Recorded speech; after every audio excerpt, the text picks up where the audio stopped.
Recording in progress.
Alasan.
INA-CORS, or Indonesia Continuously Operating Reference Station, is a permanent geodetic observation station, part of Geodetic Control Network, managed by the Geospatial Information Agency, or BIG. The CORS development cannot be separated from the work of the BIG to establish and maintain geospatial reference that are used in surveying, mapping, and other geospatial information implementation activities. INA-CORS consists of several components, each with its own function, forming the INA-CORS system. The primary components of the INA-CORS are a GNSS antenna and receiver, a meteorological sensor, and internet connection for streaming data, and other supporting components.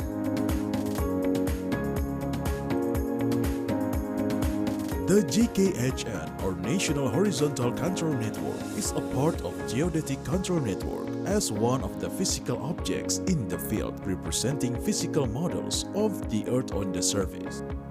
It managed by BIG since the late of 1980s. The Geodetic Control Network management is carried out as state-of-the-art coordinate values and a physical check of the pillars.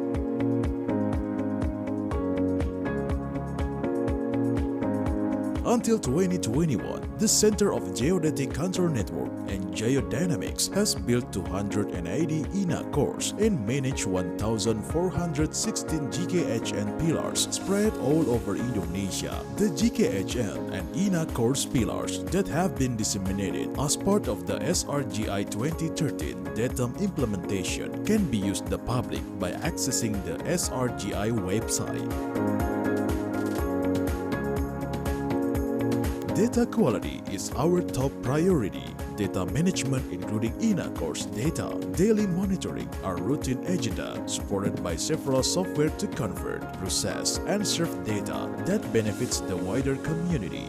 INA-CORS equipment are also routinely maintained, and if damage occurs to INA-CORS device is immediately handled by the teamwork so it can operate properly again.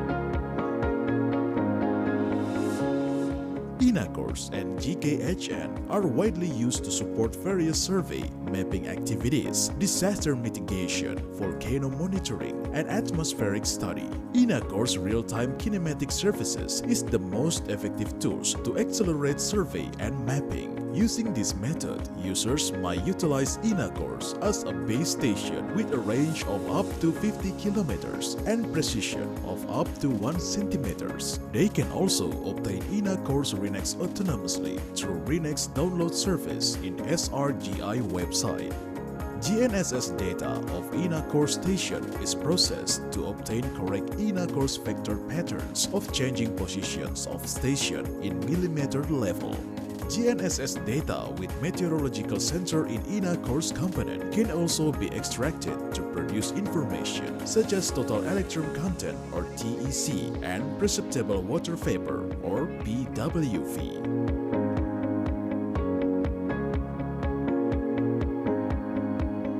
To accommodate the demands of earthquake monitoring and the Indonesian Tsunami Early Warning System or INA-TEWS, a system was built using an INA-CORS station called Real-Time GNSS or RTGNSS. RTGNSS is a real-time calculation of Global Navigation Satellite System or GNSS in Indonesia. The INA-CORS station sends GNSS observation data every second to the BIG's data processing center. The data will then be analyzed using RTGNSS software. Positioning is done with the real-time precise point positioning or RTPPP technique so that a change in position is created every second.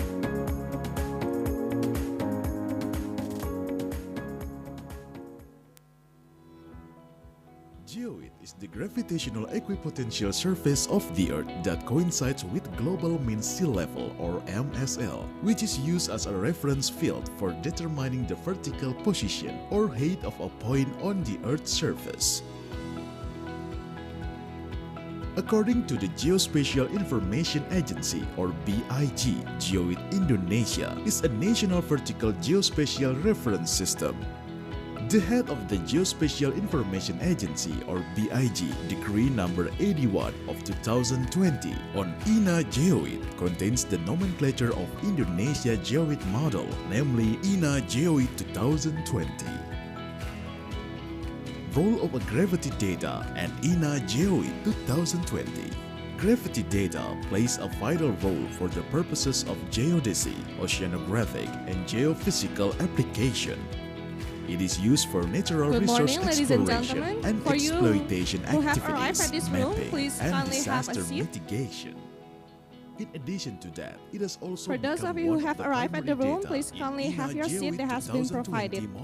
Thank you. To meet the demands of gravity data, an Indonesia Gravity Consortium or KGI serves as a forum for communication and discussion related to gravity data.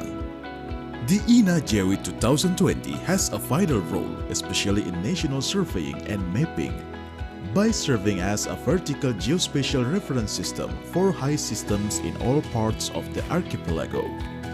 Methods of gravity data collection. The gravity data in Indonesia should all be referring to the same gravity reference. Among the methods used to collect gravity data are absolute gravity survey. The measurement of absolute gravity aims to obtain an absolute gravity value at the certain point. In Indonesia, it is named the main gravity pillar, representing the Order 0 National Gravity Control Network or JKHN. The distribution of the main gravity pillars in Indonesia is shown below. Relative gravity survey. This measurement is performed on land by forming links or loops that begin and end at the same reference point.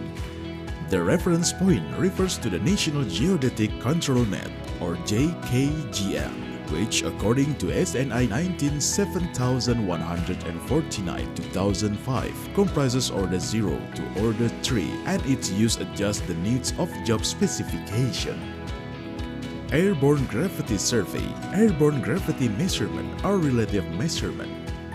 In addition to gravity meters for airborne, it also takes GPS installed in the aircraft to bind the GPS base on the ground.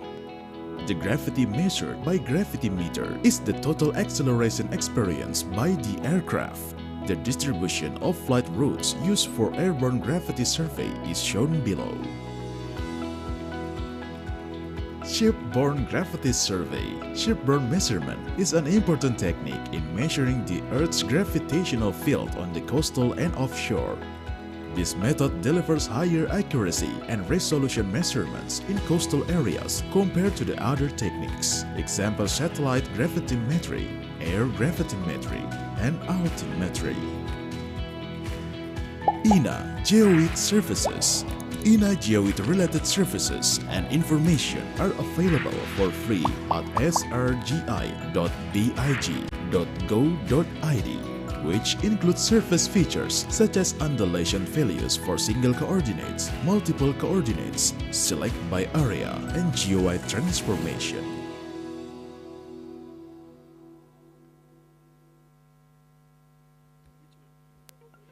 Extending more than 17,000 islands, Indonesia is a perfect example of an archipelago.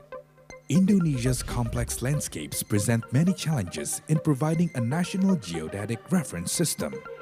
Apart from Geoid, tidal data is also used as an alternative to fulfill demands for the vertical reference system. Tidal data is also used for the purpose of ship navigation, natural disasters, and maritime studies. The Geospatial Information Agency, or BIG, has 170 tide stations located throughout Indonesia. We use three types of sensors in data recording: radar, pressure, and float sensors. These three sensors act as a backup for one another in case one of the sensors experiences failure.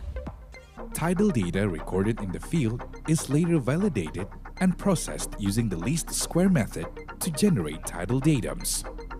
The tidal data quality is continuously refined, particularly to fulfill the needs for navigational purposes and natural disasters monitoring. The current tidal data utilizes a 5-second interval streaming feature supported by GPRS communication system. However, in several areas with underdeveloped infrastructure, communication remains an issue. The demand for speedy and accurate data has become even more important today. Therefore, addressing communication issue is vital in data provision partnerships, particularly for data required by the Indonesia's Tsunami Early Warning System or INETUS, which involves other government agencies as BIG's partners. As a long-term objective towards 2024, BIG will continue to build tidal stations in various locations in Indonesia. BIG will also involve academics from Bandung Institute of Technology to develop tidal model. These efforts are carried out to continuously improve data quality, which will be useful particularly for natural disasters management, maritime studies, and the development of large-scale mapping.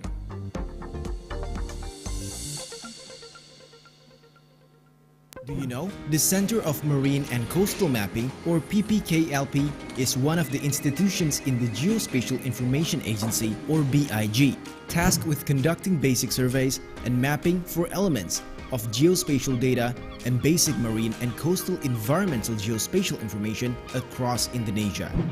PPKLP is responsible for providing base maps, including land and sea maps that are now integrated in the Indonesia Topographic Map or RBI throughout Indonesia.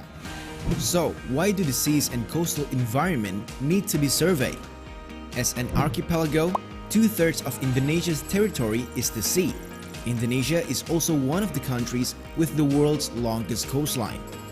Therefore, basic marine mapping is useful for conservation and natural resources, cruise navigation, state sovereignty, territory planning, and etc.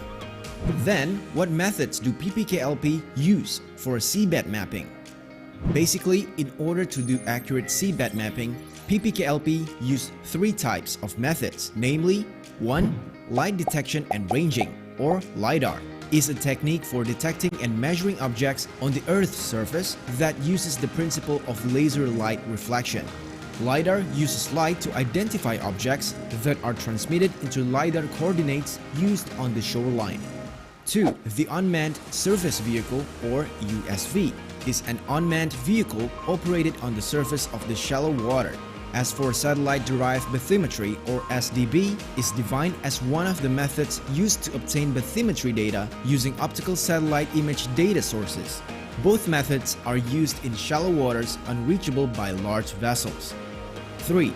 The Multibeam Echo Sounder, or MBES, is a sonar emitting device used to obtain topographic images of the bottom of the seabed, or sounding, and hydrographic surveys. MBES is installed on survey ships for seabed mapping to get a 3D model of the seabed. Then, what are the results of mapping look like? All mapping methods will be processed into data in object points before processed into an Indonesia Topographic Map, or RBI. The RBI is a basic map that provides information specifically for land and sea area. The basic map and RBI results are published through tanahair.indonesia.go.id. Anyone can access the site, be it academics, researchers, government, private, practitioners, students, and etc. Those who are still curious, let us go to the BIG to get the results of mapping and other related data.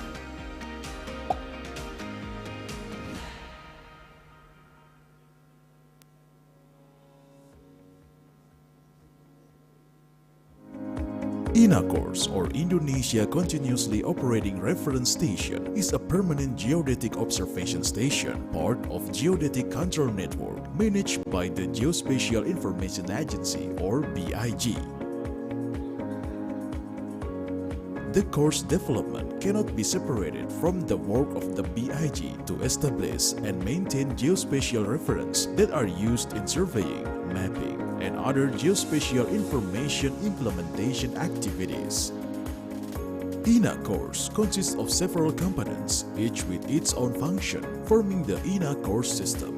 The primary components of the INA course are a GNSS antenna and receiver, a meteorological sensor, an internet connection for streaming data, and other supporting components.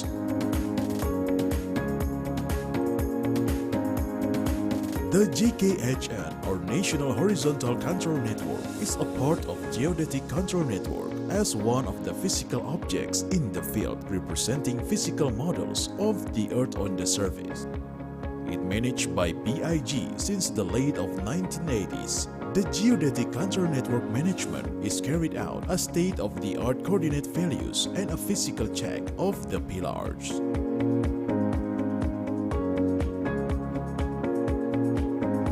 Until 2021, the Center of Geodetic Control Network and Geodynamics has built 280 INA cores and managed 1,416 GKHN pillars spread all over Indonesia. The GKHN and INA cores pillars that have been disseminated as part of the SRGI 2013 datum implementation can be used the public by accessing the SRGI website. Since the event is about to begin, we Data kindly ask quality you is to be our seated. top priority. Data management, including INA course data, daily monitoring, have a are seat routine agendas that has been supported by provided. several software Thank to you. convert, process, and serve data that benefits the wider community. INA course equipment are also routinely maintained, and if damage occurs to INA course device is immediately handled by the teamwork so it can operate properly again.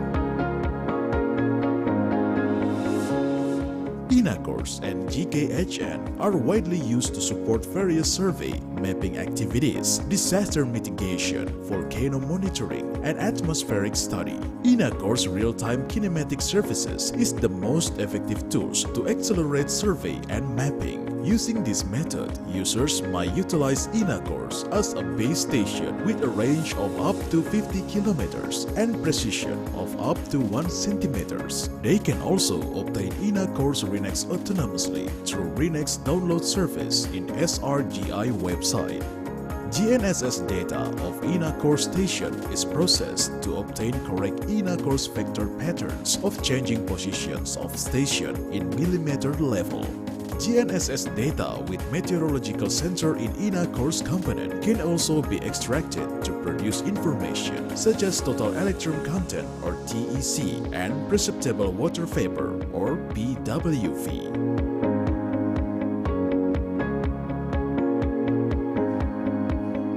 To accommodate the demands of earthquake monitoring and the Indonesian Tsunami Early Warning System or INA-TEWS, a system was built using an INA course station called Real-Time GNSS or RTGNSS. RTGNSS is a real-time calculation of Global Navigation Satellite System or GNSS in Indonesia. The INA course station sends GNSS observation data every second to the BIG's data processing center. The data will then be analyzed using RTGNSS software. Positioning is done with the real-time precise point positioning or RTPPP technique so that a change in position is created every second.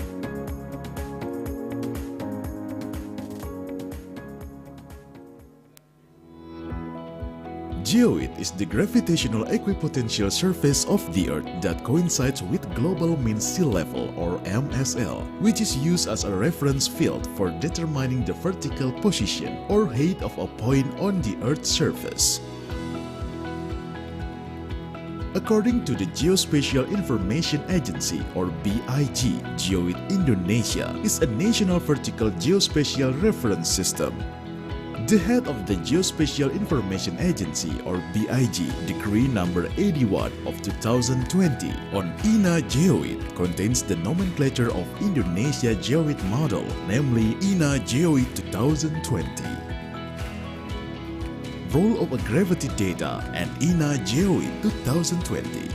Gravity data plays a vital role for the purposes of geodesy, oceanographic, and geophysical application. It is used for natural resource exploration and exploitation activities, mapping, and disaster mitigation. In addition to that, it has also become one of the primary data in INA Geoid 2020 modeling. To meet the demands of gravity data, an Indonesia Gravity Consortium or KGI served as a forum for communication and discussion related to gravity data. The INA Geoid 2020 has a vital role, especially in national surveying and mapping, by serving as a vertical geospatial reference system for high systems in all parts of the archipelago. Methods of gravity data collection. The gravity data in Indonesia should all be referring to the same gravity reference. Among the methods used to collect gravity data are absolute gravity survey. The measurement of absolute gravity aims to obtain an absolute gravity value at the certain point. In Indonesia, it is named the main gravity pillar, representing the Order 0 National Gravity Control Network or JKHN. The distribution of the main gravity pillars in Indonesia is shown below. Relative gravity survey. This measurement is performed on land by forming links or loops that begin and end at the same reference point. The reference point refers to the National Geodetic Control Net or JKGM, which according to SNI 19 7149 here is the information of the 2005 Wi-Fi comprises Order 0, password, Order 3, and the its Wi-Fi of use this adjusts hotel. the needs of You may job use this one. specification. Airborne gravity survey, User is no airborne hotel, gravity measurement are related and the password measurement. is all dot In addition accord. to gravity meters for airborne, it also takes GPS installed in the aircraft to bind the GPS base on the ground. The event The is about gravity to begin, measured and by we kindly gravity ask meter you is to the switch total your cell phones acceleration to experienced silent by the or aircraft. vibrate mode. The distribution Thank you. of flight routes used for airborne gravity survey is shown below. Shipborne gravity survey. Shipborne measurement is an important technique in measuring the Earth's gravitational field on the coastal and offshore. This method delivers higher accuracy and resolution measurements in coastal areas compared to the other techniques. Example: satellite gravitimetry, air gravitimetry, and altimetry. INA Geoid services. INA Geoid related services and information are available for free at srgi.big.go.id, which includes service features such as undulation values for single coordinates, multiple coordinates, select by area, and geoid transformation.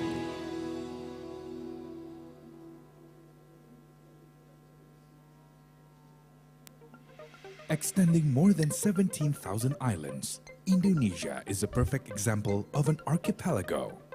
Indonesia's complex landscapes present many challenges in providing a national geodetic reference system. Apart from Geoid, tidal data is also used as an alternative to fulfill demands for the vertical reference system. Tidal data is also used for the purpose of ship navigation, natural disasters, and maritime studies. The Geospatial Information Agency, or BIG, has 170 tide stations located throughout Indonesia. We use three types of sensors in data recording: radar, pressure, and float sensors. These three sensors act as a backup for one another in case one of the sensors experiences failure. Tidal data recorded Ladies in and the field gentlemen, is we are later about to validated begin, and and we processed using the least would square like you method to be generate seated. tidal datums. The tidal data quality kindly is switch your cell continuously phones to refined, the particularly silent or vibrate to mode. fulfill the Thank needs you. for navigational purposes and natural disasters monitoring. The current tidal data utilizes a 5-second interval streaming feature supported by GPRS communication system.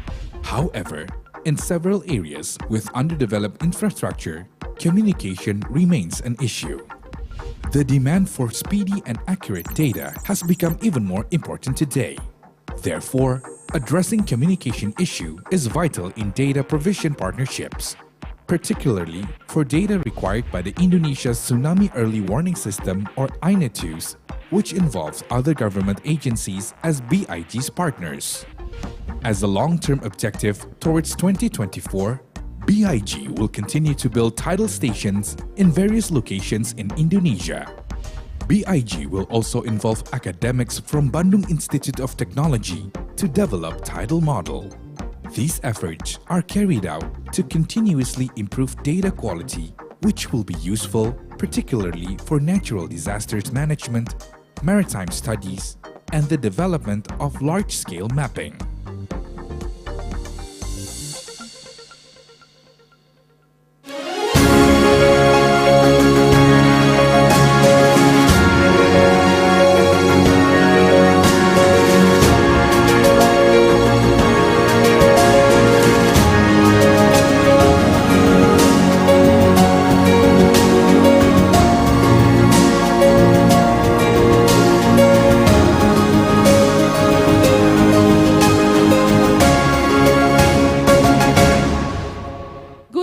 Ladies and gentlemen, distinguished guests.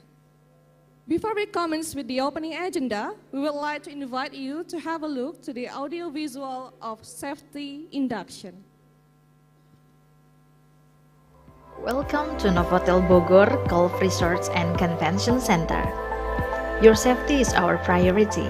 We would like to have your attention in our safety feature in case of emergency. Novotel Bogor Golf Resort and Convention Center is equipped with the monitor system 24 hours a day. Each meeting room is equipped with a fire extinguisher, smoke detector, and public address system. Novotel Bogor Golf Resort and Convention Center have evacuation route to the assembly point. In the event of emergency alarm, please stay calm and do not panic. If you hear evacuation message, our expert assistant will guide you to go to the nearest exit door to assembly point. Thank you for your trust and enjoy your moment at Novotel Bogor Golf Resort and Convention Center. Ladies and gentlemen, please welcome the distinguished VIPs guests to the UN-GGCE International Workshop on the integration of terrestrial, maritime, build, and cadastral domains. Please give a big round of applause.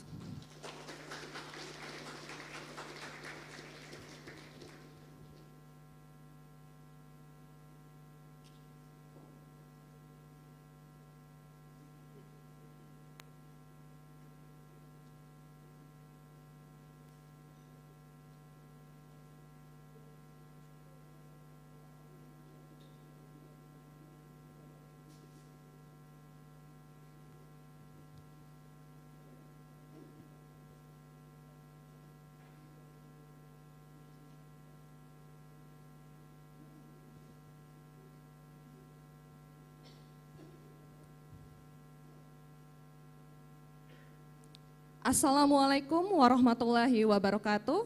May peace be upon us. Shalom, Om Swastiastu, Namo Buddhaya, Salam Kebajikan. Good morning, distinguished guests. First and foremost, I would like to welcome our guest of honors, the Honorable, the Chairman of the Geospatial Information Agency, or BIG, Mr. Muh Aris Marfai. The Head of Office, UN-GGCE, Mr. Nicholas Brown.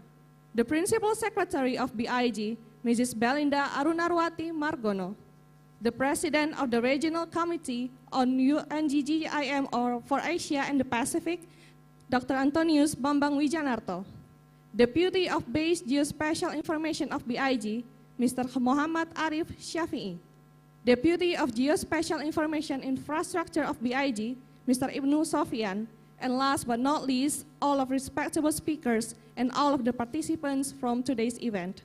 A very good morning and warm welcome to each and every one of you. Welcome to Novotel Bogor Golf Resort and Convention Center for UN-GGCE International Workshop on the integration on terrestrial, maritime, build, and cadastral domains with the theme Joining Land and Sea. Let me introduce myself. My name is Tika Dwi Saputri, and it is a great honor for me to be the master of ceremony for this essential event. Distinguished guests, in this precious moment, let us glorify God for the blessings so we can attend this event and gather in this beautiful view of the rainy city, Bogor. We hope all of you to enjoy the view, savor delicious food, and create unforgettable moments. Distinguished guests, ladies and gentlemen, moving to the next agenda, we are delighted to invite the head of office at the UN-GGCE to deliver the welcoming remarks. To Mr. Nicholas Brown, the floor is yours.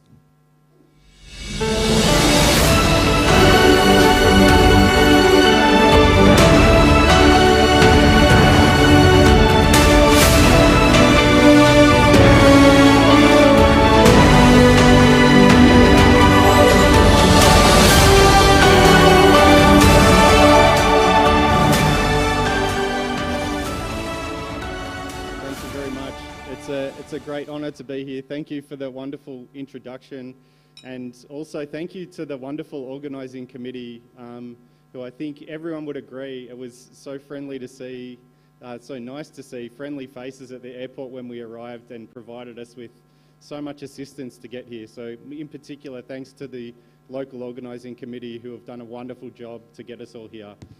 Please, can we give them a round of applause? Thank you.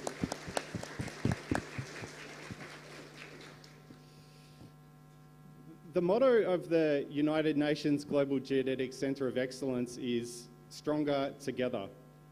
And I'm very pleased that the first workshop that we're running as a centre is bringing different groups of people together from the marine, from the land and from the geodetic communities, along with groups that are particularly important from standards communities and political communities, to come together to try and address some of the critical problems that we face in our lives. It's only through bringing these groups together that we can address problems like measuring and mitigating the impacts of climate change along our coastlines, looking at how flooding and tsunami inundation is going to affect freshwater aquifers. Answers to these questions require us to consider frames of reference. But what do I mean by frames of reference? For many of you in the room, you'll be thinking about technically what I refer to with frames of reference.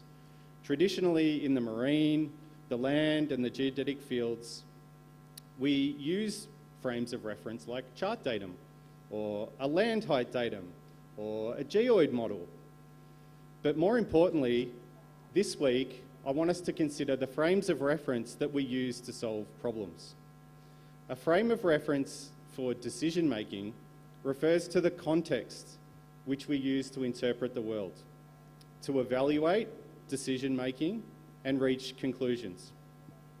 Within our specific domains of land, sea and geodesy, we make decisions every day based on individual frames of reference. For example, in the marine frame of reference, we need to decide on how to accurately measure under keel clearance.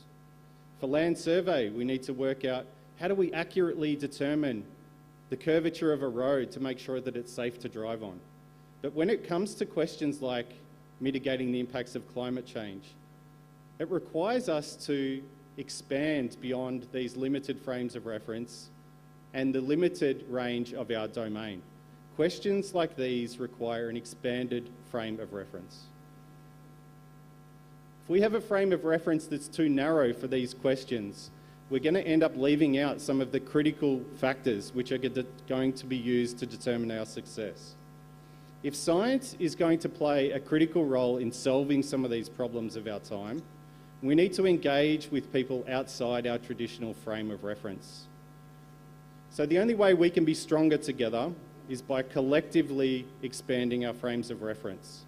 So over the next 4 days, I hope you'll take the opportunity to grow your frame of reference.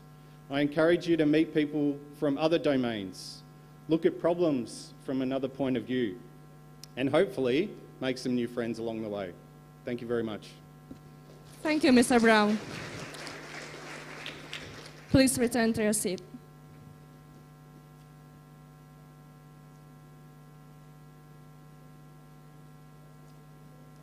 Distinguished guests, ladies and gentlemen, please join me to invite the chairman of the Geospatial Information Agency to deliver the opening remarks. To Mr. Muharis Marfai, the stage is yours.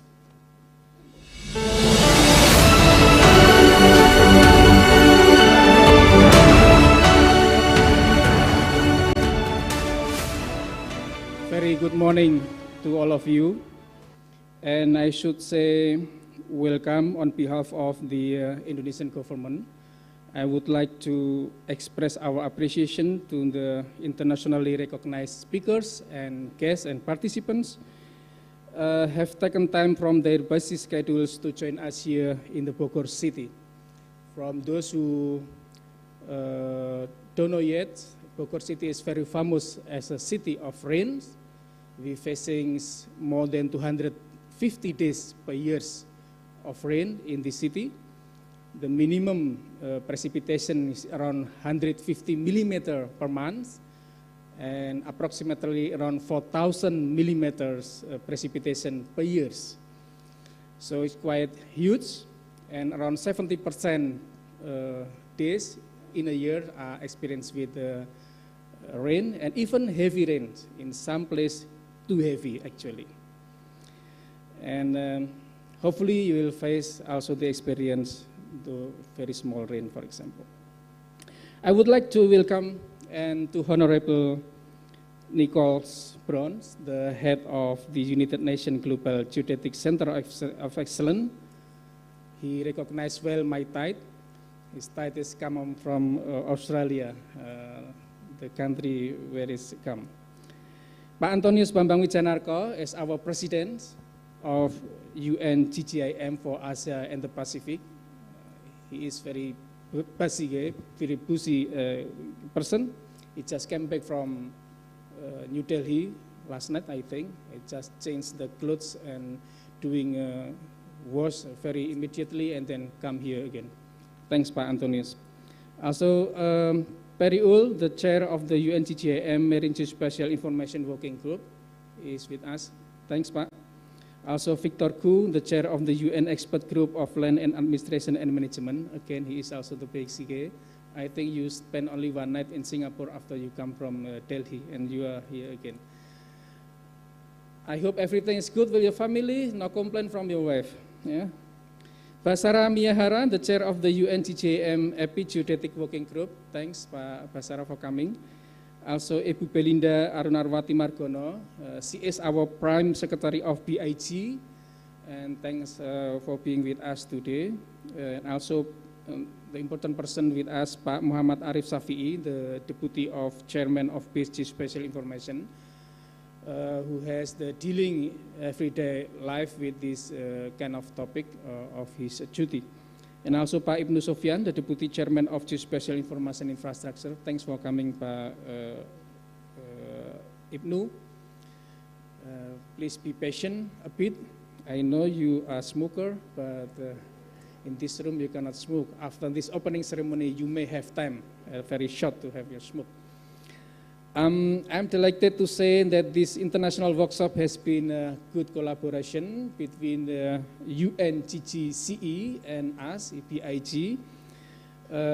BIG is a governmental agency who has direct responsibility to the President of Republic Indonesia to conducting the geospatial information in a broad scale, starting to have the basic geospatial information, also managing and involving of the thematic geospatial information up to the infrastructure geospatial information.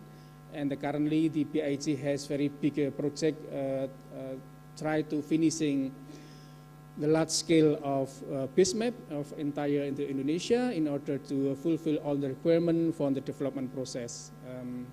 This is very huge project because our country is around 1.9 million square kilometer of land. So we just finishing, starting with the Sulawesi Island, and will continue to the other island for the next 2 or 3 years. We also receive support from other agencies, academia, and also geospatial communities. Thank you to all the organizations involved. Distinguished guests, ladies and gentlemen, it's also an honor to have you here to share your insight and also to share your experience, thoughts, on the integration of, like mentioned in our topic, the terrestrial, maritime, build, and also the cadastral domain to address the critical challenge in our life, in social aspect, economic, and also in the environmental spheres. Today we mark a significant milestone in our journey to address some urgent global challenge that we face together. Our gathering here symbolizes the growing of the recognition of the interconnectedness of land, sea, and human-built environment. Though we still have some many agenda to be finished and also to be solved, because this topic is actually complex, not only in terms of the technical issue, but also in terms of the social issue, political issue, governmental sector, etc., and so on.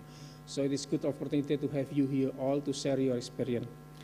As the world becomes more interrelated, the need for the harmonized geospatial data, especially across the terrestrial, maritime, and also the built environment, has never been more urgent. Coastal region and island nation face unique challenge, where land and sea meet in a complex interaction that require new approaches. Even this happen also in us. Day and a day we are facing with some issue related to the impact of climate change. I talked to Nick this morning, some area experience subsidence in us, even in some point up to 10 centimeters. This is actually unbelievable, but this has happened. And the next 2 days you may also visit on the field to see the, to recognize the subsidence on the field itself. Another impact, for example, due to the climate change and land subsidence, some of the area are right now permanently inundated due to the tidal floods, and 2 or 3 villages are already gone due to this event.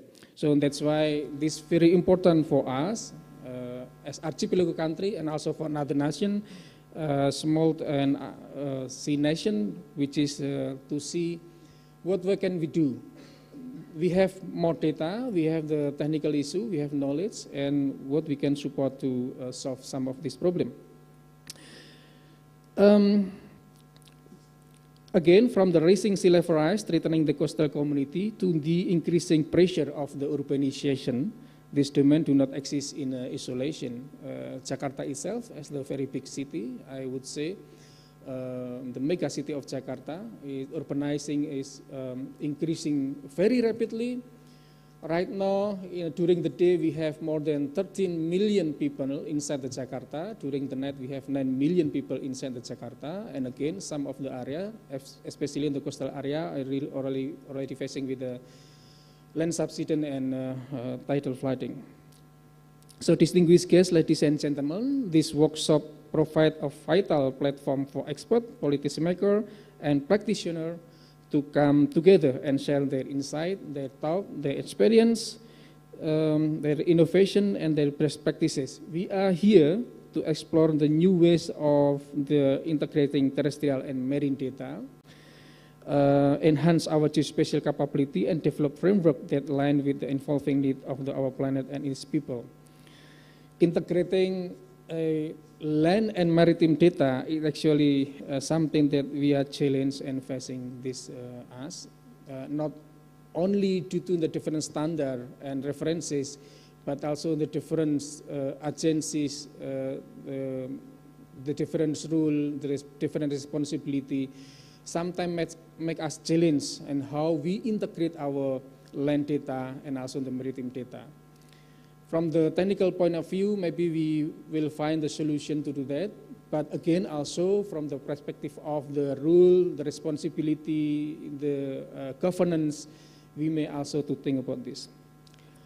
So over the coming days, we will hear from the experts dedicated to the advancing of science, technology, and policy that underpin this effort here in this room.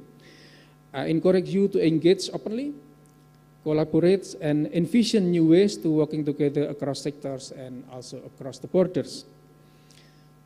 Finally, in closing, I extend my heartfelt gratitude to the organizers and contributors, the people standing behind us, actually the more important people. Without them, we cannot run this workshop properly.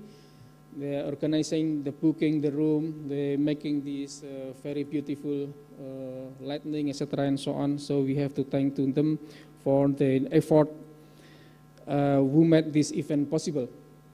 I appreciate all participants for your commitment to finding solution to our better words. And again, thank you for being part of this vital conversation.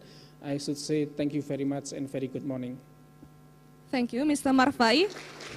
Please stay on the stage as we proceed to the next agenda. Distinguished guests, ladies and gentlemen, proceeding to the next agenda, the opening ceremony of the UN-GGCE International Workshop. We are thrilled to also invite to the stage the Head of Office, UN-GGCE, Mr. Nicholas Brown, the President of the Regional Committee on UN-GGIM for Asia and the Pacific, Mr. Antonius Wijanarto, and the Deputy of Base Geospatial Information of BIG, Mr. Muhammad Arif Shafi'i.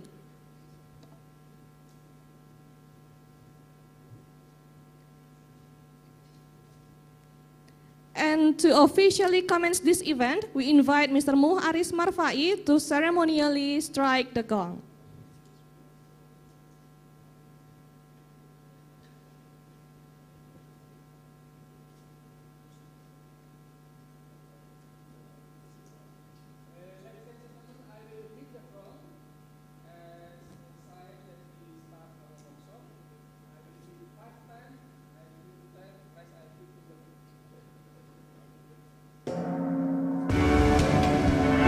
Big round of applause.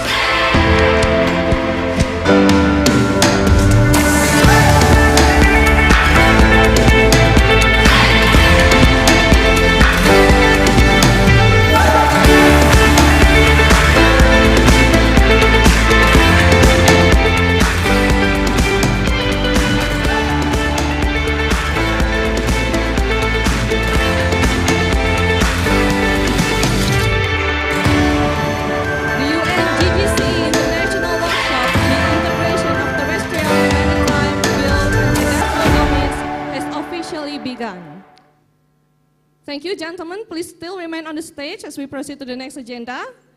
We now proceed to the token of appreciation session. We will invite Mr. Muh Aris Marfai from the Geospatial Information Agency to deliver the token of appreciation to Mr. Nicholas Brown from the UN-GGCE. Thank you. Please give your best smile to the camera.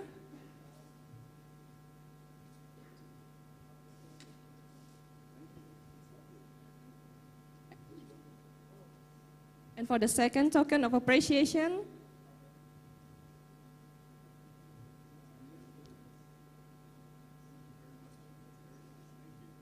please give your best smile to the camera.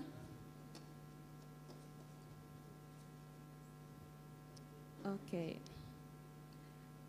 Now we will proceed to the group photo session. For the first pose, please gather on the stage for the group photo.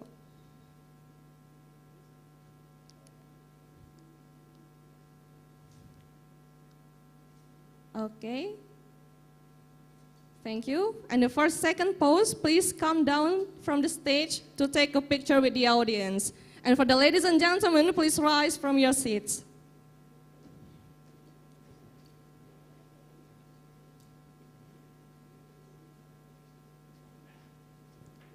Please give your best smile to the camera. In 1, 2, and 3. 1, 2, 3. Okay. Thank you so much. You can have your seat. For the distinguished VIPs, thank you for attending this opening session. Now, with all due respect, we would like to invite Mr. Muh Aris Marfai, Mr. Nicholas Brown, Mr. Antonius Wijanarto, Mr. Muhammad Arif Shafi'i, and Mr. Bayu Triyogo Widiantoro to proceed to the doorstop press conference.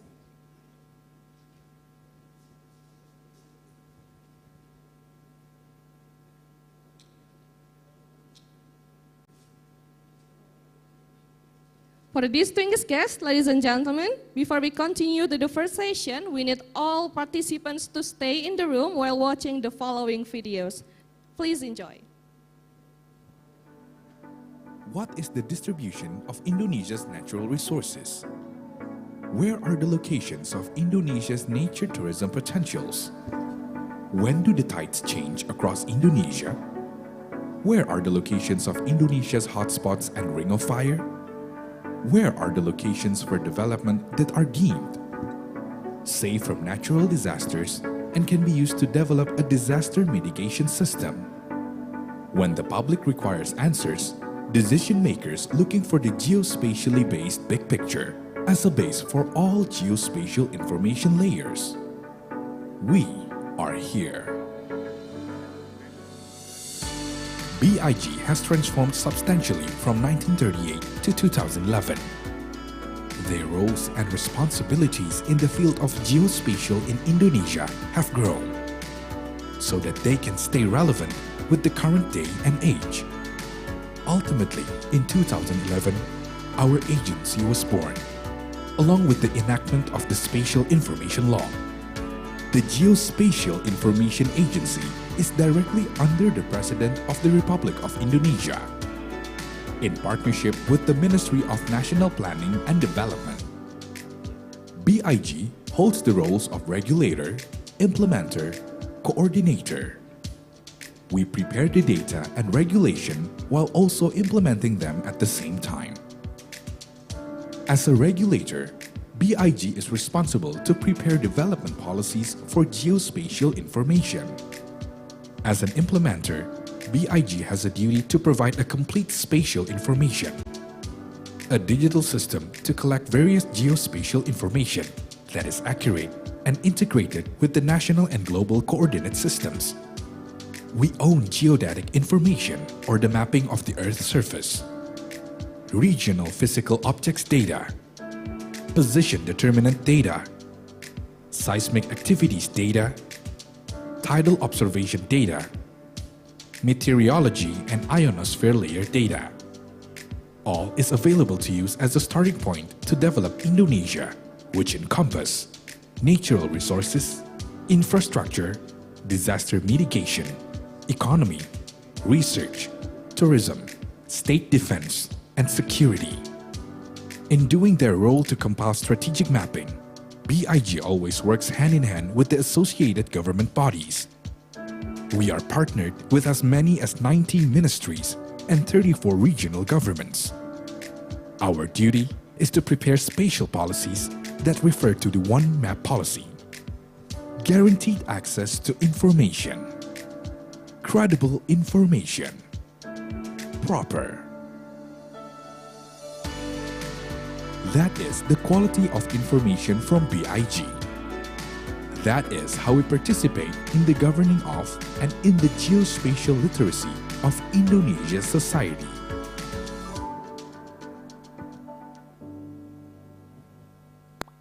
Data becomes one of the precious assets in this digital information era. Including geospatial data play a role to support decision and policy making through comprehensive analysis.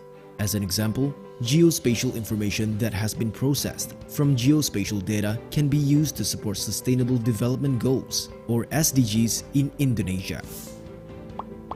Geospatial information may be used to formulate policies and carry out geospatial-related activities.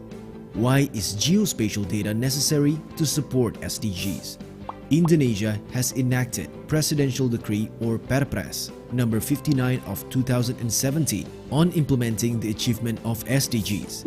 This regulation states that National Action Plan or NAP of SDGs should be synchronized with National Midterm Development Plan. According to the SDGs target, Indonesia's SDG achievements rose slowly between 2016 and 2020. Then, Geospatial Information Agency or BIG, with its competency in data processing and geospatial information, formulated a geospatial information roadmap for Golden Indonesia by 2045.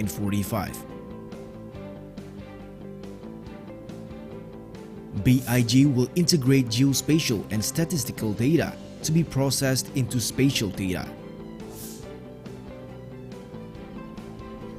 Through a One Data, One Map policy, the integration among social welfare, inclusive economy, and habitable environment will realize sustainable development in Indonesia. The role of geospatial information in the SDGs. Implementations of geospatial information to support sustainable development are: 1. Organizing a competition of geospatial-based application development to support SDGs, which is available to all Indonesian students. 2. creating prototype of SDGs mapping at village level by integrating statistical and spatial data. The result will be reported in the UN-GGIM AP Working Group 3 Forum. 3. Mapping the area of rice fields throughout Indonesia by means of the Natural Resource Balance method. This accurately mapped data will give an impact on the effectiveness of the state budget revenue and expenditure, including subsidy of fertilizer, agricultural tools, and seeds. Balance mapping of natural resource has been also used for other commodities, for instance, palm oil and corn. Through One Map policy in Indonesia, we expect all existing data can be visualized spatially and integrated for each part in the sustainable development. Therefore, Golden Indonesia can be achieved.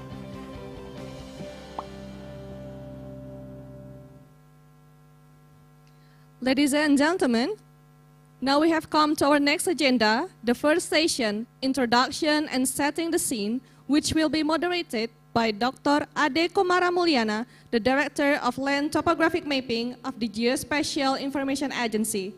Dr. Mulyana is a distinguished expert in geospatial technology with over 15 years of experience in digital mapping, photogrammetry, and remote sensing. Dr. Mulyana is also an active member of professional organizations like Indonesian Surveyors Association and the Indonesian Society for Remote Sensing. He is now a project leader for the collaborative project of UN-GGN and UN-GGIM. Okay, without further ado, I'd like to invite Dr. Mulyana to take the floor and guide us through this session. Over to you, Pak Ade. Please give it a round of applause.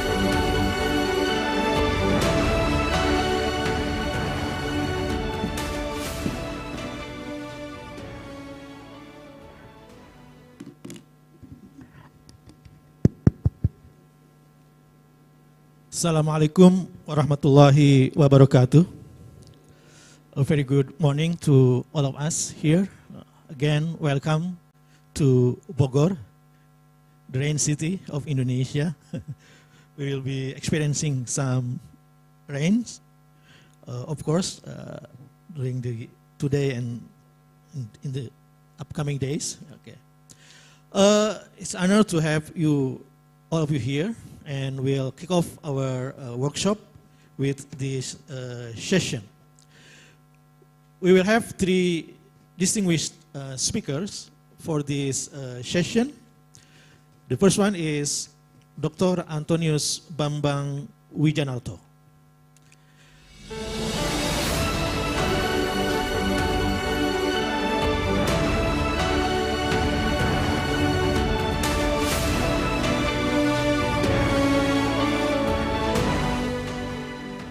Dr. Wijanarto began his career at WG as a researcher, as I remember.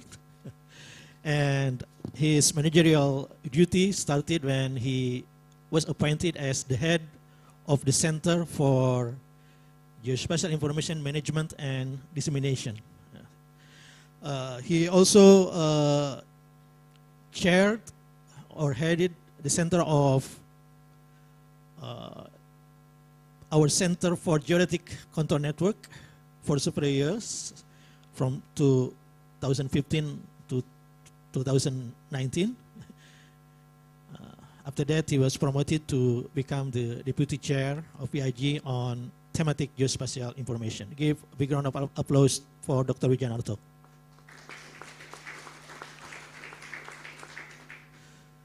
The second speaker of this session is Dr. Perry Ooi.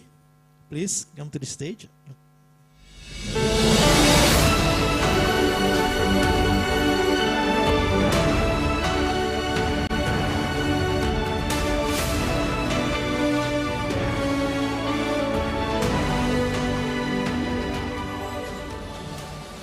Dr. Perry Ooi is the chairman of the working group on Marine Geospatial Information of UN-GGIM.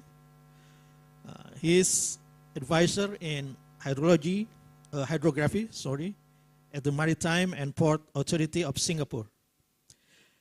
He served previously as Singapore's chief hydrographer and chaired key international committees, including the International Hydrographic Organization's Inter-Regional Coordination Committee and the East Asia Hydrographic Commission's Charting and Hydrographic Committee.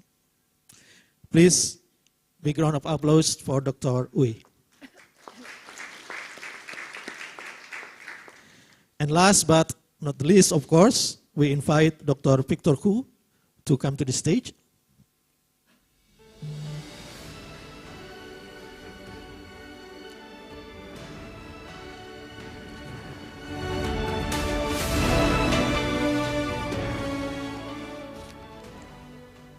Dr. Hu is the Director of Survey and Geomatics at the SLA, Singapore Land Authority. He also served as Chair of the Expert Group UN-GGIM on Land Administration and Management. He leads initiatives such as establishing national positioning infrastructure, transforming cadastral surveys, and spearheading the Singapore National 3D Mapping Program. In 2017, he launched the Digital Underground project to enhance underground utility mapping in Singapore. Again, big round of applause to Dr. Hu.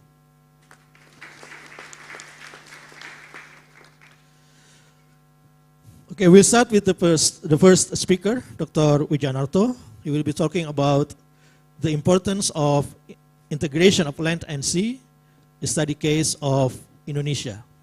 Every speaker will have about 10 minutes because we are running a little bit late, so that we will have more time for discussion session. Without further ado, please, Dr. Wijanarto, time's yours.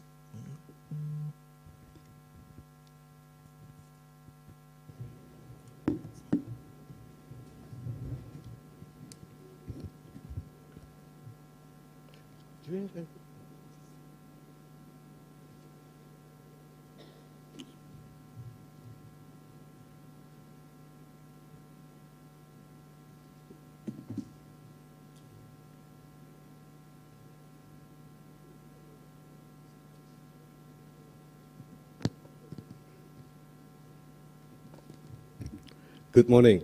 So, I thought I was going to be speaking in Indonesian, but I'm now trying to been speaking in English for the last 3 weeks. It was tiring.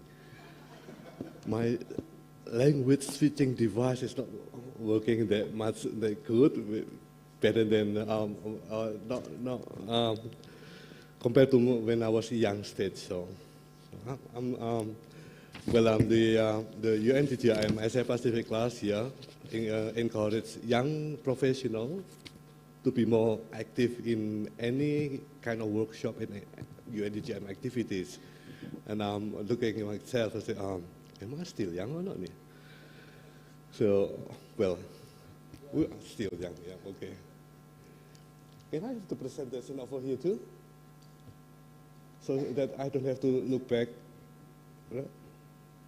So you don't know how to do it, or let me do it for you? Okay. Land and sea integration, the case of Indonesia. So it's not something that have you to look at for everybody, especially in the island development states, right? Because you're really prone to any disaster regarding the sea and the land. So did I press the wrong button?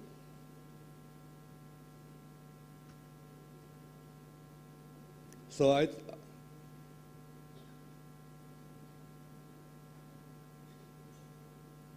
I searched on the book on the YouTube just to have play. Yeah.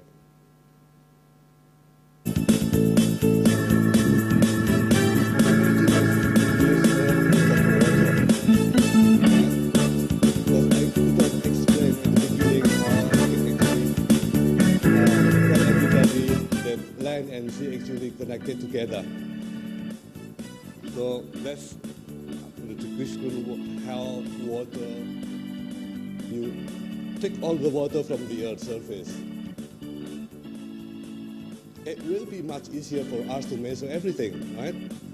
Yeah, but obviously not. And maybe more than half of the water, 50% of the water, actually located in southern hemisphere. So it's not very balanced between northern and southern hemisphere. So that is something that we have to consider in the future. What happens if this one is really happening in the future where we have no water and we will die, right? Anyway. Okay, I would like to see the case of Indonesia. Apparently, apart from we have 300 dialects and languages, we also geographically really complex, right? So we have like 108,000 coastline, 70,000 or more islands, big and small, mosquitoes, and then we are located in the Ring of Fire. So we really have to consider how we can actually manage the whole country very well. So we have to reach all people in the islands. Probably only 10% of them are inhabited. But you see, if we have to look at the SDGs, spirit of SDGs, leaving no one behind, we also have to have leaving no islands behind, leaving nothing behind. So we have to map everything so that Geospatial Information Management can actually play an important role in the future. It's covering my face, but it's okay. Okay, so what happened now in Indonesia? We have so many things like this across all the city of Indonesia. Inundation, flood. We're not sure whether this is because of land subsidence or sea level rise. So we have to have evidence about it. Because this world is moving too. So the plate tectonic are moving up and down, left, right, up and down. So that's why we really have to pay attention for what is going on in the future regarding whether a location inundated based on land subsidence or sea level rise. So this has happened in Semarang. It's no more than 50 centimeters inundation every year during the rainy season. So in order to do that, we try to measure, to mitigate everything across the nation. So starting from 2017, we integrate all our tidal data and course data together in one station so that we can actually measure both movement and the sea level rise at the same time. However, we have to take really full consideration regarding the effect of water to the GPS system. So I think that's something that needs to be paid into consideration in the future for measuring water using GPS sensors.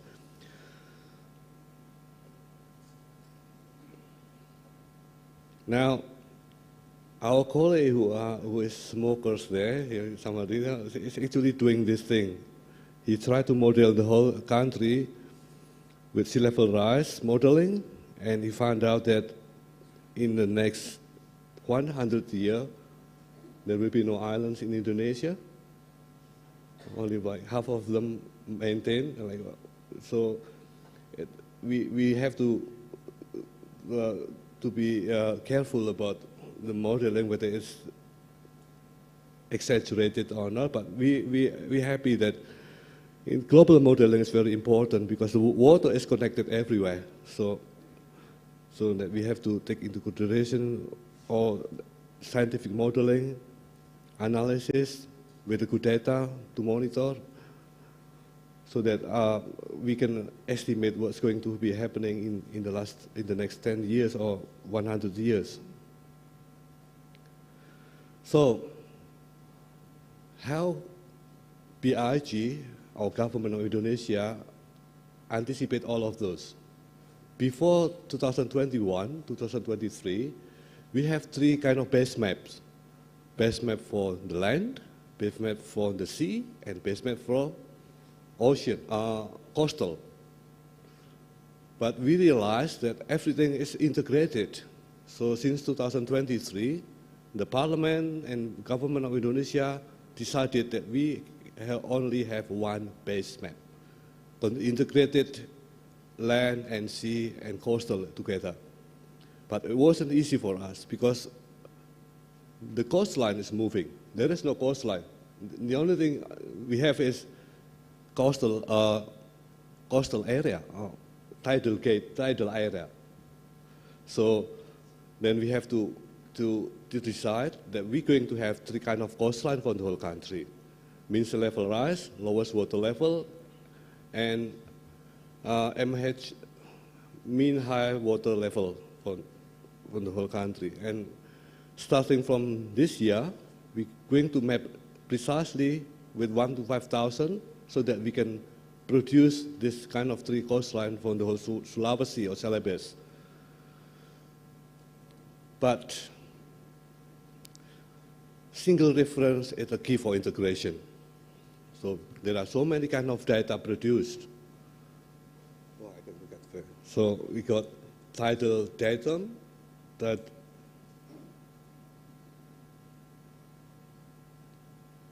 the satellite data, topographic data, and in the future, Indonesia will only have one kind of vertical data. We agree to have Geoid as our vertical reference system for the whole country.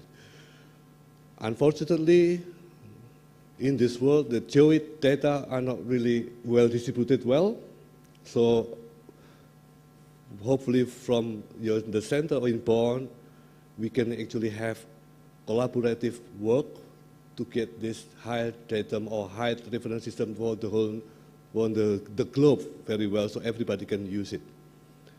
So we have ITRF, but they both mainly concentrate on the vertical or horizontal reference frame.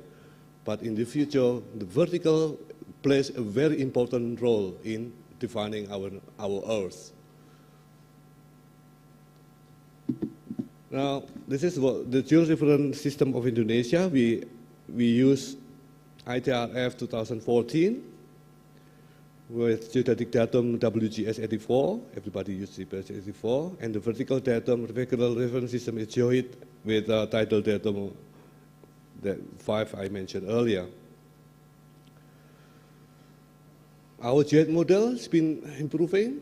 We flew across the whole countries. It's quite expensive, so, but you need that.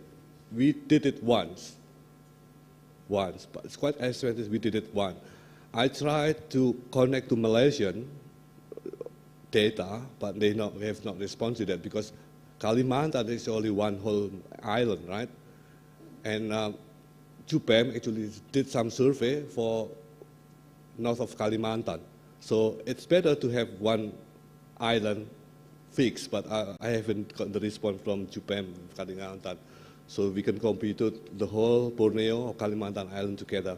This is a result. We still work on it. We're aiming like I did this, aiming at 20 centimeters from the whole country, but somebody put like 10 centimeters as my KPI, so I don't know why. Probably we have to increase that better in the future. But I think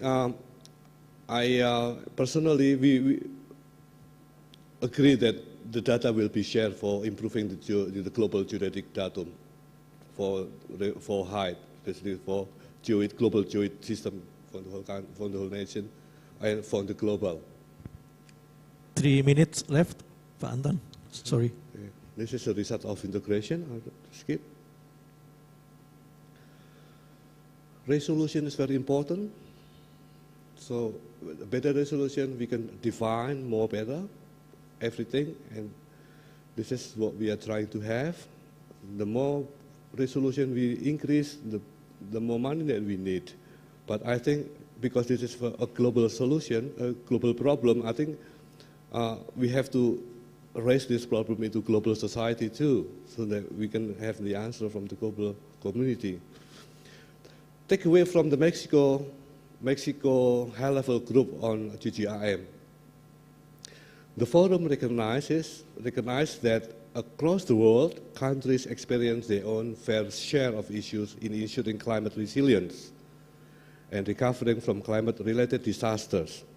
Countries also have different level of skills, spatial capabilities, and capacities to address climate resilience. Therefore, high quality, robust, real-time geospatial data are essential for understanding and monitoring the environment and critical decision and policy making. That's why our geodetic community here is very important to support our monitoring of the climate of the Earth, because we provide really good data and continuous. I think that's the message that the forum is trying to say. In future works, still there are some regulation evidence that need to be integrated, harmonized. There are some stakeholders that still have to do something in different ways, so we will integrate this so that the spirit of everything, especially in Indonesia for one map policy, is one data, create one, use many. And hopefully, I believe that navigation or anything, good navigation is supported by good location data. Who produce location data? GPS. Thank you very much.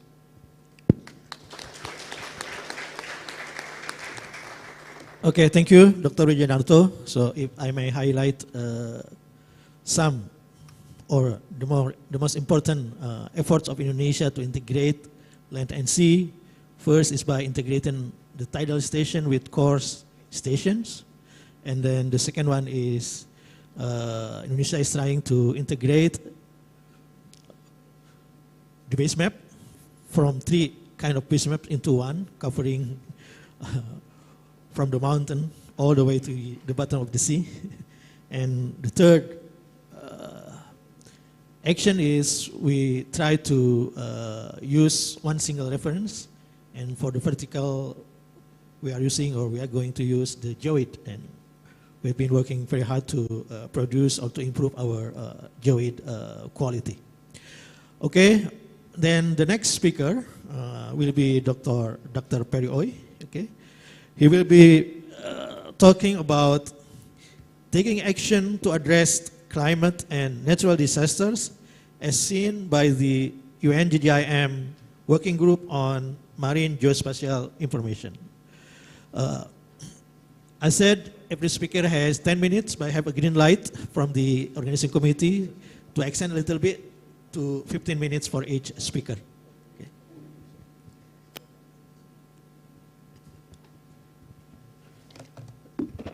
Good morning, ladies and gentlemen. First, let me thank BIG as well as UN-GGCE for organizing this event. I think it is most important and timely that the 3 agencies get together in one single forum and address the issues. But before I have my presentation, let me remind ourselves why this forum is important. 2004, the tsunami. 2011, tsunami Fukushima. And now you have intensity of hurricanes, you have intensity of flooding happening all across the world. Let me come back to the 2004 tsunami and why we think it's important and why we need to address natural disaster. When it happened, besides because the road access was not available. Coming by sea was also not accessible, and they had to survey special routes because of upheaval in the seabeds as well. So geodesy and whatever, you have real-time information, that's very important. And one of the most critical events in a tsunami of 2004 was when there was a report by one of the major shipping registry to say that Malacca Straits have actually shoaled up to 23 meters. And there were 2 reports of this. Then there was a worldwide navigational warning issued as a result of it. So I had to investigate as to what was the cause of it. And to cut the story short, I investigated that the 2 reports were from ships which carried the same echo sounders. And what the ships were actually registering was the second echo return. So if you have the speed of velocity in water is 1,500 meters per second, you plus 23, that was what it was getting. But there was no way in which we could verify because there's no real-time information technology that's available to verify. Second, the Fukushima. Why was it important? After Fukushima happened, our main, of course, there were need for disaster management, getting resources and aid in. But from the marine side, we were concerned with debris, floating debris across the Pacific. And I mean, you may not know this, but it took about a year for the debris from Fukushima through the Gulf Stream, the west coast of the US. Okay? I like Pat Anton's video of if you drain all the water in the world and that's what you see. But also, let me remind you, our body is also made of about 70% water. Okay, so there's a lot of similarity. So don't drink too much. Okay. So I've only 5 slides. Okay, but I think it should have been shrunk a bit more. So why is disaster important? If you look at the recent cause of flooding across the world, and then let's put in context, in the Singapore's case, what are we concerned with? Because it's not rise in sea level alone that we are interested in. It's how do you drain water when there's flooding inland, and something which Singapore is actually focusing on as well. And one of the things why we need to have all this integrated information is because if you have flooding out there, and if you have high waters, you cannot actually drain the water out into the sea. So that's an important component as to why we need to have a collaborated information with real-time sensors, not only in tide gauges, but there are water sensors on land as well. And what we are getting and how you're going to pump out, although we have a lot of inland reserves, but we still have flooding. But in Singapore, we call it ponding. So it's a different terminology. But if you look at it as to why we need to do, you look at mitigating measures in terms of early warning systems, public awareness. And I think public awareness is something which we really underestimate, because usually it happens only after the event. And so much so that now we have, in Singapore at least, we have developed a system where if it's going to happen, there's always a warning by the meteorological services to say that you were expecting heavy rainfalls in this period of time. So mentally, you need to prepare the public. So public communications is actually a key component in what we are doing. It's not so much the mitigating measures alone, but we need to get involvement of the public, as well as that there are NGOs as well, when they kick in place some disaster management. And so those are the important things which you have to do. But let me then get out to you. So what do we need to do? You know, there are reactive measures, but can we be a bit more proactive in this sense, in this area? Proactive in that I always believe in scenario planning. You always plan for the worst. And in scenario planning, you develop signposts as to what you need to do, what you need to know, what possibly scenarios it will happen. It's not when it happened, but before it happens, and you put in place systems. Indonesia is very difficult. You have a large space, but what Indonesia has done is phenomenal in terms of getting the land and sea integrated and even the geodesy guys involved. I think that is a phenomenal task in which you have achieved. And I was very happy in March this year that you got into some agreement with the agencies involved. Okay, so if you look at it, reactive measures, how we're going to tackle, so we require to make sure that the different agencies work together, and if you need the public support as well, the communications part of it. You need to have actionable items as to what you need to do in all these scenario plannings. And third, and may not be the least important, is real-time information. We have the technology. We have the technology to able for us to respond and to monitor so that we have and able to deploy the resources in the right places at the right time. That is my message to you.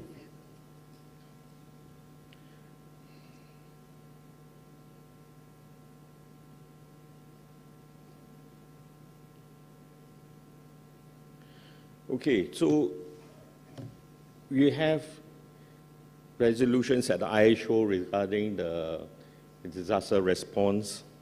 You have got, after that, the Japanese tendered this United Nations Sendai Framework for Disaster Management. You have the IMO. But these are instruments.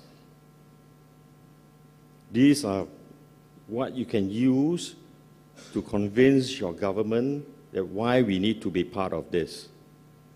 It's not mandatory, but I think it is something which is powerful enough with all these different agencies that you can actually use them to justify your case, to develop a strategy in terms of how you get the three agencies or your multi-agencies together to work together, because it's a united problem. It's not a United Nations problem, but it's a united problem.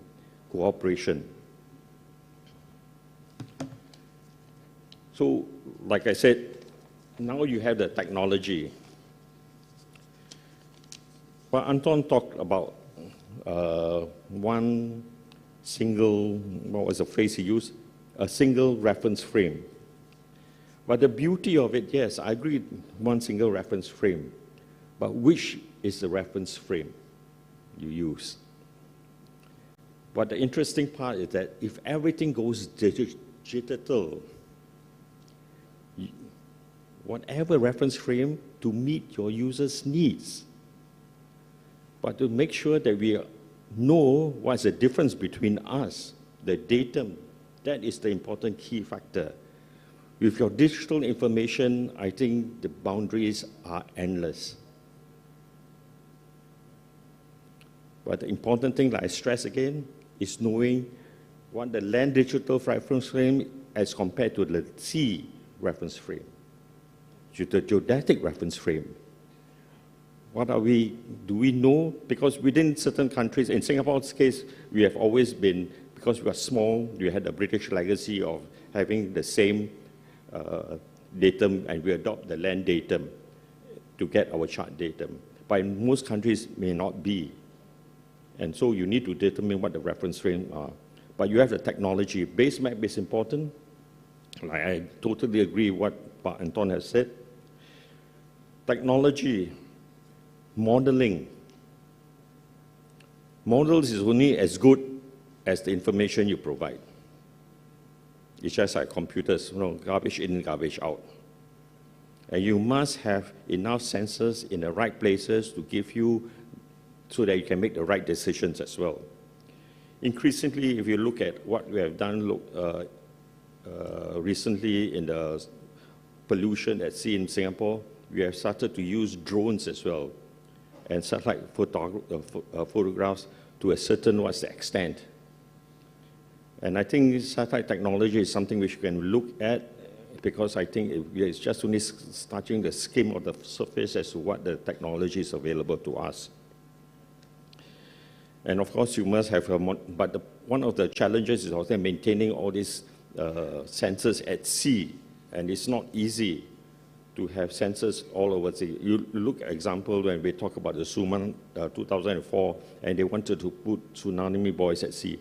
20 years on, how many of these buoys are still in existence? Are they still operating? Who is operating them? Who is monitoring them? There's a cost involvement, and there's a long-term investment. Okay, my last concluding slides. We are in a stage where we are at the beginning of where we want to explore. And it's almost analogous to when in the early 1980s, when computers started to come online. And you remember there was no applications available. You had to write your own software. We were trained to write BASIC, Fortran, and whatever. But once you give the power of computers and open up to the public, that's where you get the use cases. Within our forum alone, yes, we can have great minds here. But we are talking about a different generation, different mindsets with different ideas, and not necessarily bad. So like Pak Anton, I have to quote him again, gather once but use many times. But we need to have engagement, not only among ourselves, but if we can open up to the public, where the minds are there. Yeah, they may be incentivized in other ways to motivate them to develop software, but this is something which we need to look at. So the use cases. Important thing, data collection, settling the modelings and using standards, and something which we will discuss tomorrow at one of the moderation sessions about standards as well. Okay, last but not least, like I said, emerging technologies. One of the things which we have not even touched on is machine learning and AI. Okay, it is not to replace us, but is to make information more useful, because we may not be able to see what the computers are able to see and preempt. It's the minute changes that will create a major change or create a disaster that we may not know. And that's how we should use machine learning and AI to support our thinking and decision process. Okay, with that, I thank you, Mr. Adik.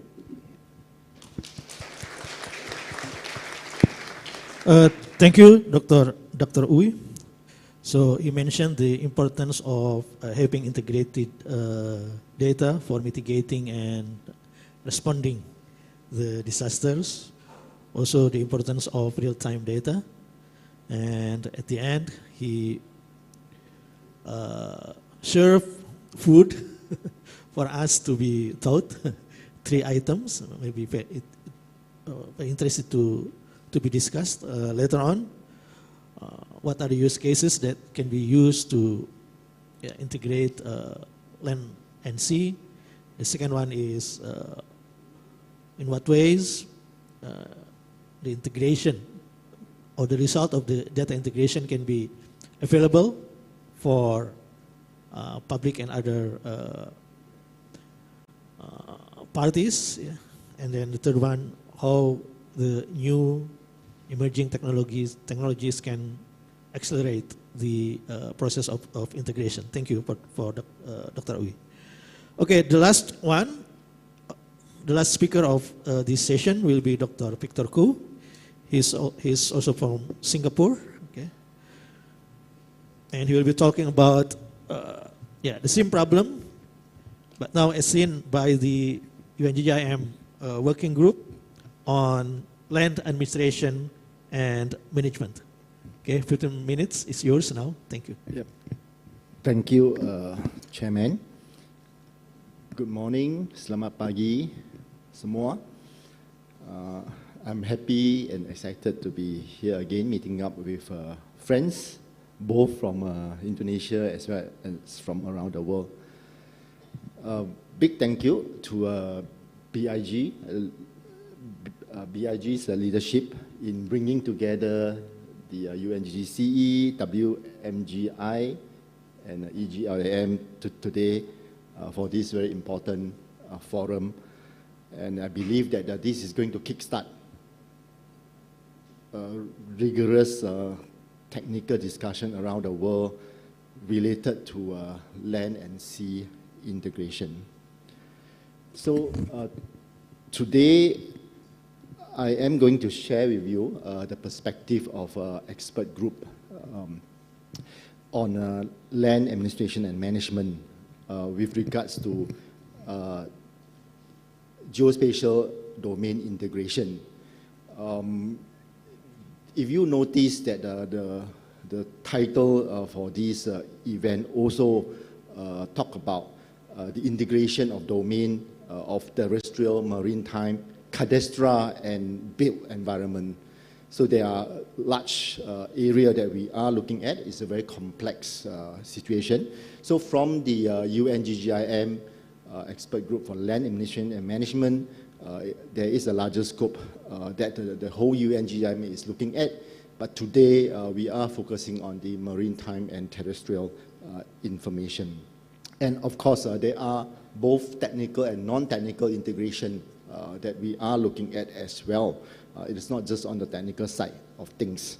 I'll talk a little bit about that later on. And of course, besides disaster resilience, climate resilience, the integration of the geospatial domain and geospatial data is also very important for urban challenges, to solve urban challenges and many other challenges that we have in the city, ultimately ensuring our city or our country safe, sustainable, and smart.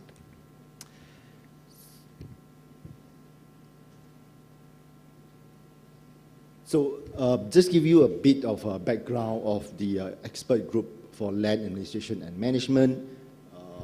It is a group that has been set up by the UN-GGIM in August 2015 with currently about 28 members in the group, together with professional bodies such as IHO, FAO, FIG, and the rest.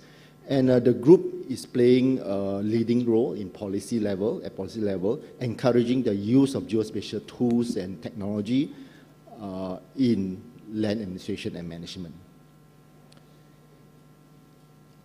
And if you look at the structure, the expert group is one of the few functional groups of the UN-GGIM, similar to the working group on the marine geospatial information. Sorry about that. So the expert group on land administration and management has a work plan from 2023 to 2025 with 5 focus areas. And I want to bring your attention to focus area 2 and focus area 3. FAILA, which is a framework for effective land administration, is what the group is working on, creating the framework to guide member states on the development of an effective land administration, which covers a very large area. And among this framework, the integration of the geospatial domain is a key work, which has been recognized as very fundamental, very important for us to push forward with the member states. And focus area 3 is particularly very specialized on integration of terrestrial, maritime, built, and cadastral domain.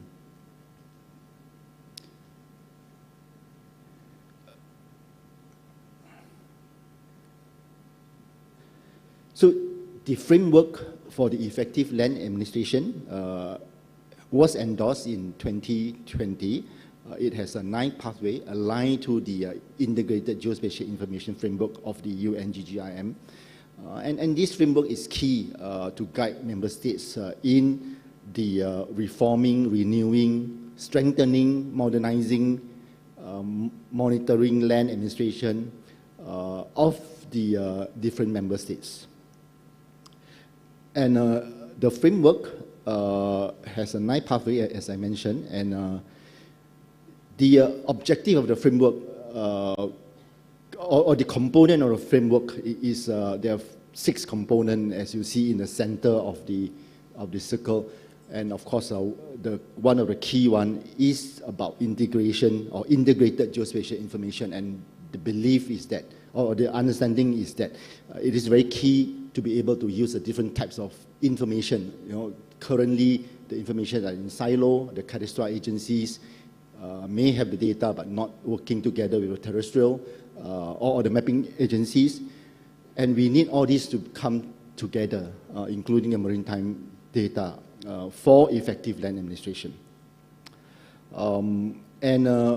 Why need geospatial domain integration? So I have a few slides to talk about this. Of course, it's very important for the data to come together, the different domain to come together for decision making, digital twin and metaverse, and of course to support new use cases and of course applications requirement, new new demand from users, and of course increased use of 3D applications.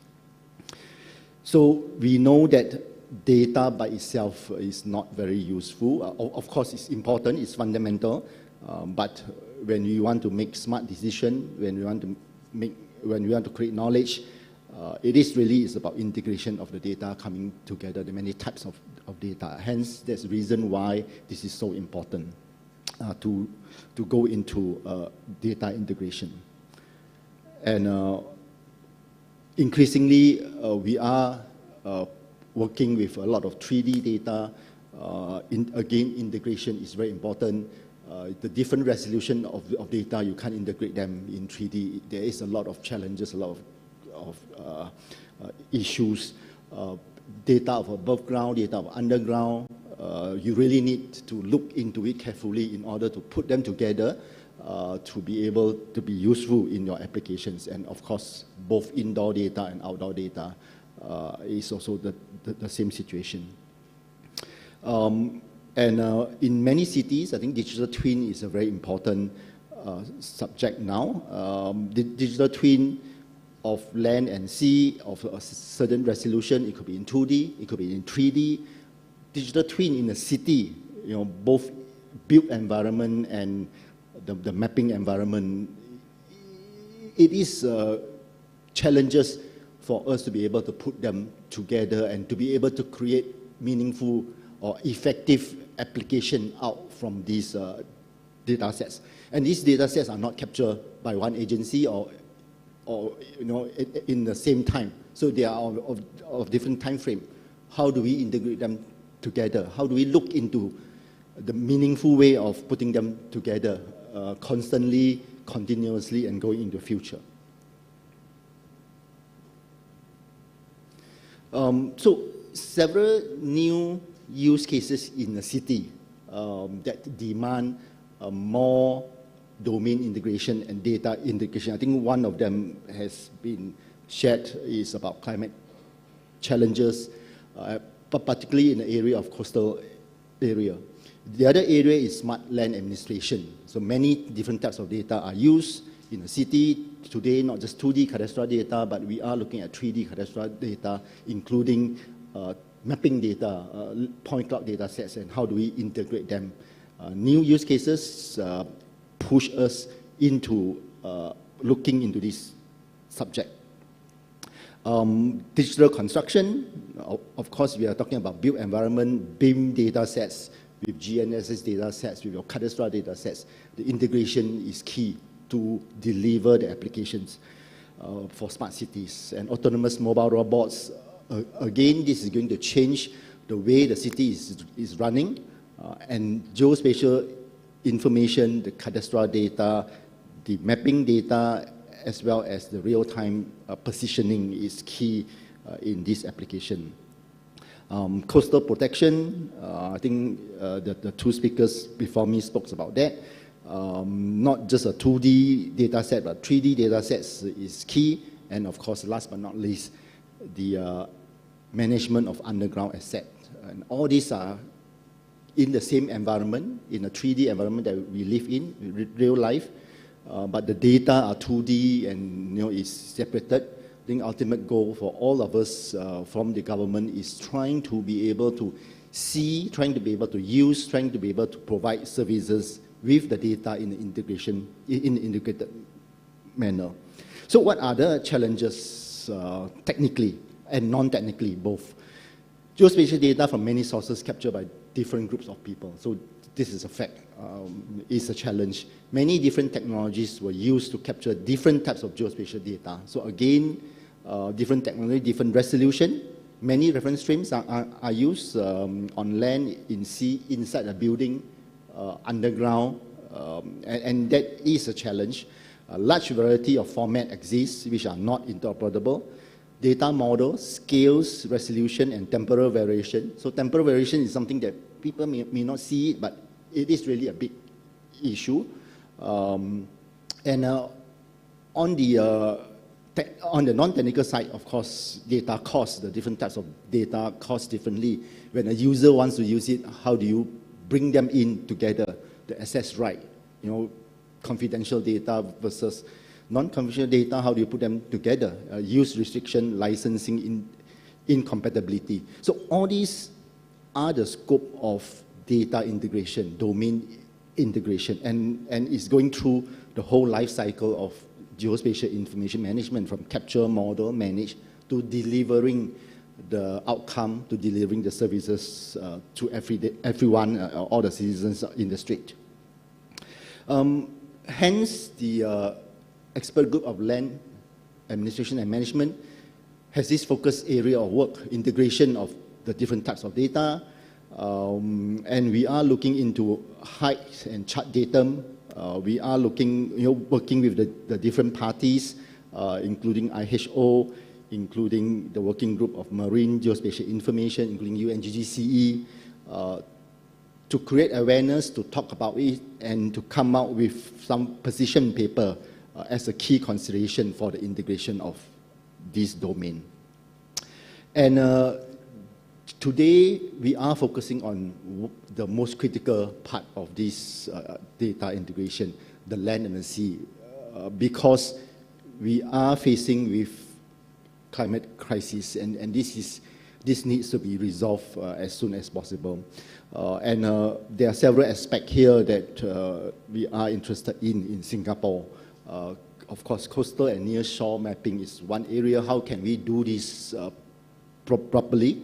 Not just putting the data together, but integrating them in a meaningful and technical manner. Sea level rise monitoring is another area, and of course, vertical land motion monitoring is another area that is key in the joining land and sea. And that is my last slides. So terima kasih. It is my pleasure to represent expert group for land administration and management together with UN-GGCE and working group for Marine Geospatial Information. Thank you, everyone. Okay, thank you, Dr. Hu.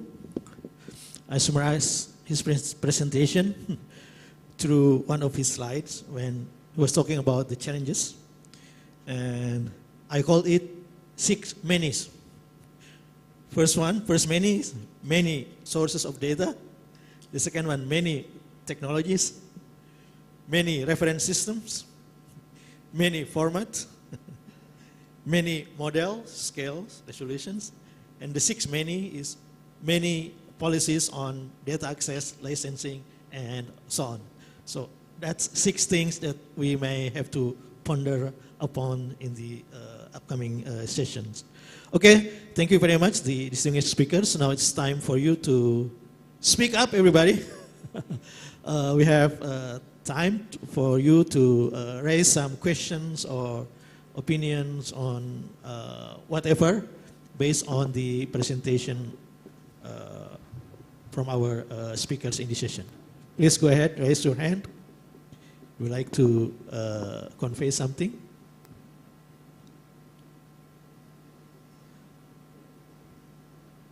So everybody's still cold, okay?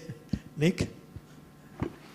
Thank you. I've got a question for Antonius. The work that you did to get funding for gravity data collection across your country, what was the story that you told to the politicians and the policymakers to get money for gravity data? Because I know a lot of countries have trouble with that.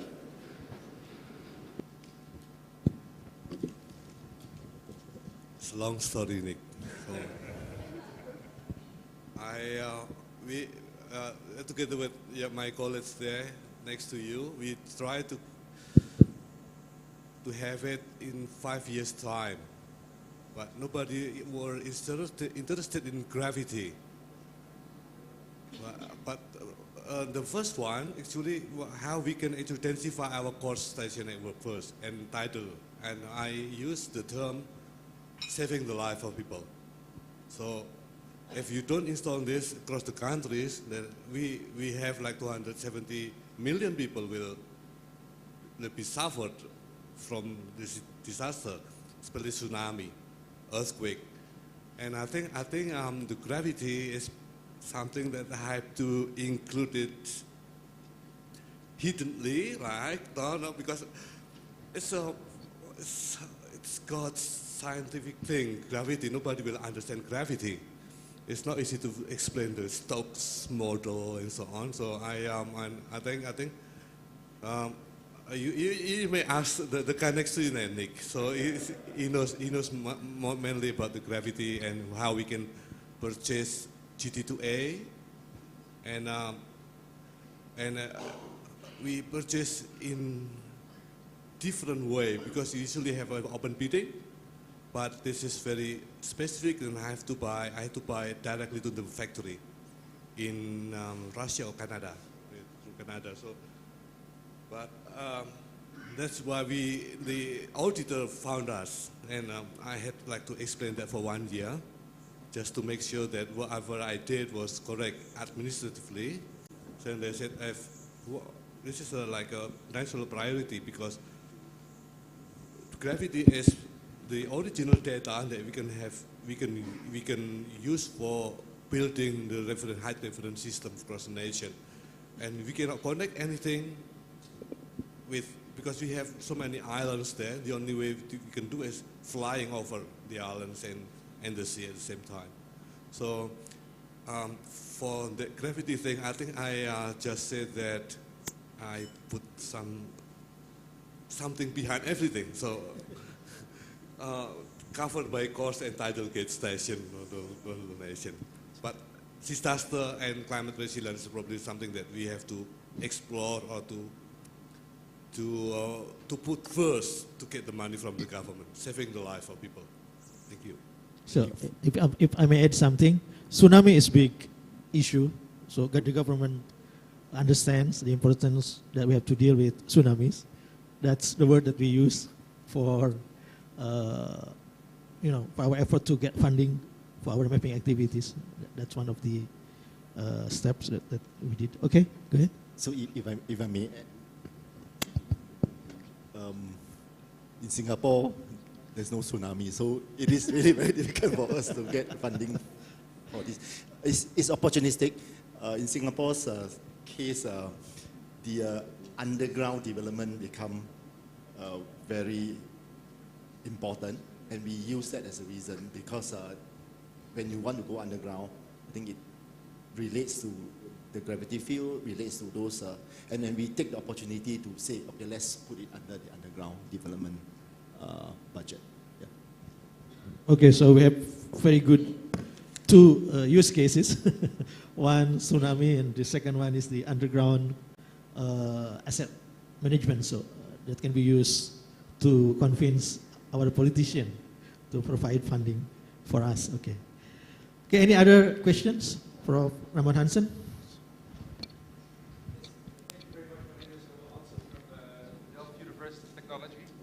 In the Netherlands, and I have a comment and a question actually.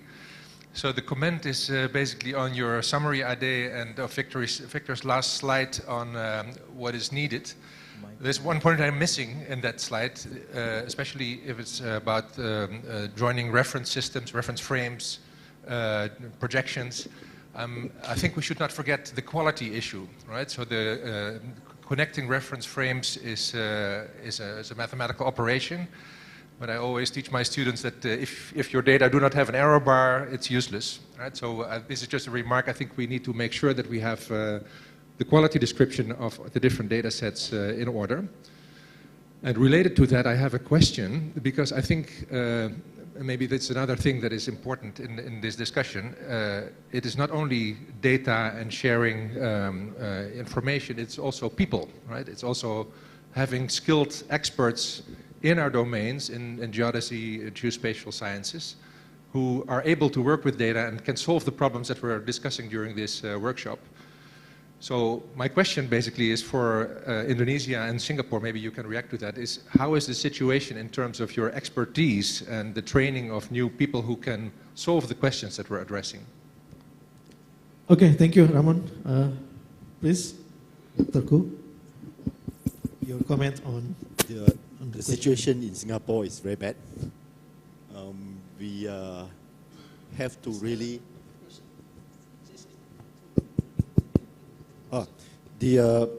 the situation in Singapore is very bad, I think, from the expertise and education perspective. So we have to really take the different paths that we can, work closely with the different overseas partners, with UN-GGIM, UN-GGCE,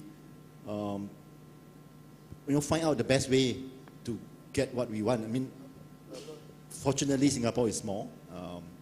We do not need so many people, but I think our approach is really going out to work closely with the different partners in going forward. Yeah. Dr. Ray, you have something to add? No, just talking about capacity building. Sometimes we will cover in the moderation tomorrow's session of capacity building.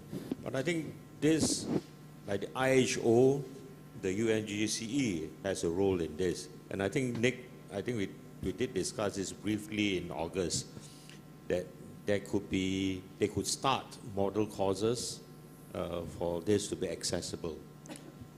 But one of the things which what I call would hamper capacity building is the travel expenses. So something which we need to deal with in terms of using whether online, but nothing like face-to-face and real physical. So maybe there is a need to develop hybrid systems for capacity building. Okay, thank you. So we'll discuss it more in depth, maybe tomorrow, in one of the sessions. And Pa Anton, please, your comment on Ramon's question on the human capacity. Well, we know we got a lot of universities in Indonesia, they're working on different parts of, but I think government also have to be convinced that we, especially the collaboration between government and the academia and academics and private sector also needs to be improved in the future. And I don't know whether the number of students increasing or decreasing every year for the geodesy and geography, but I'm not quite sure. But I think we have to look at that carefully, because there are a lot of talented people there outside, but we don't have the structure, maybe strategy to encourage them to be included in our development of GI in general, or geodetic infrastructure in general. So I think that's problem. I think it's not just Indonesian problem, it's a global problem. Now we're getting less and less students studying geodesy and geography in the world. So hopefully with our meeting in India, we agree that private sector and industry will also be playing important role in getting this need for good young professional in the future. So that's the thing that we will address in the future of GGIM globally. Thank you. So if I may just conclude my contribution, I think in reaction to what Victor said, getting people from other countries or experts in, I think we have to recognize that it's a global problem. So also getting people in Europe, it's definitely a problem. In the US, it is being addressed as a major problem that we don't have the skills. I just returned from China. I see that there the capacity is pretty well in order. So I think for the other parts of the world, this is a big problem, and we cannot simply rely on the fact that there will be somebody from the outside coming. So if I may make a recommendation for this meeting, I'm not sure if there will be resolutions at the end of this workshop this week, but I think we should recognize that one of the major critical issues in our field is that we're losing the next generation, and we need to make sure that we're training experts for solving these problems, which will not be solved in the next 10 years, but will need many generations to come. So that would be my recommendation. Thank you. Okay, thank you, Ramon. I think this is a good place to make such kind of recommendation. So there are UN-GGIM officers. I'm sure this will be addressed in the upcoming sessions of UN-GGIM meetings. Okay, ladies and gentlemen, distinguished delegates. Oh, there's another one. Go ahead.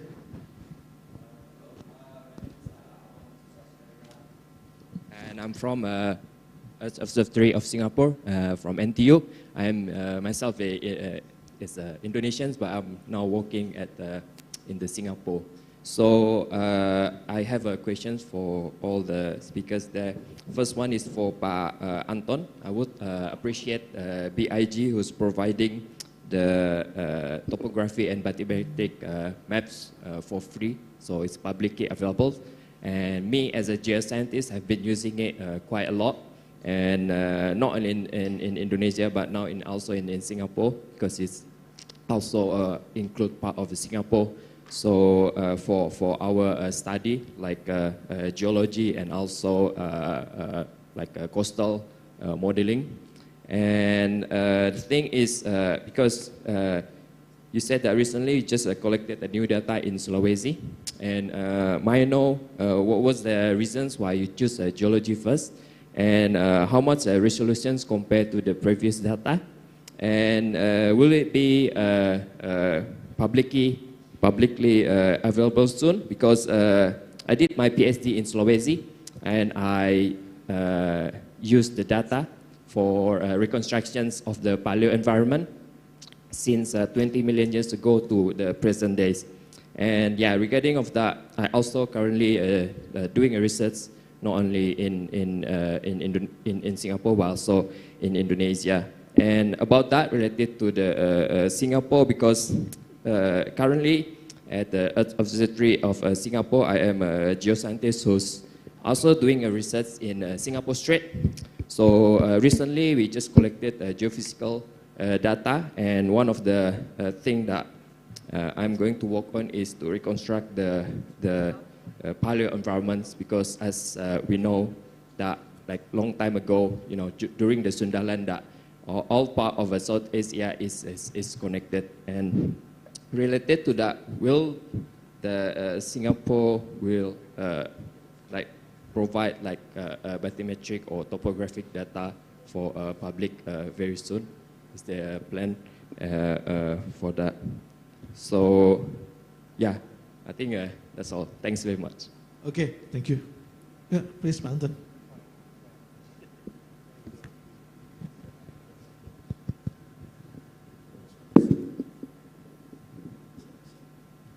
Okay, we actually share everything for free, but some of the nation member states in Asia Pacific said you should have charted one, especially for GNS data, because we can actually get the money from it, and we can look after our station very well, doing with if we charge something. But we just want to encourage that everybody can use it, and one day will be charged. But not for now on, we will be no charge for getting all the information from BIG. But I don't know if government suddenly stop our funding and we have to look for the money ourselves, then in that case, we have to think about getting charging little money from you to get our data, especially for the high resolution data in Sulawesi is 1 to 5,000. So we are actually building like a business model for getting our stations and our map update well in the future, because it's like we're going to update our map every 5 years maximum. So and budget from government always decrease. So that's why I think Nick later on can have like how we can actually maintain our station or 400 stations across the nations. You have to have a good internet connection, like spare parts must be replaced every 2 years or 5 years, and then we need a lot of money for that. So hopefully in the next 5 or 10 years it might still be free, but after that we don't know what's going to happen in our station because the constraint of the budget from the government is always increase every day. Okay, but we want it to be free because that's government, public taxation things involved. Thank you. Yeah. If I may add something, even if the government decided to commercialize the data, there's always be a room for a specific application that would be free. So I should say, don't worry about that. So especially for research, that's the case. Always the case that it's an exemption to that policy. Okay. Okay, go ahead. Your comment from Singapore. I would speak on the behalf of the topographic part, the land side. So similarly, for high resolution data for research, we can discuss about it separately. I think that is something that the government would support for the work. From the marine side. For the marine side, ENC's electronic navigation charts are available, but it's for Singapore waters only. For the straits, it actually is owned by 3 countries: Malaysia, Indonesia, and Singapore. As far as I can recollect, for research purposes, I don't think we have a caveat that says there's no purpose. But for bathymetry, I think it's a bit sensitive because of the implications of how it's utilized. But definitely, electronic navigation charts will be available for research purposes. Okay, thank you everybody. I think that's, sorry because of the time, so we'll move to the next session. Please give a big round of applause to the speakers of this session. Dr. Wijanarto, Dr. Ku, and Dr. Oi, again, thank you very much for your contribution, and we'll continue discussing about many issues, not only 6 many issues in the following session. Thank you very much, everybody. Thank you, Dr. Mulyana, for leading us through the productive and engaging session. We truly appreciate your time and expertise. Then I kindly ask the moderator and all speakers to come forward to the stage, and we would like to invite the Principal Secretary of BIG, Mrs. Belinda Arunarwati Margono, to deliver the token of appreciation for moderator and speakers. Please come forward to the stage.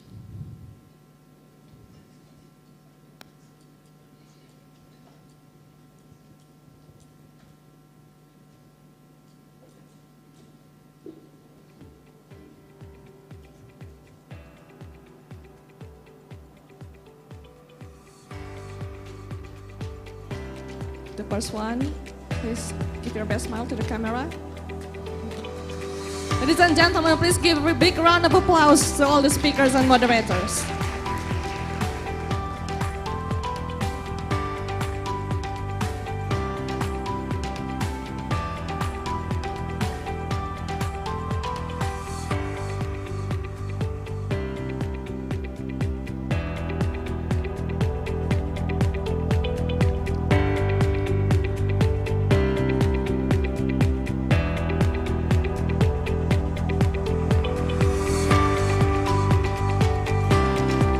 Okay, and then please have a photo session together, all together, while showing the token of appreciation. In 1, 2, and 3.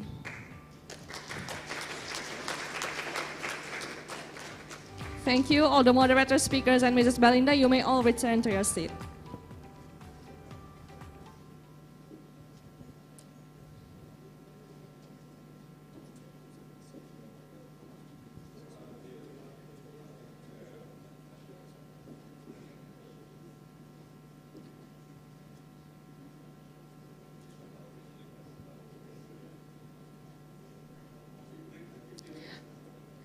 Okay, ladies and gentlemen, now we have the morning break.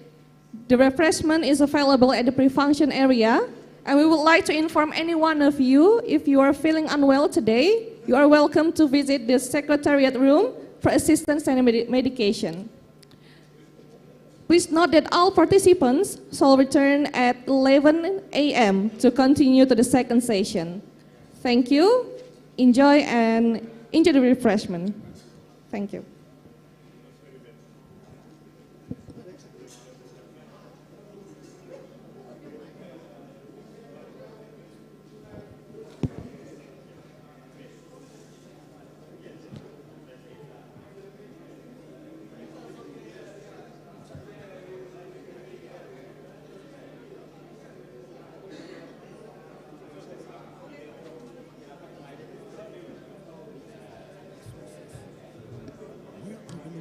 Of Indonesia's nature tourism potentials. When do the tides change across Indonesia? Where are the locations of Indonesia's hotspots and ring of fire? Where are the locations for development that are deemed safe from natural disasters and can be used to develop a disaster mitigation system? When the public requires answers, decision makers looking for the geospatially based big picture as a base for all geospatial information layers. We are here. BIG has transformed substantially from 1938 to 2011.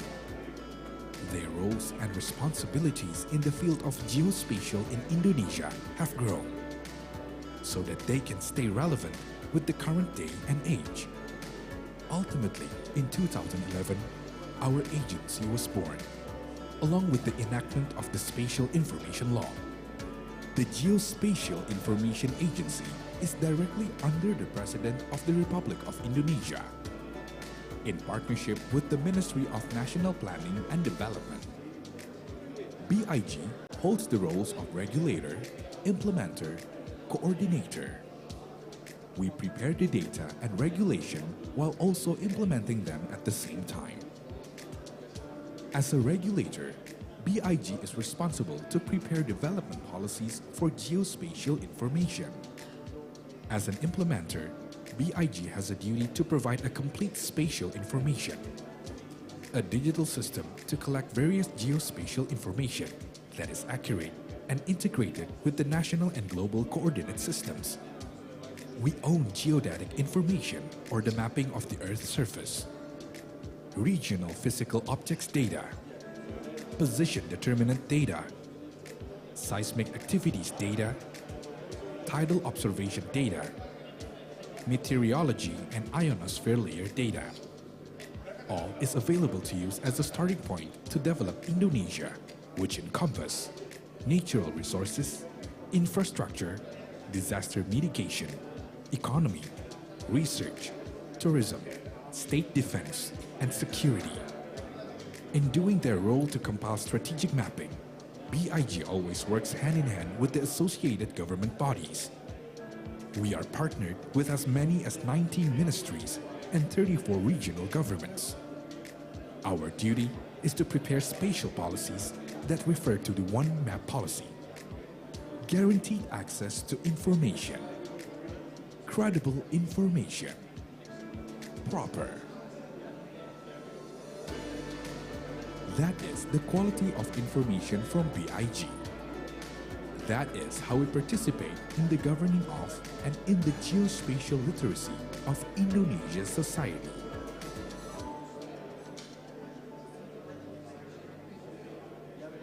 Data becomes one of the precious assets in this digital information era. Including geospatial data play a role to support decision and policy making through comprehensive analysis. As an example, geospatial information that has been processed from geospatial data can be used to support Sustainable Development Goals, or SDGs, in Indonesia. Geospatial information may be used to formulate policies and carry out geospatial-related activities. Why is geospatial data necessary to support SDGs? Indonesia has enacted Presidential Decree or Perpres number 59 of 2017 on implementing the achievement of SDGs. This regulation states that National Action Plan or NAP of SDGs should be synchronized with National Midterm Development Plan. According to the SDGs target, Indonesia's SDG achievements rose slowly between 2016 and 2020. Then, Geospatial Information Agency or BIG, with its competency in data processing and geospatial information, formulated a geospatial information roadmap for Golden Indonesia by 2045.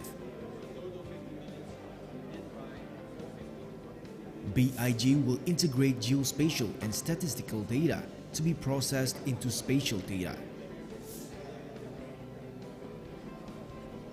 Through a One Data, One Map policy, the integration among social welfare, inclusive economy, and habitable environment will realize sustainable development in Indonesia.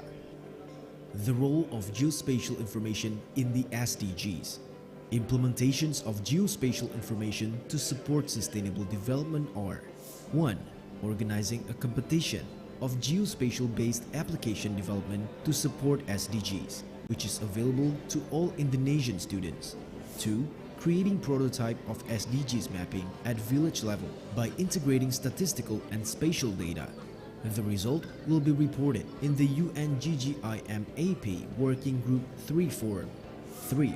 Mapping the area of rice fields throughout Indonesia by means of the natural resource balance method. This accurately mapped data will give an impact on the effectiveness of the state budget revenue and expenditure, including subsidy of fertilizer, agricultural tools, and seeds. Balance mapping of natural resource has been also used for other commodities, for instance, palm oil and corn. Through One Map policy in Indonesia, we expect all existing data can be visualized spatially and integrated for each part in the sustainable development. Therefore, Golden Indonesia can be achieved.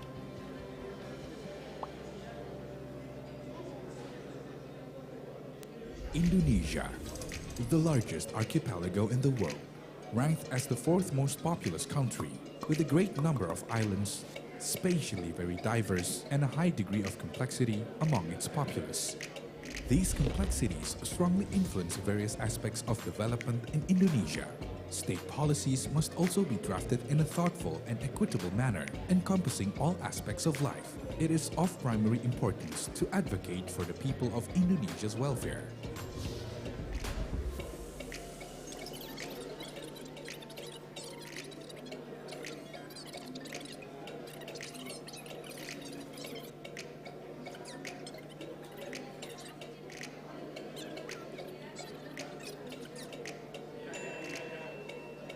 It is for that reason the issue of sustainable development became crucial.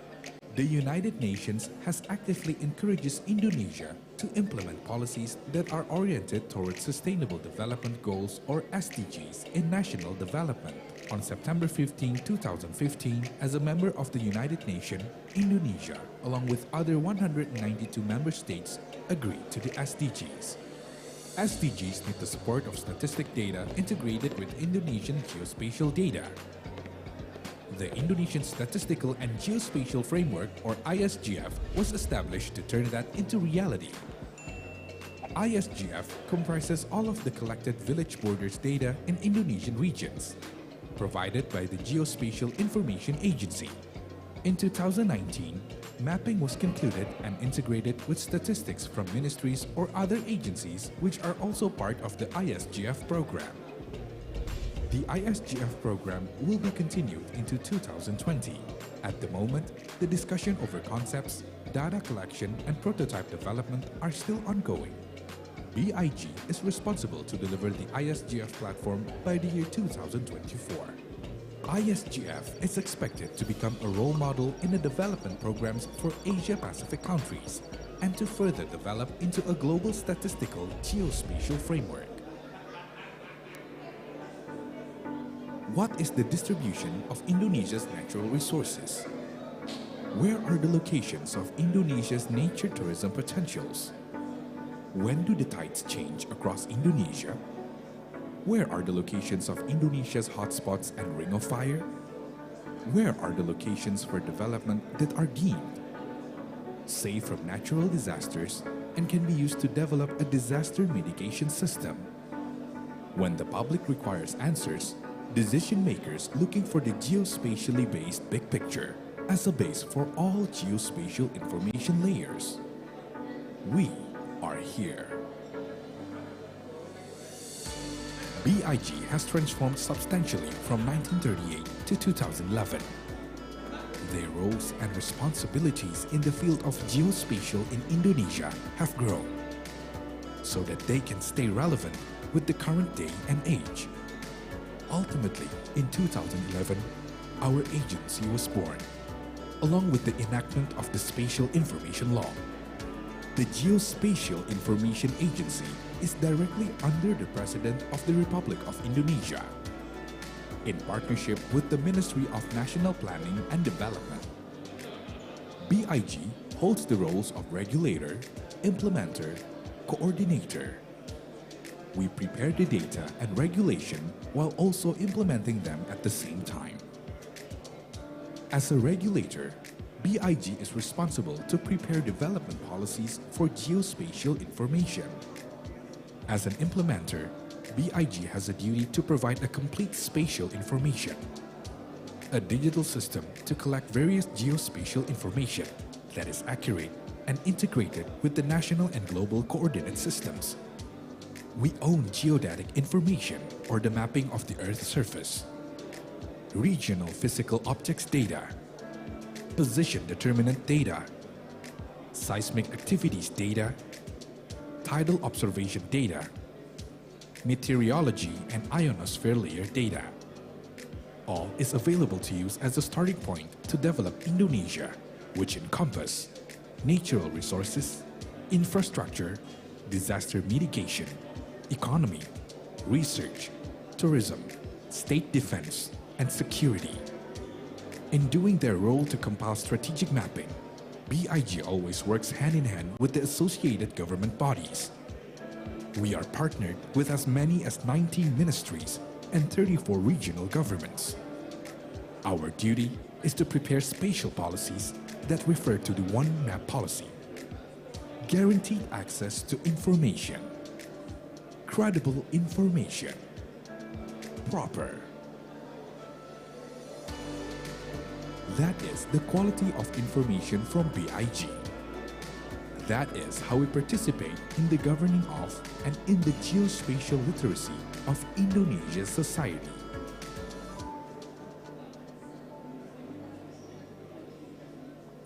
Data becomes one of the precious assets in this digital information era. Including geospatial data play a role to support decision and policy making through comprehensive analysis. As an example, geospatial information that has been processed from geospatial data can be used to support Sustainable Development Goals, or SDGs, in Indonesia. Geospatial information may be used to formulate policies and carry out geospatial-related activities.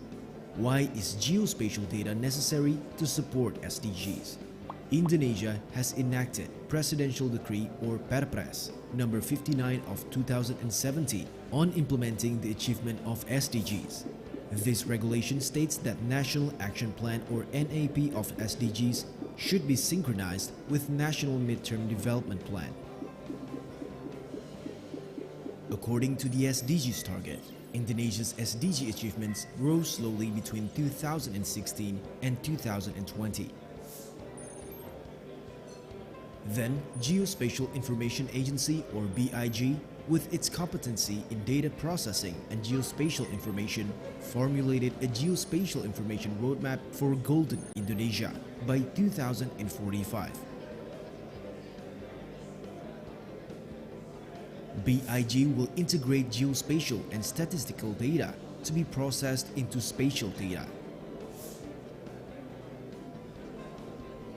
Through a One Data, One Map policy, the integration among social welfare, inclusive economy, and habitable environment will realize sustainable development in Indonesia.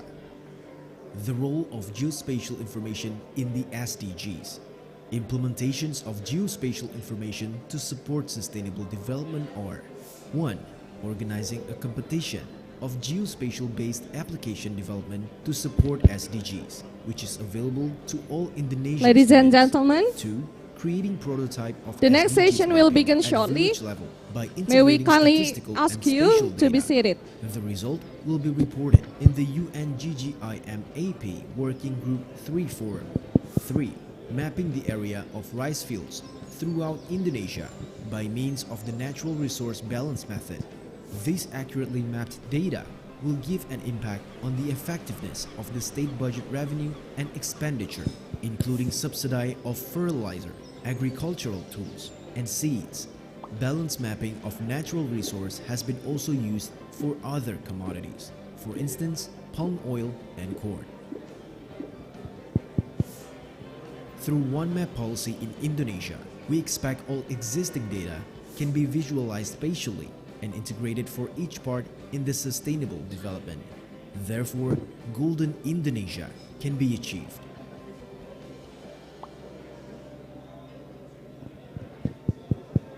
Indonesia, the largest archipelago in the world, ranked as the 4th most populous country, with a great number of islands, spatially very diverse, and a high degree of complexity among its populace. These complexities strongly influence various aspects of development in Indonesia. State policies must also be drafted in a thoughtful and equitable manner, encompassing all aspects of life. It is of primary importance to advocate for the people of Indonesia's welfare.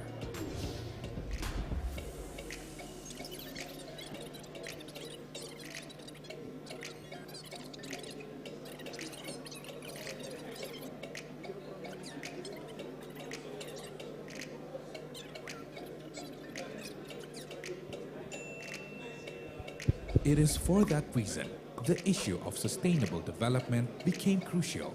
The United Nations has actively encouraged Indonesia to implement policies that are oriented Ladies towards and sustainable gentlemen, development we will goals or continue our SDGs agenda in shortly. national development on September May we 15, kindly ask you to be 2015, seated. as a member Thank of you. the United Nations, Indonesia, along with other 192 member states, agreed to the SDGs. SDGs need the support of statistic data Ladies and integrated with gentlemen, Indonesian geospatial data. The we kindly Indonesian request Statistical all of and you Geospatial to back to your Framework, or seats because the ISGF, next was agenda will established to begin turn that shortly. into reality.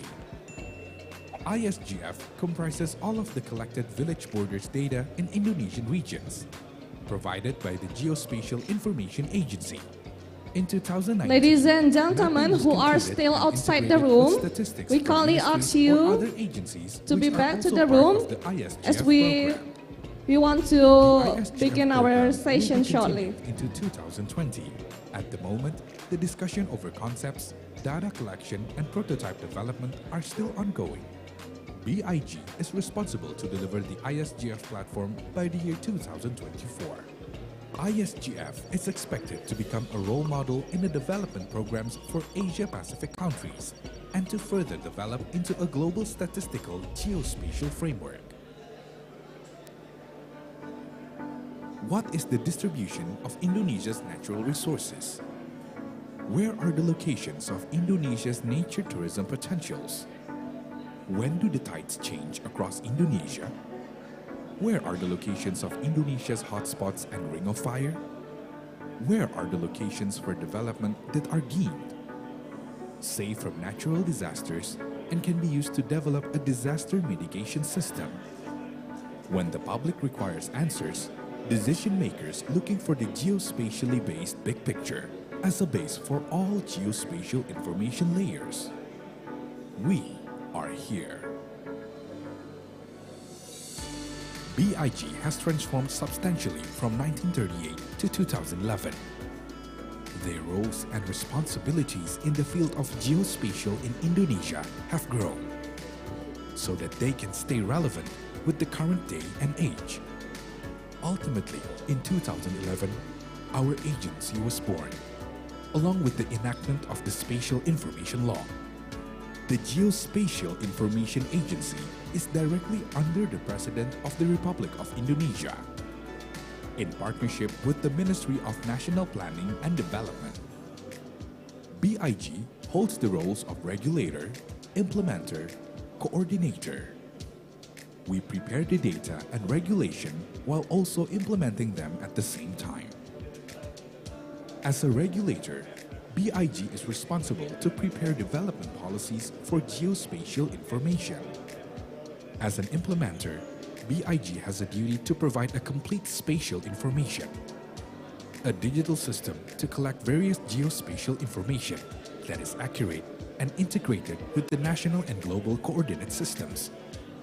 We own geodetic information, or the mapping of the Earth's surface, regional physical objects data, position determinant data, seismic activities data, tidal observation Ladies data. and gentlemen, we will begin our agenda shortly, so may we kindly ask you to be seated. To use Thank as a starting you. point to develop Indonesia, which encompass natural resources, infrastructure, disaster mitigation, economy, research, tourism, state defense, and security. In doing their role to compile strategic mapping, BIG always works hand in hand with the associated government bodies. We are partnered with as many as 19 ministries and 34 regional governments. Our duty is to prepare spatial policies that refer to the One Map policy. Guaranteed access to information. Credible information. Proper. That is the quality of information from BIG. That is how we participate in the governing of and in the geospatial literacy of Indonesia's society.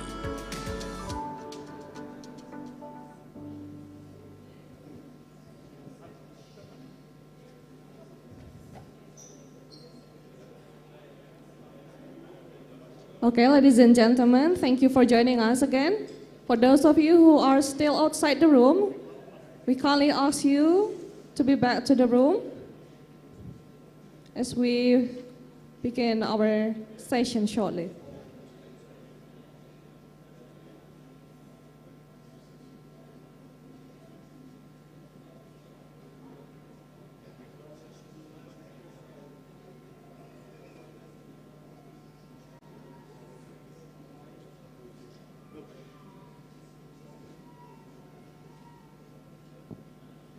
Distinguished guests, ladies and gentlemen, now we have come to our next agenda, the second session, exploring case studies around the globe, which will be moderated by Mr. Nicholas Brown, the head of office of the UN-GGCE.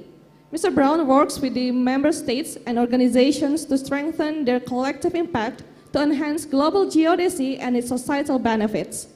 Formerly the Director of National Geodesy at Geoscience Australia, Mr. Brown was responsible for the Australian Very Long Baseline Interferometry and Satellite Laser Ranging Infrastructure, as well as being a geodesy advisor to the Australian Defence Force. Okay, let's welcome our moderator, Mr. Brown, to the stage. The floor is yours.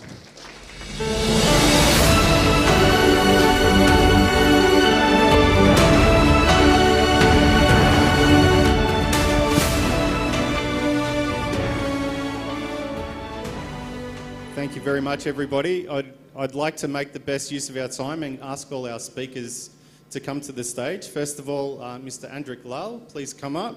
Andrik, originally from Suva, is based within the Geoscience, Energy and Maritime Division of the Pacific Community in Suva, Fiji. His background is in land surveying and geospatial science. Andrik is the focal point for the Pacific Geospatial and Surveying Council Partnership Desk at SPC. Please join me, Andrik.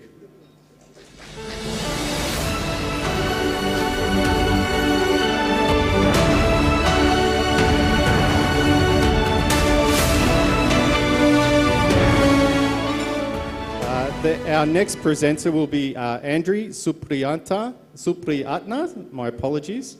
Andri is an expert with strong background in urban planning, particularly focusing on land tenure security and issues surrounding informal settlements at Jakarta. His research contributed valuable insights into land security issues in Indonesia's urban areas, emphasising both the causes and effects of tenure insecurity. Please welcome Andrew.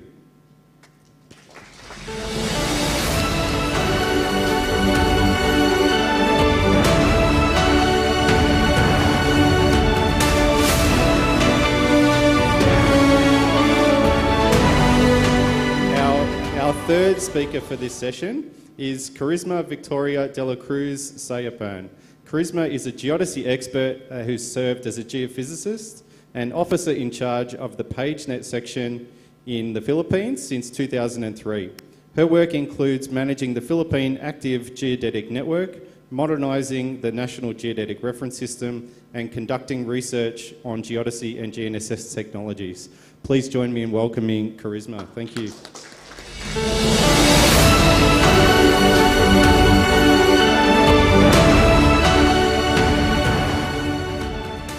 They're all getting a bit nervous about the big fanfare. I feel like we're at the Oscars. It's wonderful. Our final speaker in this session will be Bayu Triyogo Windyantoro. Bayu is a distinguished expert in geospatial systems and tidal control networks, currently serving as Acting Director for the Directorate of Geospatial Reference Systems at Geospatial Information Agency of Indonesia. With a career spanning over 15 years, he has played a pivotal role in managing Indonesia's tidal control network. Please welcome Bayu to the stage.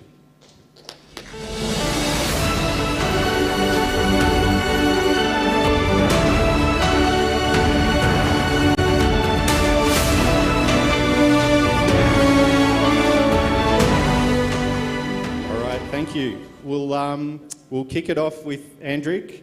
I'm very pleased to say that I've worked with Andrik over a number of years, particularly on this project in my previous role in Australia, looking at Pacific geodetic and sea level monitoring. So I encourage you, please come to the stage and tell us about the background to this project and in particular how the land and sea gets brought together. Thanks, Andrik. The floor is yours.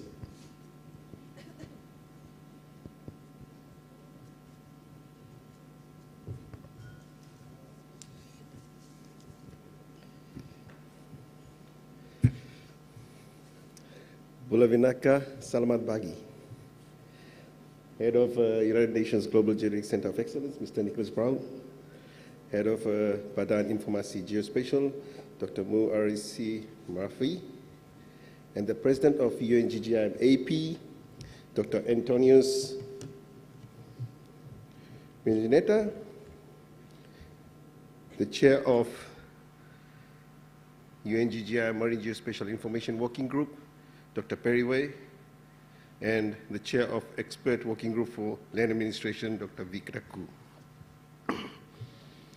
And acknowledging our dear Chair for Pacific Geospatial and Surveying Council, Mr. Vaipo Mataora from Cook Islands.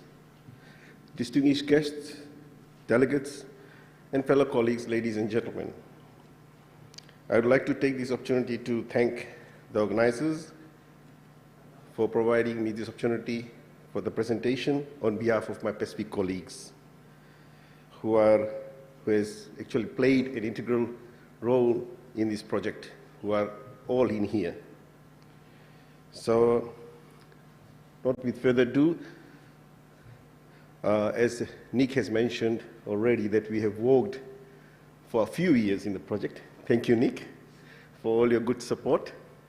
We all still remember the big dreams we made in the field, and we are all here as a community making that engagement and the integration for joining land to sea as well. So we've always talked about this. It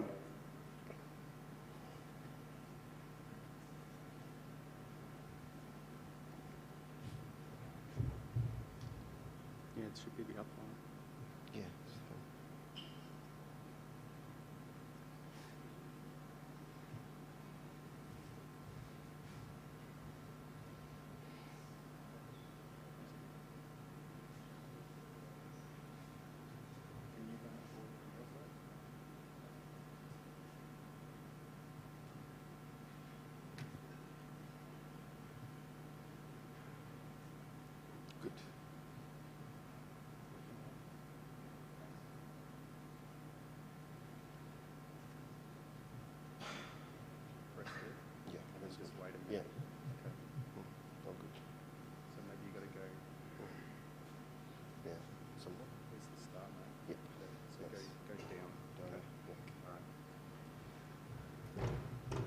Thank you, Nick.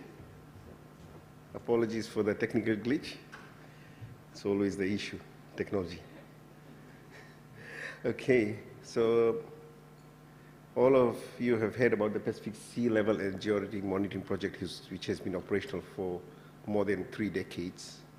As you could have seen the logo, 30 years of sea level monitoring in the Pacific. It's supported by the Climate and Ocean Support Program in the Pacific COSPEC. And as you have mentioned, well, as you have seen from the session 1, this data or the information is very critical for strengthening our climate and disaster resilience. And as you could see that there are 15 Pacific Island countries and territories now supported with this project. It began in 1991, where the Pacific leaders have raised their concerns about the sea level rise. And through the concerns of the Pacific leaders, the Australian government has provided this support with the infrastructure of the tide gauge stations in the 14 countries, and also now including the new member, Tokelau. So you could see that we have a lot of data in the Pacific for from the tide gauge stations for the sea level. And together with that, in early 2000 came the GNSS core stations too as well. So our primary goal is to generate an accurate record of sea level variance and the land motion in the Pacific too as well.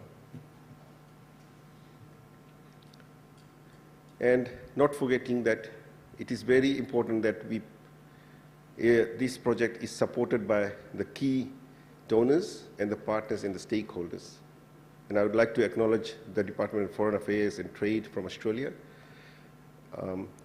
New Zealand, the Ministry of Foreign Affairs and Trade, who are supporting or providing the funding for this project. And this is in the 3rd phase of COSPEC, which will actually finish off in June 2027.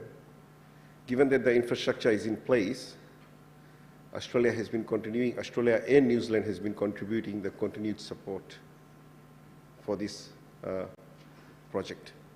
And not forgetting our agencies such as Geoscience Australia. We have our colleagues here from Geoscience Australia, from LINS as well, and also from SPREP and NIWA as well, who has been providing integral support. And also my colleague Salesh is here too as well from the Pacific community. And not forgetting our Pacific colleagues again, who has been providing other support on the ground.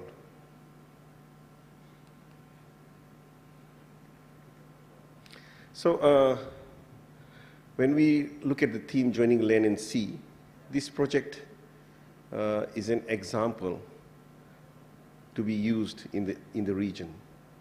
We have 14 GNSS core stations. We have 14 regional tide stations too as well. So when we look at the tide gauge stations, they provide the sea level data. When we look at the GNSS core stations, they provide the land motion data too as well. So when we connect the two, we provide a routine leveling support too as well from our team in SPC or Pacific Community. And there are several publications around that too as well. So when we look at the regional context, look at in the scale. We come into the national context, even though there is one station per country, it is an integral infrastructure for the Pacific Island countries, because it provides not only the tide gauge or the sea level data or the land motion data, it also adds value to the reference frame in modernizing the data as well. For your information, 11 out of the 14 countries, or the 15 countries which has been stated, they are still in the local reference system. So when we look at this infrastructure, you could see that these are Tier 1 GNSS core station, a concrete pillar with the GNSS station. We have also a GNSS hut. now and then we would call upon our colleagues when there's a issue at the station, and they would provide this support. And I would like to acknowledge that support. We do have the tide gauge stations. These are pressure sensor gauges converted into the radar gauges too as well. So we have different types of tide gauge stations at one location.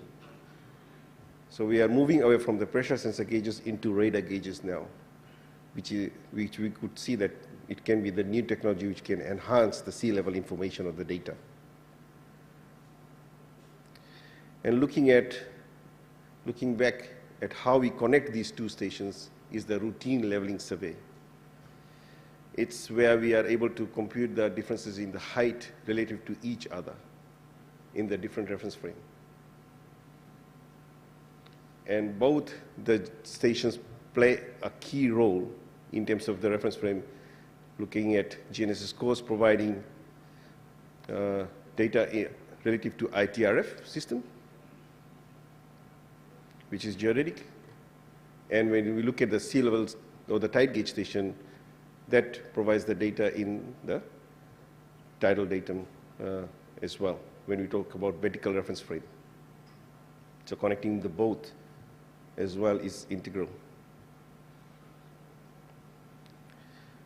When we look at each station, as you could see, that the tide gauge cannot alone differentiate between the changes in the sea level. And this is an important component, because when we look at the GNSS course, we can see that this can provide the land motion data, and we are able to differentiate how much they have moved relative to each other and how much the sea level has changed. But is it actually sea level changes, or is it actually the land movement at a local scale, at a national scale, or at a regional context too as well? We are all known as small island developing states, the Pacific.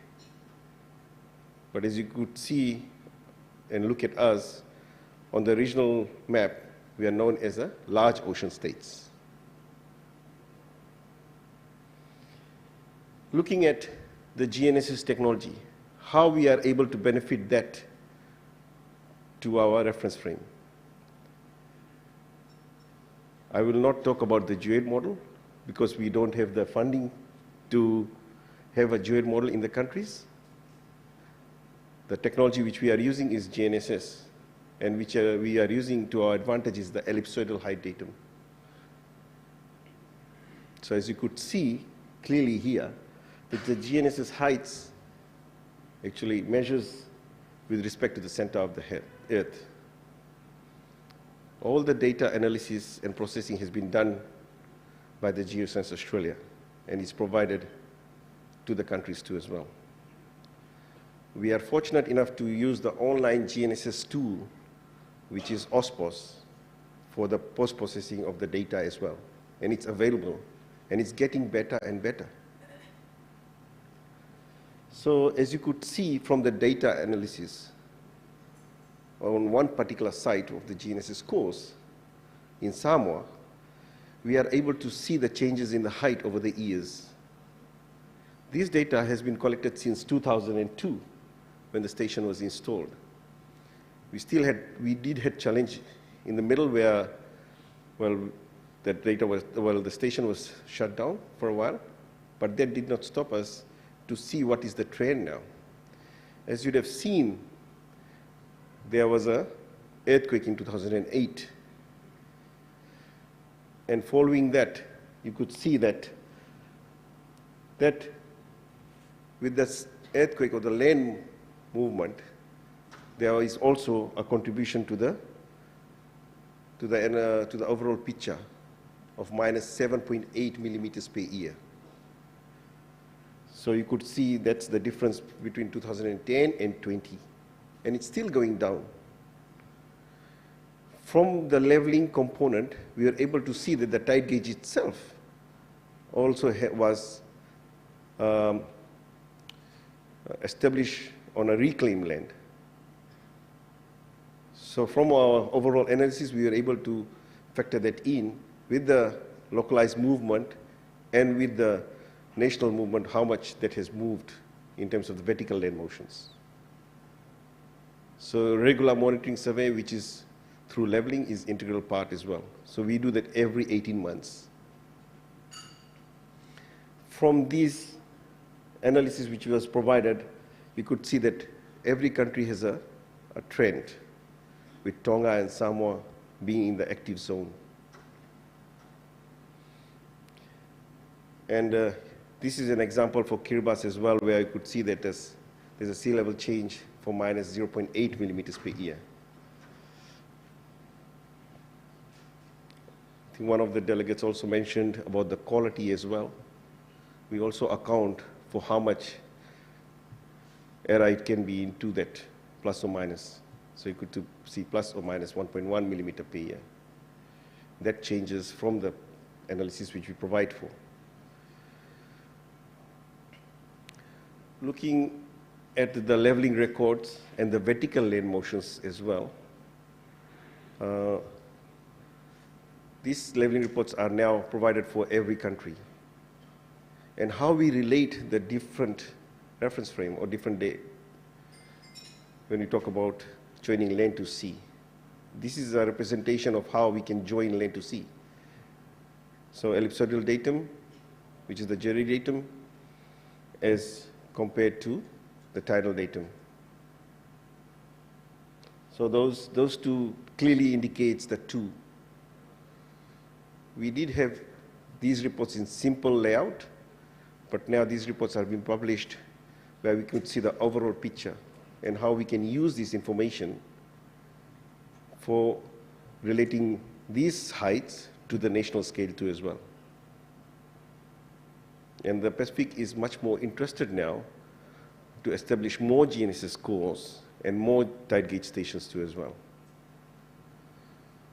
So with the kind assistance from Geoscience Australia, University of the Central Washington as well, and I think there are other key partners, they are able to lend us some equipment which we are adding to our pool to provide that equipment for the countries too as well, where they could enhance the GNSS core stations too, or the network. When we look at the network, the infrastructure, as mentioned earlier, geodetic infrastructure, the survey benchmarks plays an important role as well. We do have these survey benchmarks driven to refusal, primary benchmarks, which we are able to monitor them.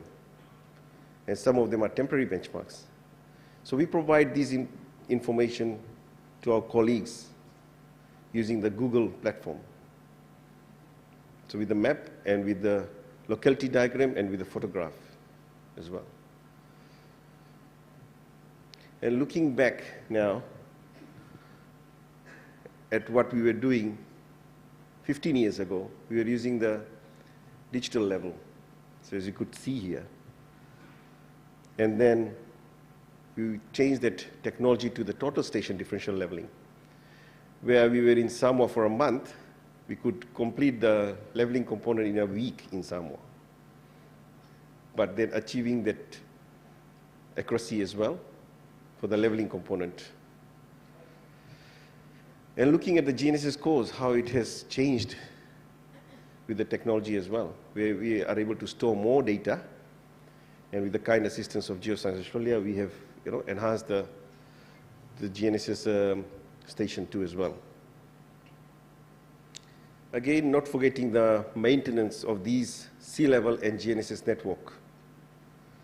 As you could see, our chair, he makes sure that the lawn is cut every month. So he goes onto the site and does that by himself. But we also at the same time provide the training. But this is done online by the tide gauge team and the geodetic team. Just recently, or just last year, we concluded a first regional training, tides training, where we were able to bring the surveyors and the oceanographers or the hydrographers together to have this training for the 12 countries. 41 participants were there. And some of them are here in the room too as well. So looking back last year on some of the initiatives for the regional tides training. That's my last slide. Thank you. Terima kasih. And again, just to let you know, just scan the QR code as well. It could take you to the Pacific Tides app. And we do have tide calendars for all the 15 countries as well now, available online or on the app too as well. Thank you very much.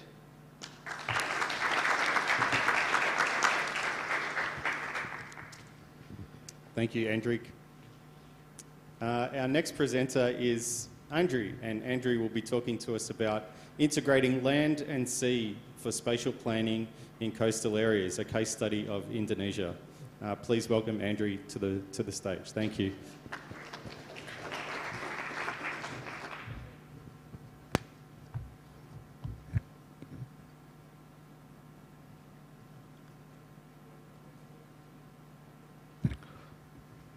Bismillahirrahmanirrahim. Assalamualaikum warahmatullahi wabarakatuh. Ladies and gentlemen, it is a privilege for me to stand before such an esteemed audience of experts and practitioners in the field of geospatial information and spatial planning. This time I would like to present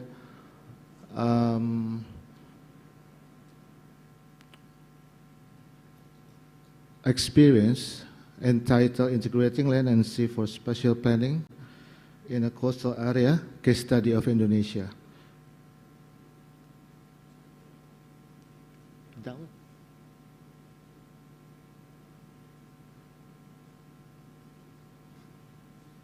Oh, it's not working.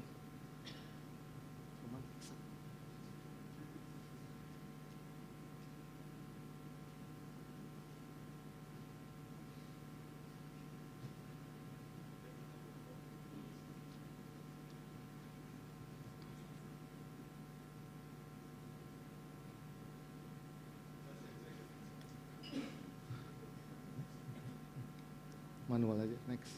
Huh? Okay. Okay, next.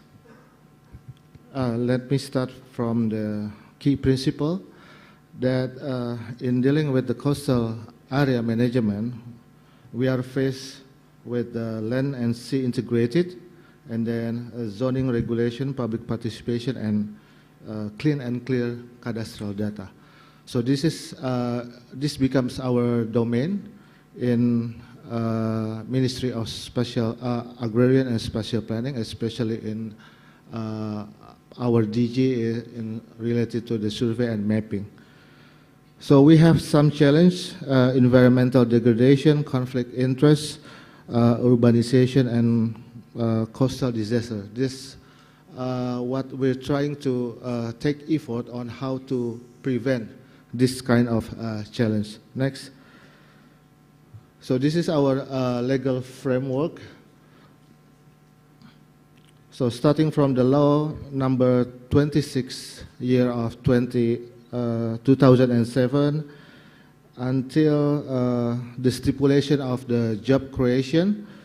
So we have issued some related coastal management regulations, especially on law number 21, year of 2021, concerning the implementation of spatial planning. So this becomes our fundamental implementation framework. The issue next, the main issue of this coastal, the gap between the terrestrial and the coastal area is there is not integrated yet between the spatial planning and then the coastal zoning planning.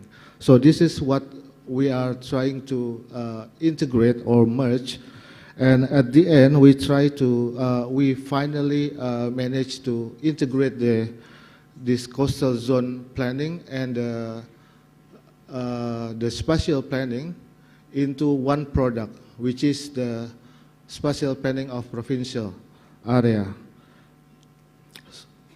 Next. So these are the basic layers, some layers that has been built separately, and then in terms of the structural planning and also the zoning planning. Next to the zoning planning, so there are many layers. So basically that's what I'm trying to deliver, that there are many layers that we're trying to integrate. And finally, we managed to integrate it into one provincial spatial planning. And then another issue is about the inclusiveness. Related to the inclusiveness, we formed the member of Spatial Planning Forum that consists of the relevant ministry and then professional association, academics, and also community leaders. So we're trying to gather respective stakeholders in order to give approval to spatial planning. Next. Okay, next. So this is, I just like to give you some example on how this KKPR or approval or suitability for spatial planning utilization activities is approved during the process. So this is kind of a new process after the job creation law. So basically there are two types of activities. One is the business activities and the other was the non-business activities. In relation to the coastal area management, we are trying to focus on the non-business activities. Next. There are some regulation stipulated in order to regulate the coastal area management, one of which is the law 18 number 21. In that regulation, it is possible to grant a land title for the community or the residents of the customary law community or its member who have inhabited that location for generations. So heredity becomes our concern because we try to include their rights for their long existence. And then another key point that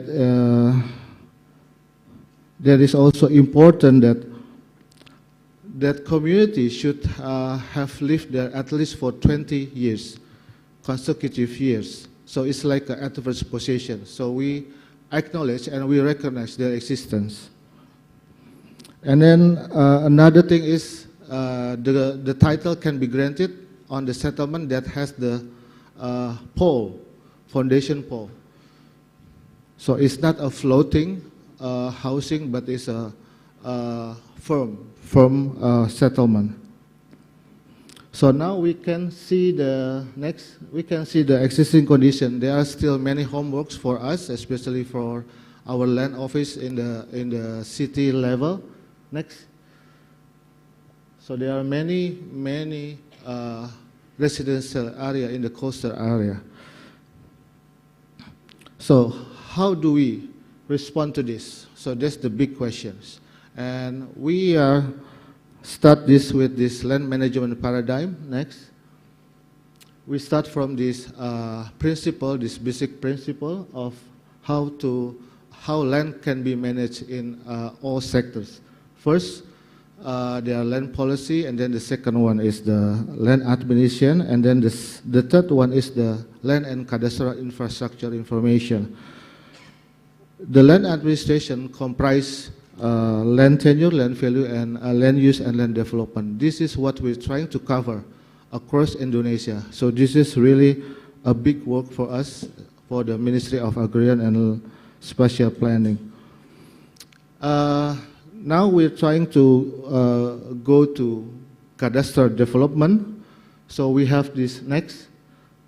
So we have this base map. So that's the first layer, and then the second one is the parcel map. So that's the boundary of the land or the area, and then we develop this thematic map. So it's kind of a derivative from the base map and the land or parcel map. Next. So we have this base map. I would like to highlight here that in next year we try to have like 104 cities for complete city.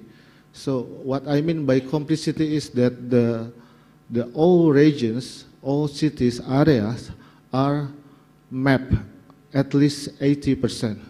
So this is our target for next year. And for the pilot project, this year we have 6 cities. Consists of Bogor, Badung, Denpasar, Depok, Surakarta, dan Surabaya. So basically this is a 3D cadastre that we have been building so far. Okay, next, another case study in Bali. So we built this 3D cadastre, LOD1, level of detail 1. The idea is to integrate the land data and then the fiscal data. And also, we try to support the ease of doing business, or what we call now is business ready. Next. So this is the concept what we've been related to the above and underground mapping. So basically the marine cadastre is similar to this concept. So the idea is how we give the land title on the surveys, and then we give another title on that first layer. So this is basically the layering rights that we're trying to give. So the idea is how we support the economic activities. Next, another case study related to the coastal area.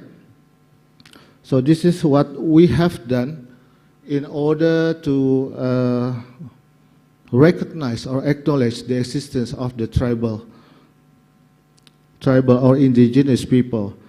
So in 2020, we held a GTR summit. So it's like a Agrarian Reform Summit, nationwide. So in that occasion, the President, Joko Widodo, delivered 525 land titles of the total 6,437 land titles for the indigenous people. And before we grant the title, what we do is we do some historical investigation concerning the rights over water through the social mapping activities. So this is basically participatory mapping. And then, next slide.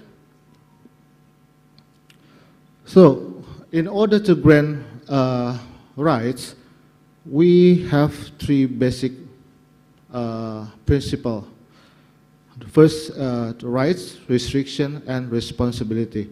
So, basically, the title can be given in the form of time-limited entitlements.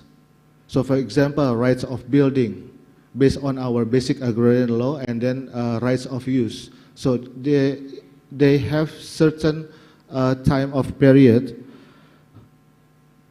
If it's given to the individual, we can give this time-limited land titles. But for the rights of ownership, we can give only for the collective rights.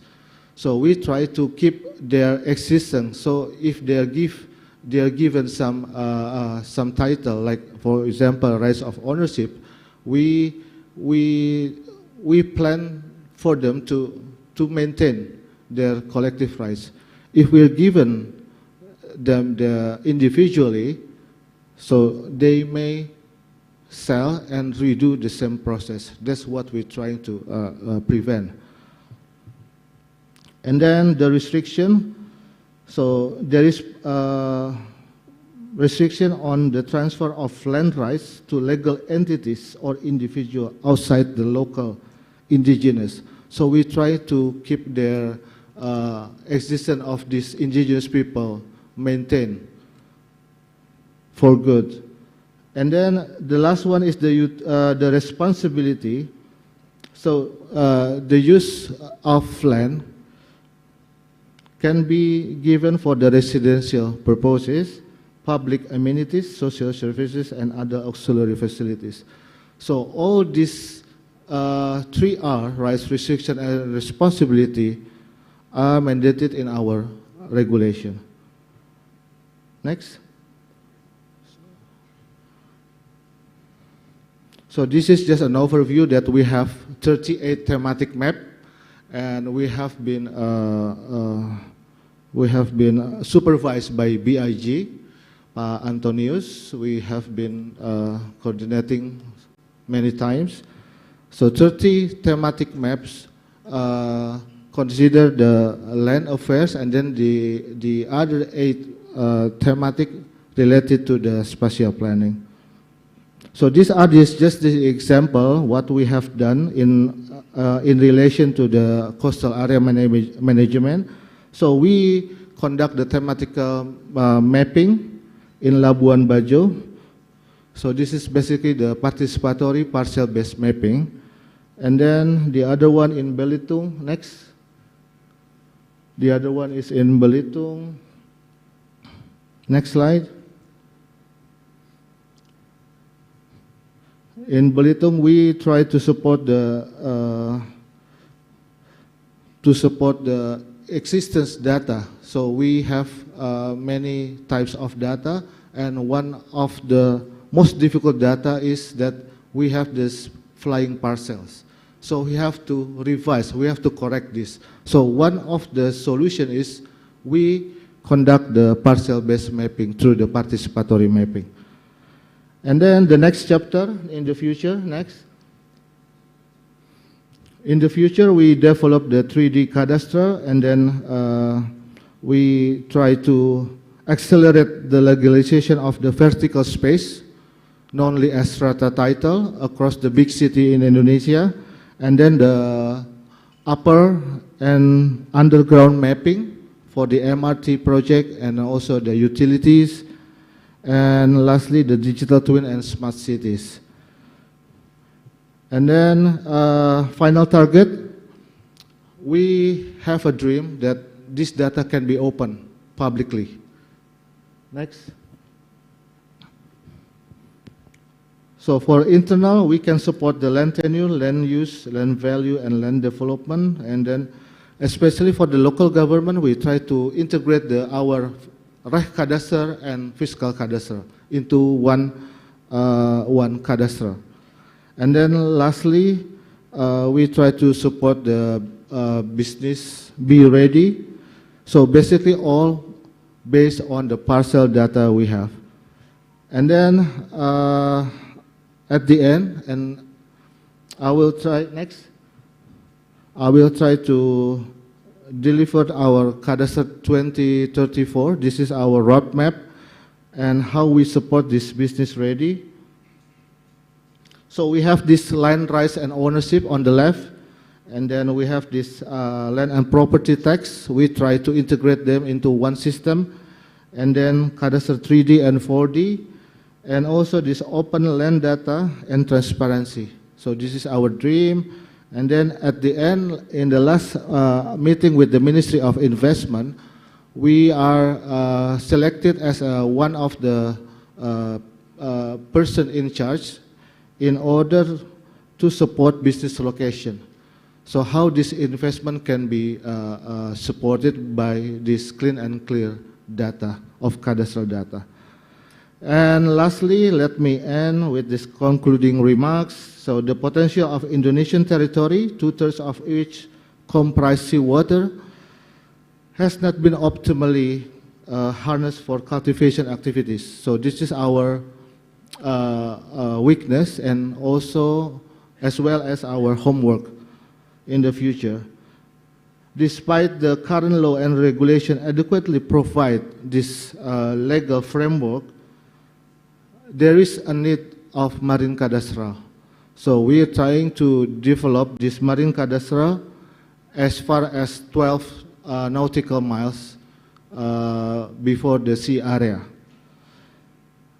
Okay, I think that's it for my presentation. Thank you, and I would like to have more discussion further. Thank you.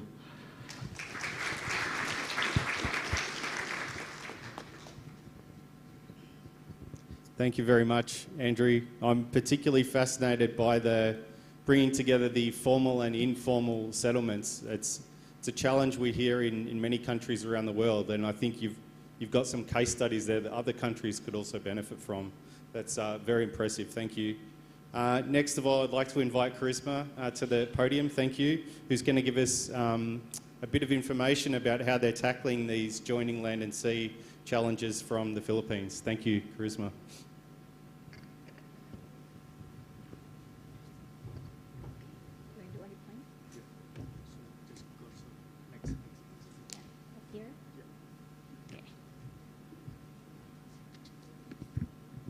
Okay, thank you, Nick.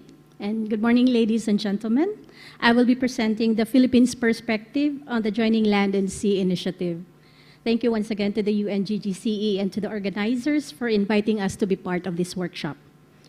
This is more of a fact-finding mission for us, since the topic of integrating the land and marine domains is something that we are only recently looking into. So here are my talking points. I'll start with a macro view of the state of land and marine domains in the country, then focus on the geodetic reference frame initiatives needed towards the seamless connection between land and sea, and then discuss some challenges and way forward.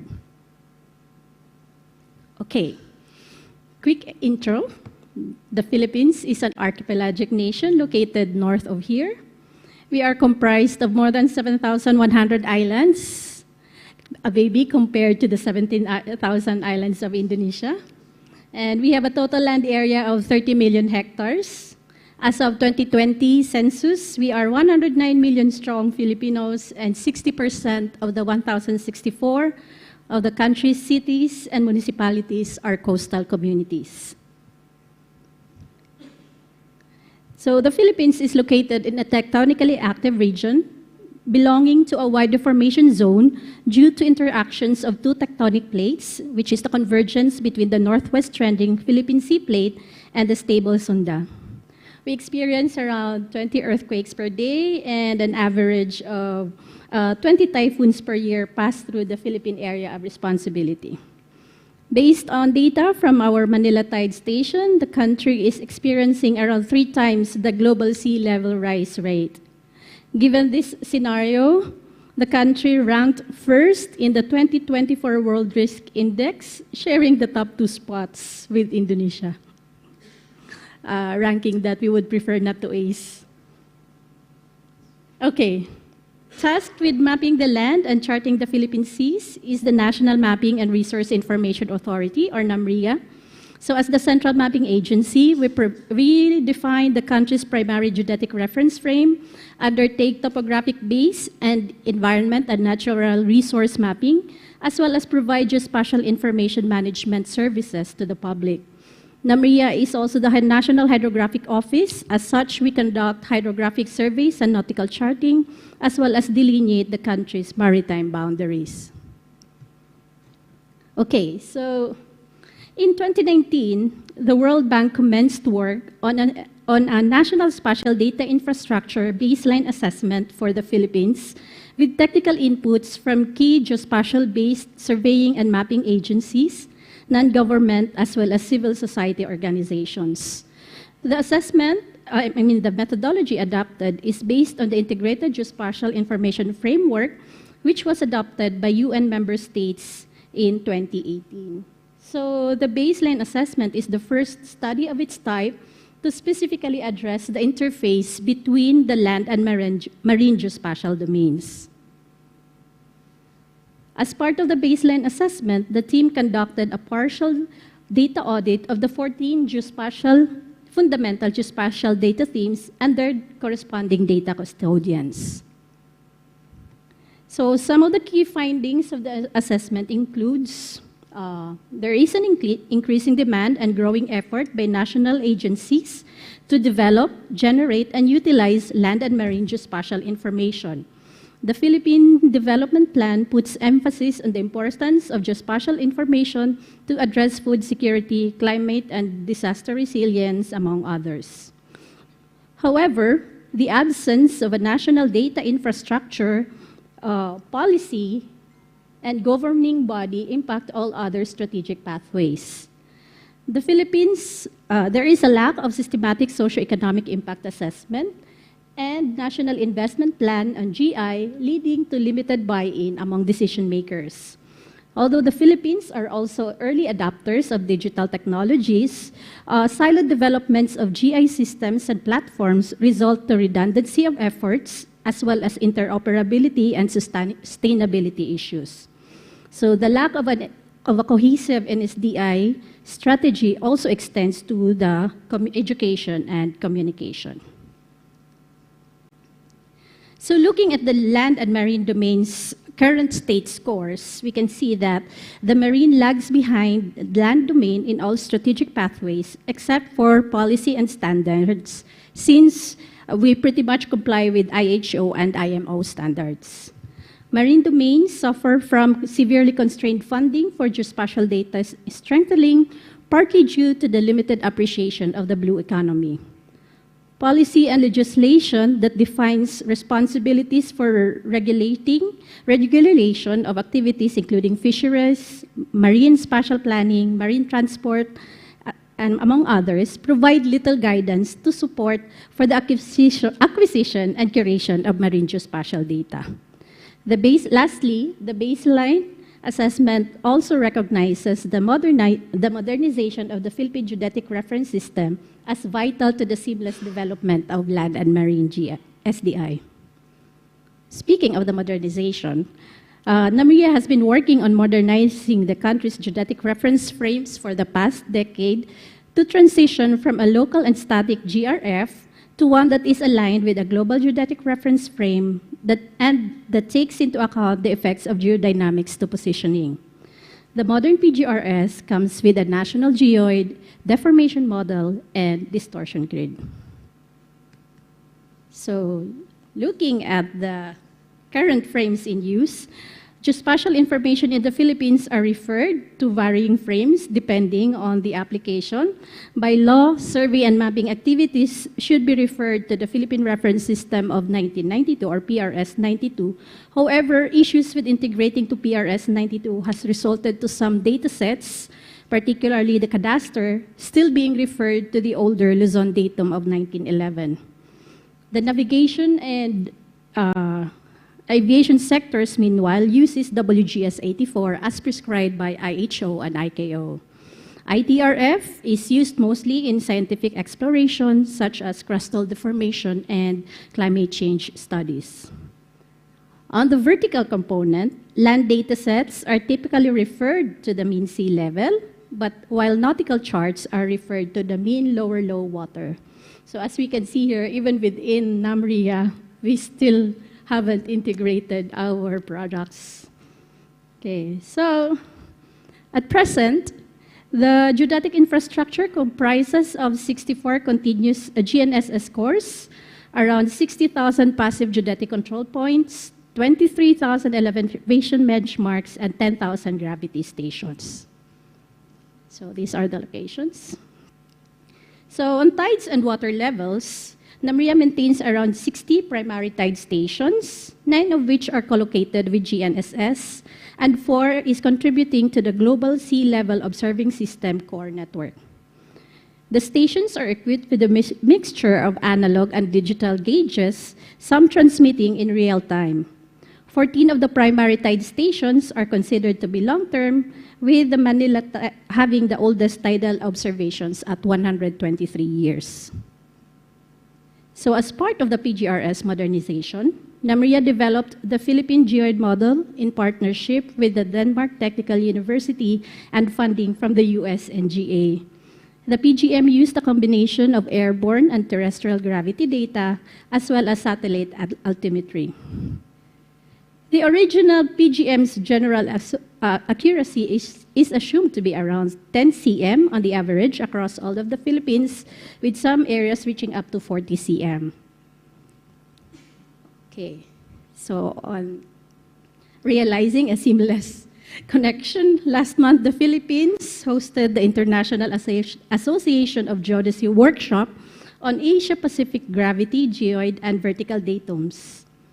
So, based on the presentations from geodesy experts around the region, we realized that although we have made significant headways with our modernization initiative, we still have a long way towards realizing a seamless connection of land and marine domains, particularly this component. So some of the challenges, very briefly, I'm very fast, 5 minutes. Some of the challenges we are facing include, of course, maintaining the geodetic infrastructure. Almost 50% of the benchmarks have been destroyed due primarily to the government's Build program, which is a national infrastructure development program. Typhoons have likewise damaged several of our tide stations. We also need to look more into our vertical control network. We have found several erroneous level lines and have yet to integrate geodynamics in the analysis. Troubleshooting is hampered by limited resources, including equipment and personnel with the necessary skill set. Unifying a national vertical control network for an archipelagic nation is proving to be a challenging effort, and we're looking for the best strategy on how we can go about it. So if we have vertical experts, maybe we're consulting with our Indonesian counterparts because we're pretty much in the same boat. Okay, so, sorry. Existing studies with regards to the marine gravity model, or existing studies focused more on geologic applications, not much on geodetic, and what little there is, operationalization of the results or findings is not as effective because the government agencies have is not really looking into operationalizing this. Okay, so no effort yet to define a marine geoid, and there is inadequate in-house competency on this regard. So lastly, I'm quite fast. So the way forward, we have finished with the baseline assessment for integrating the land and sea domains. The next step is submitting this IGIF Philippines National Report and Country Action Plan, and finding champions among the senior decision makers so that the World Bank's recommendations will be adopted. Okay, so we also plan to prepare a roadmap for the integration of land and marine domains. We are coordinating with our hydrography branch for the preparation of this roadmap. Okay, so we continue to work on the PGRS modernization and looking into transitioning to the ITRF 2020. So in terms of policy development, there is now a draft executive order on Philippine Integrated Geospatial Information Management, but then it's taking a long time for it to reach the office of the president because it has to go through the approval of the NAMRIA Board of Governors. Okay. We're also working on a memorandum circular on the development of the PGRS. So in terms of capacity building, this is more for, this is related to the marine gravity geoid. We are looking to enhance partnership with the academe and reach out to other geoscience experts, because even in the geodetic engineering department of the University of the Philippines, there is limited faculty working on this, but we have heard that there is now other experts from geology and physics that are working on this initiative. So with that, many thanks to the World Bank's Geospatial team for their work on the preparation of this baseline assessment, and of course to the UN-GGCE. Okay, so maraming salamat po.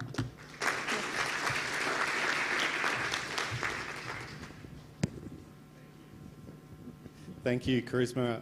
You're a moderator's dream, someone who finishes early and brings us back into time. So thank you. And Thanks for the examples. I mean, one of the main reasons I wanted you to present was when we had our listening tours and you came in to talk to us, you were talking about this integration with academia and the policy to make sure that decision makers and the academic community were included in these discussions. It wasn't just a scientific exercise. That's what I really like to see. So you say you've got a long way to go. Sometimes we can see the glass is half empty. I think it's half full. You've done a great deal of work and there's excellent progress being made. So well done to you and the team. Last speaker, but of course not least, is Bayu, who's going to be talking to us. Bayu's talking about sea level rise and land subsidence monitoring in Indonesia, which I think we're going to have the opportunity to see in person as part of our tour on Wednesday as well. So thank you. Over to you. Bismillahirrahmanirrahim. Assalamualaikum warahmatullahi wabarakatuh.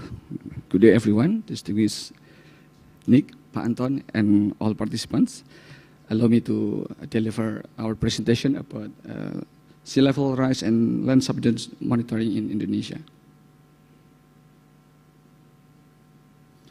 Our outline, it's background, land subsidence monitoring infrastructure, land subsidence monitoring result, sea level rise monitoring infrastructure, sea level rise monitoring result, the challenges and solution, and of course the conclusion of this presentation. Talking about the background, the high population density in coastal area, most big city in Indonesia is located in coastal area. That's make a big challenge actually. I not say it's problem, but it's challenge. And about the economic impact, subsidence may also enlarge the tidal flooding in the inundation area, such as in Semarang, Pekalongan, Demak, etc. To monitoring land subsidence, so many ways actually.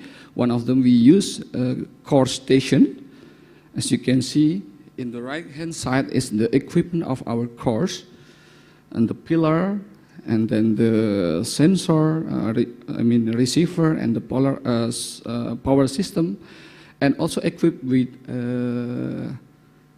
meteorology sensor in the up right-hand side.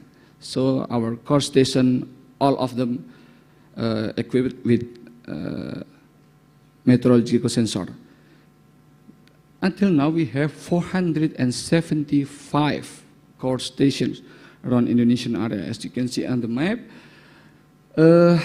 Java Island and Sumatra has a lot of core stations because a lot of people there. But in Papua and Kalimantan, not much because it's forest area, so we don't need, actually until now, don't need to build our core station there. 473 is a lot number. It's easy to build, but very hard to maintain. I appreciate to this guy, Mr. Siddiq. Please raise your hand, Mr. Siddiq. Mr. Siddiq, hello. That's the guy to maintain all of 473 core station. Thank you, Mr. Siddiq. We also using INSAR. This the image coverage by INSAR across to Indonesia that we can use for monitoring land subsidence as well. There are I just put two examples here in Jakarta and Pekalongan. You can see the land subsidence on Jakarta 6.4 centimeter per year, and in Pekalongan 10.7 centimeter per year. It's very fast actually. So you can imagine that about 10 years will be done more than 1 meter. So it's very difficult to adaptation maybe. You have to level up your building, or maybe in the level up the road, something else. We also using this INSAR for monitoring that. I can skip it. This for sea level rise. Thanks to Pak Ibnu to provide these slides. Actually, this is his slides. I just convey it. This image for Semarang and Jepara area, about 70 meter per year subsidence rate. Not all of them, but just some, the average. Yeah. This inundation in Semarang city, you can see the picture over there. I think it's on my 2023, yes, Irfan.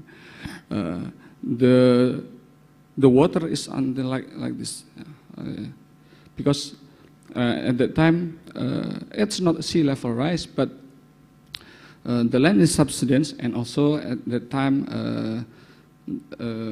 the rainfall is so hard. So at that time the rock is rising, so a lot of area is inundated by sea water.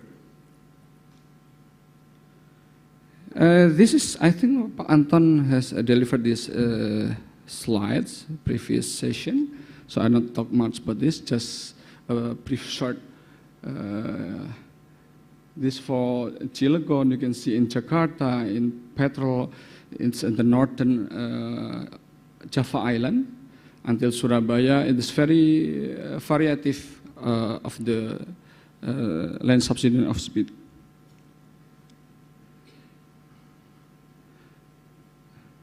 Okay, we also have tide gauge station, not only for sea level monitoring, but also sometimes to compare the data for land subsidence. But actually, this for reference system for us. But this system is also ready for tsunami early warning system. I can explain you much more later.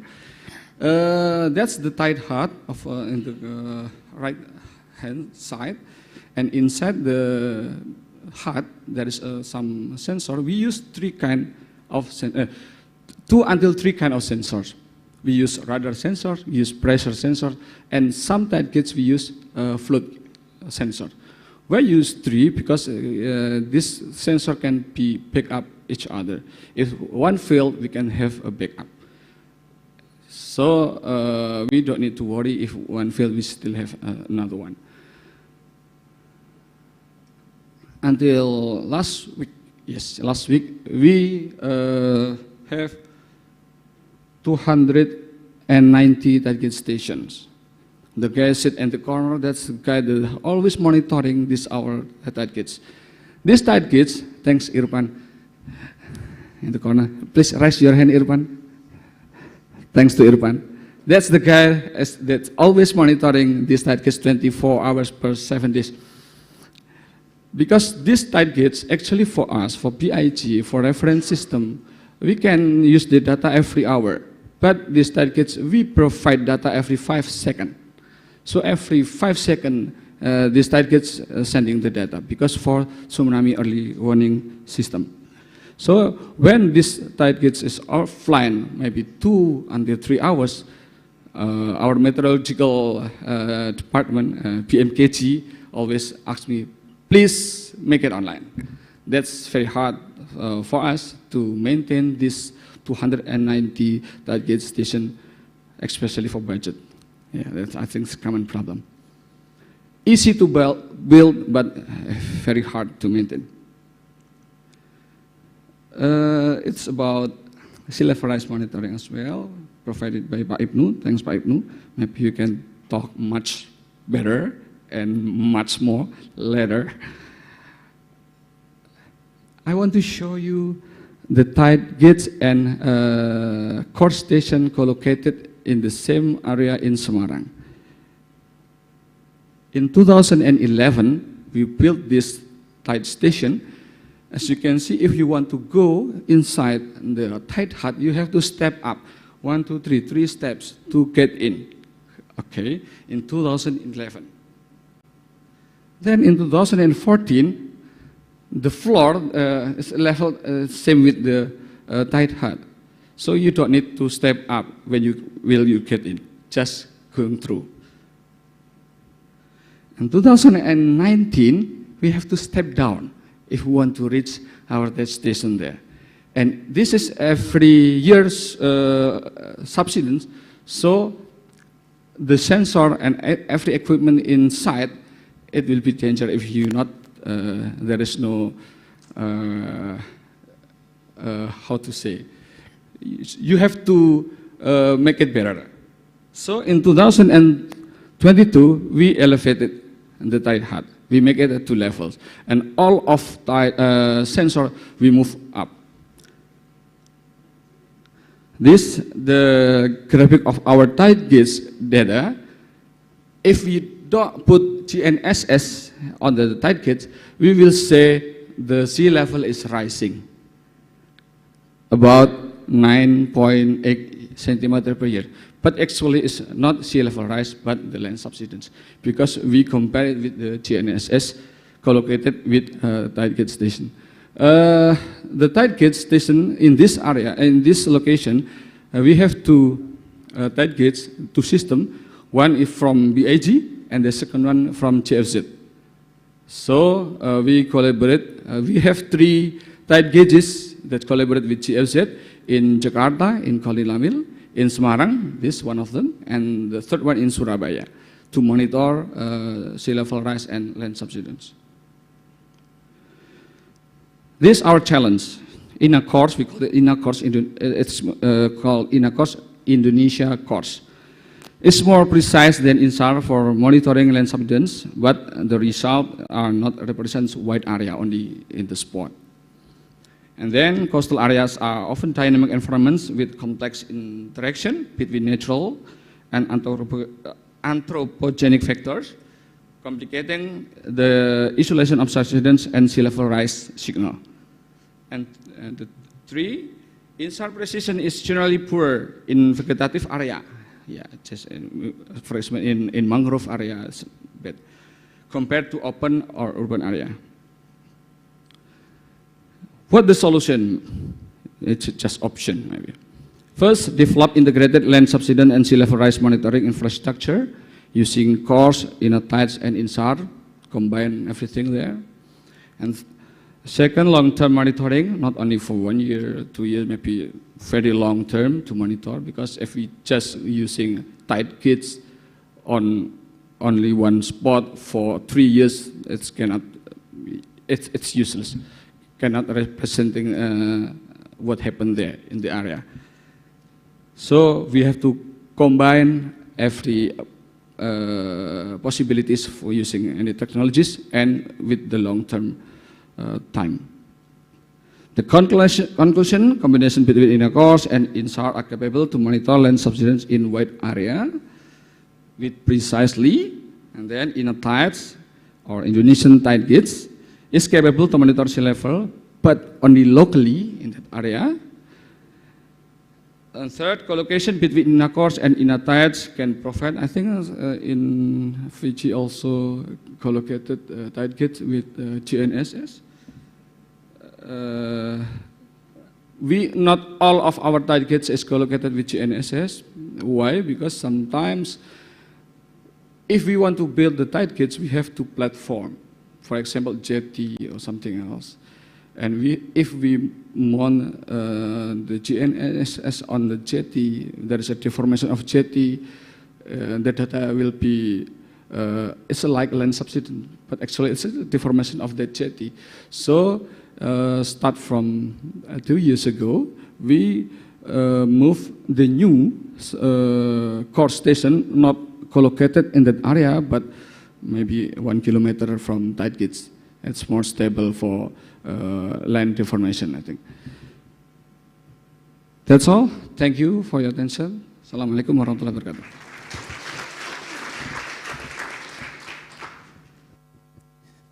Thank you very much. I think if we come back to my opening remarks this morning talking about frames of reference, we're seeing here through some of the presentations that some of these frames of reference have already grown within some countries. They've got the geodetic community talking to the land community, talking to the marine community, and in some cases even talking to the government, which I think is very pleasing to see. So thank you for that range of excellent case studies of what's happening around the world. We have about 15 minutes left before lunch for some questions and some discussion. So I'll open it up to the audience for some questions. Yes, thank you.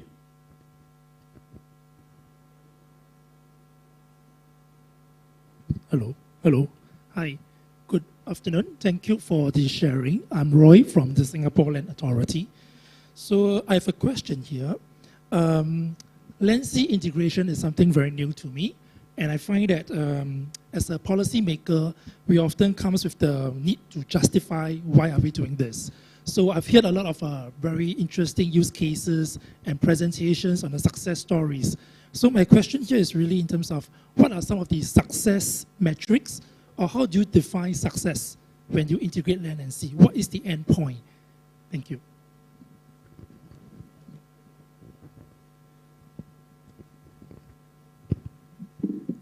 Thank you very much for your question. I think one of the success stories in the Pacific is the completion of the exclusive economic zone boundaries or the jurisdictions for the Pacific. We started the project in 2001, and as you could see now that 36 out of the 48 boundaries, or the shared boundaries, have been concluded. But given these infrastructure which I have presented on, though that's the infrastructure which added value to the definition of the exclusive economic zone or the maritime jurisdictions. That's for the Pacific and for the 15 countries. And they have been actually deposited to the Division of the Law of the Sea at United Nations, and they are publicly available as well. So that is one of the success stories which we have in the region, that our geospatial and surveying community, they come together in Sydney to complete the maritime boundaries. And from 2007 until now, we have actually had 26 walking sessions, 22 walking sessions to complete the maritime boundaries for the countries. As you could see that we do not have a big infrastructure for the geodetic, but then the current infrastructure which we have, that added value to the completion of the maritime jurisdictions. And when you talk about maritime boundaries jurisdictions, we talk about the definition of the territorial sea baseline, and that is mapping out the outer edge of the reef, right, at lowest astronomical tide. So then again, using different sources of data, which is hydrographic data, satellite imageries, to some places where we use topographical maps as well, and actually, you know, the digital data, which is the vector data too as well. So with that, we defined the different jurisdictions, which is the territorial sea boundary, the 12 nautical mile zone, the contiguous zone, which is the 24 nautical mile zone, and the 200 exclusive economic zone too as well. So that is quite a good success as well. And I think we do have representations from the countries here who could talk more on that, on how success they were as well. And you know, there are countries like Cook Islands, Kiribati, Tuvalu, they have concluded. Not only PNG just recently have published their maritime boundaries jurisdiction as well and updated their baseline chart or the EZ chart too as well. Yeah, so back in, like for example, for Papua New Guinea, in 2002 they made a declaration, but you could see that the lines are crossing through the, you know, islands. It was not mapped along the low water mark. So this infrastructure gave that opportunity to as well, to provide that as a reference. Yeah, thank you. Thanks, Andrick. Charisma, I'd like to pass to you to answer the same question, because I think it's a great question on how do you take these scientific principles and explain that to a policymaker around investment? It seems like this is something that you're focused on. How have you done that in the Philippines? We actually haven't done much yet on that regard, because again, explaining geodesy to policymakers is quite difficult.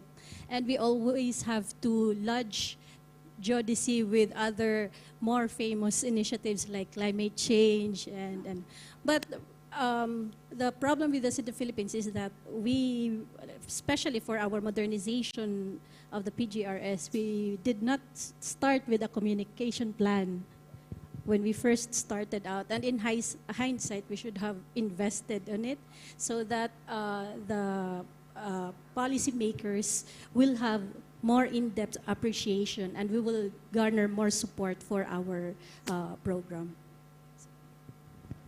Thanks. It's a great question. We've got some time this afternoon to discuss this as well, so I'd like to come back to that. It'd be great to get some more discussion from the room around that topic. Any other questions? Yes, Parry. Thanks, Chair. This is not really a question, but posed to Charisma. I understand in the what I call report by the World Bank, they were able to quantify in terms of, not in terms of the fly, but but in terms of value, that what land data was in terms of ratio. I can't remember, is it 1 to 3? And I think that is a very good...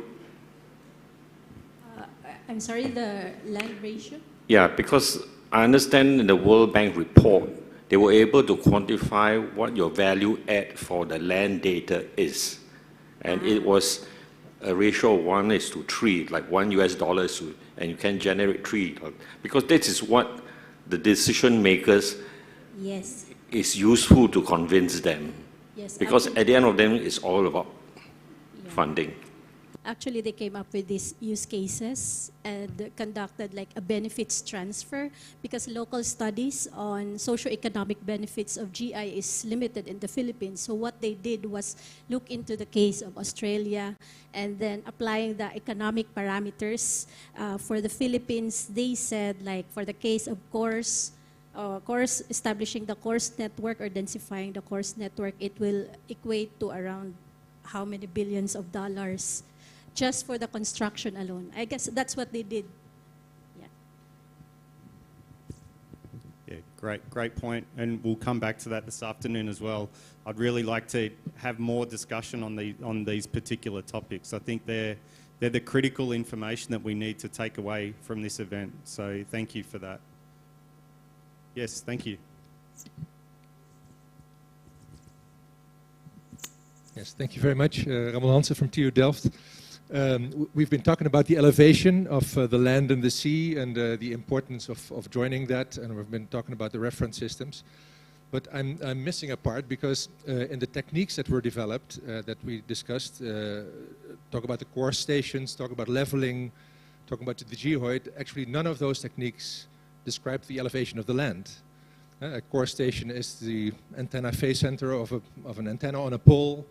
A leveling benchmark is a bolt somewhere in the wall, but also not the ground. The geoid is not the ground. So actually I'm missing the elevation of the land. And maybe as a question to the panelists, I think the only two techniques that can do that is airborne laser scanning or stereophotogrammetry. And these are the techniques that I missed in the presentations. So my question actually is the elevation of the land important to you in relation to the level of the sea? And would there be a need to employ also other techniques like airborne laser scanning and stereophotogrammetry to get the level of the land?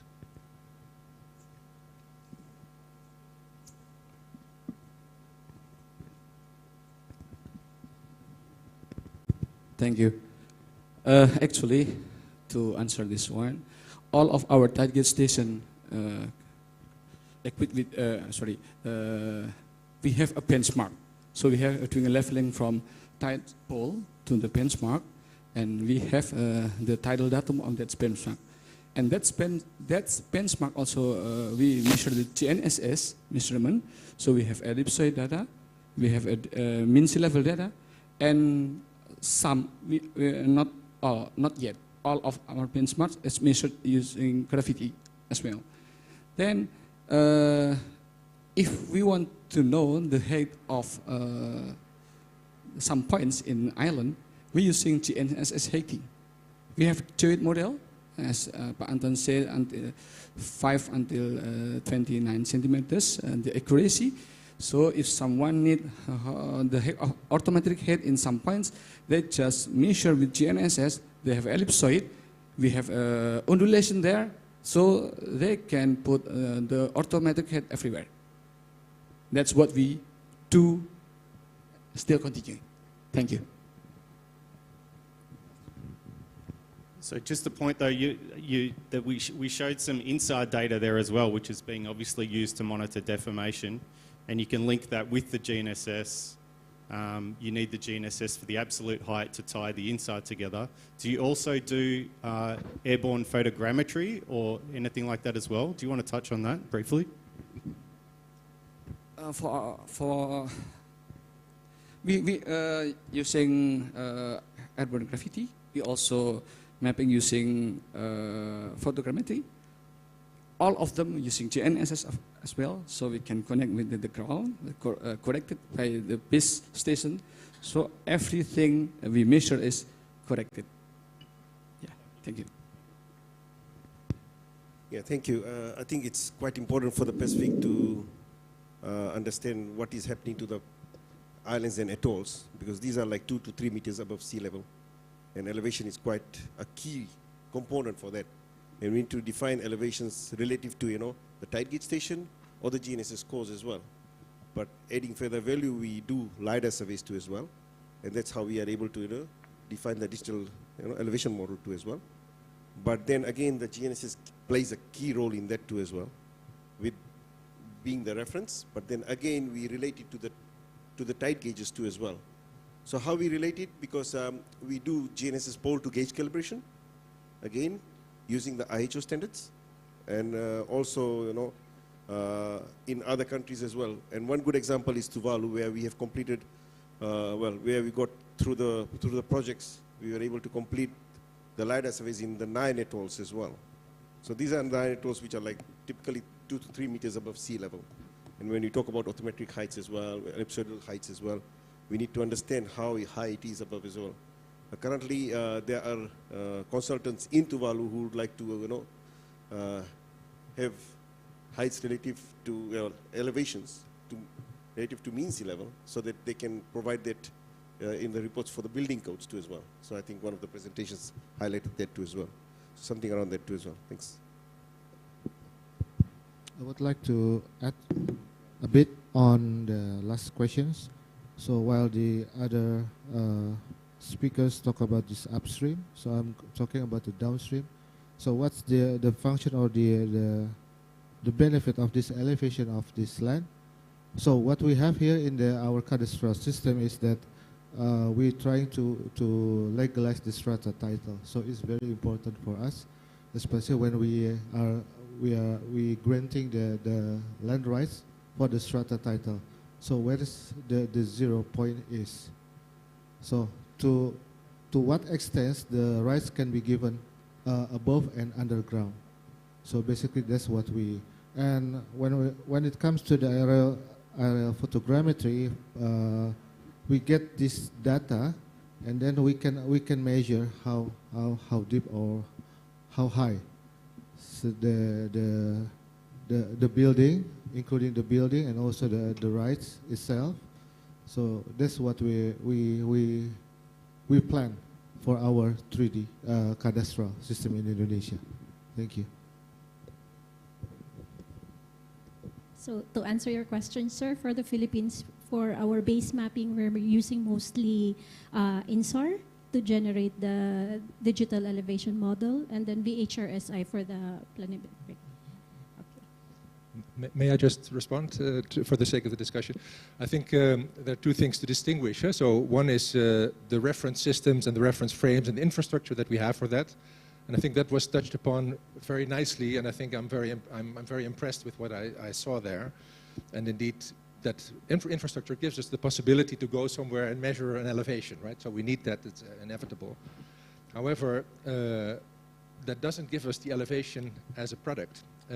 So in a way, if we are interested in the elevation of the land and the sea, we should basically have products that give the elevation with the required precision level that we need. And if we have, for example, photogrammetry, we get maybe precisions in the order of a meter or so. If we're talking about INSAR, it's probably even worse, right? It's very good for deformation, but not good for elevation. So as a point for the discussion, I think we need not to forget, if we're talking about centimeter level or better, then none of the techniques that we've been discussing so far give us that for a particular point on the land. So I think we have an action item there, work to do to also get the elevation of the land itself. Excellent point, thank you. And with that, our time is up for this session, so I'll pass back to our Master of Ceremonies. Thank you very much. Thank you, Mr. Brown. Ladies and gentlemen, please give a big round of applause to all of us. Thank you very much to our moderator and all speakers for sharing such insightful information. Now to all speakers and moderator, please come forward to the stage, and I would like to invite Mr. Ibnu Sofian, the Deputy of Geospatial Information Infrastructure of BIG, to deliver the token of appreciation.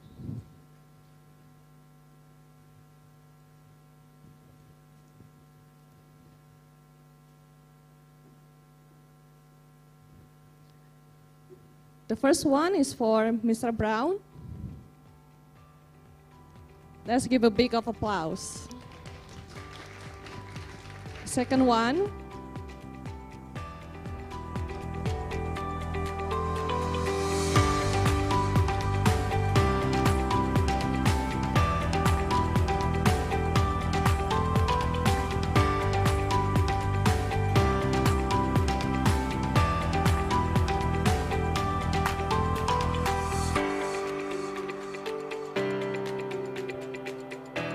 Okay, now let's have a photo session together while showing the token of appreciation. See, give your best smile to the camera.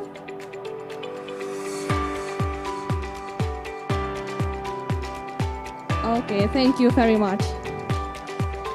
To Mr. Sofian, all respectable speakers and moderator, you may return to your seats.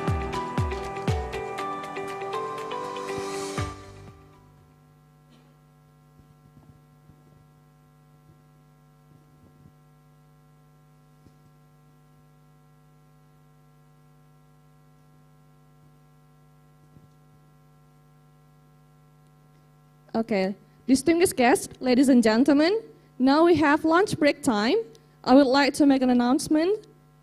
You are all invited to have lunch at Meranti Restaurant, located in first floor, same venue as breakfast.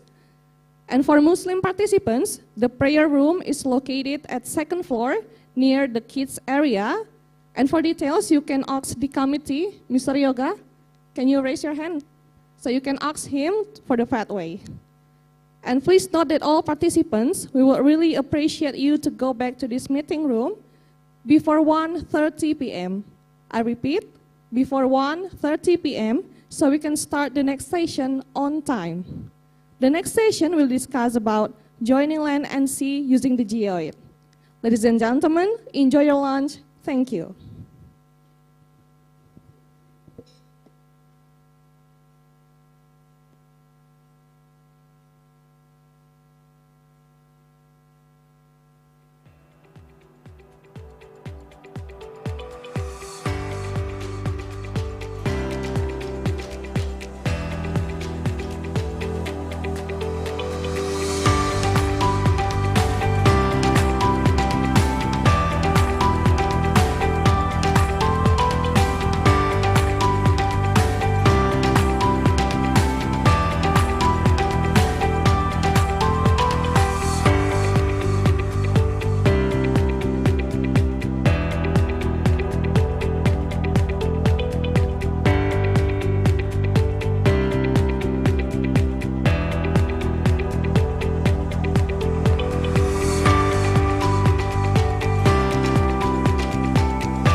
to be back to your seat.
Okay, distinguished guests, ladies and gentlemen, now we have come to our next agenda, the third session, joining land and sea using the Geoid. This session will discuss about several topics, which will be presented and moderated by Mr. Nicholas Brown, the head of office of the UN-GGCE. The session will discuss about introduction to the geometric heights and physical heights, how geometric heights and physical heights are measured, how to convert between geometric and physical heights, what is geoid and how the geoid can join land and the sea. Ladies and gentlemen, let's welcome our moderator, Mr. Brown.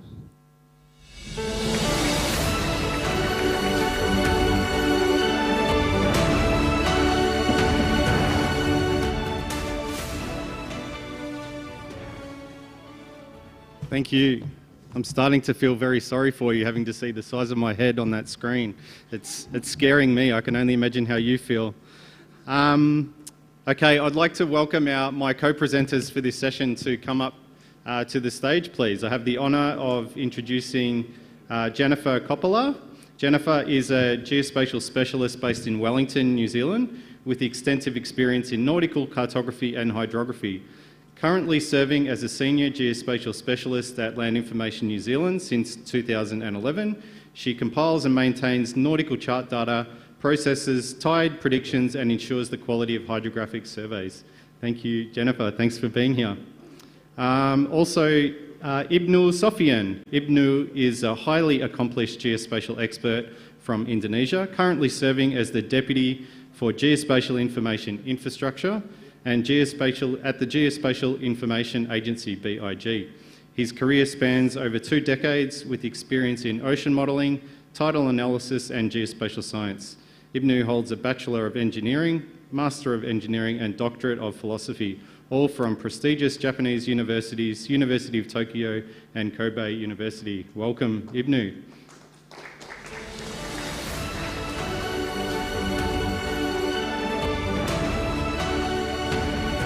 And thirdly, we have Leni Sophia Haliani. Professor Haliani is a distinguished academic and expert in geodesy and geomatic engineering, serving as a lecturer at the Faculty of Engineering at UGM in Indonesia.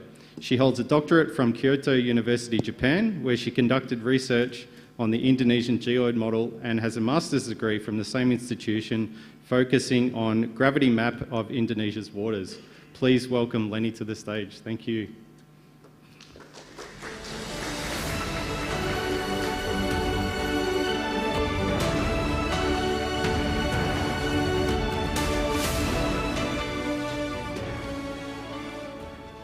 Thank you to my co-speakers.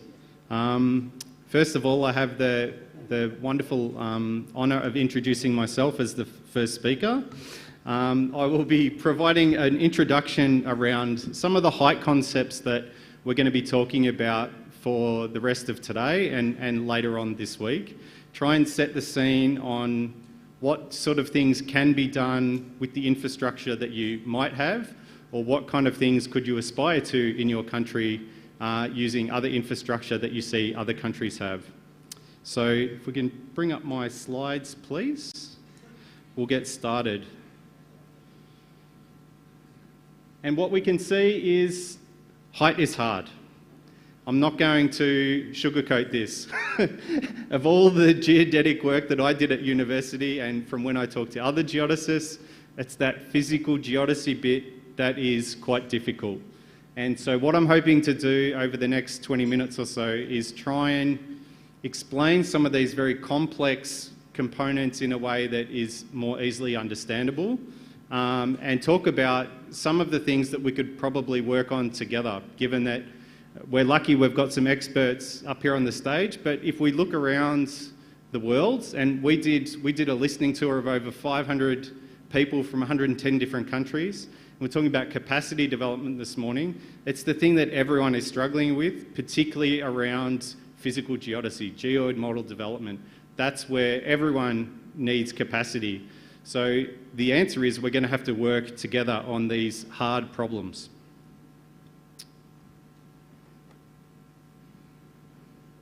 There we go, success.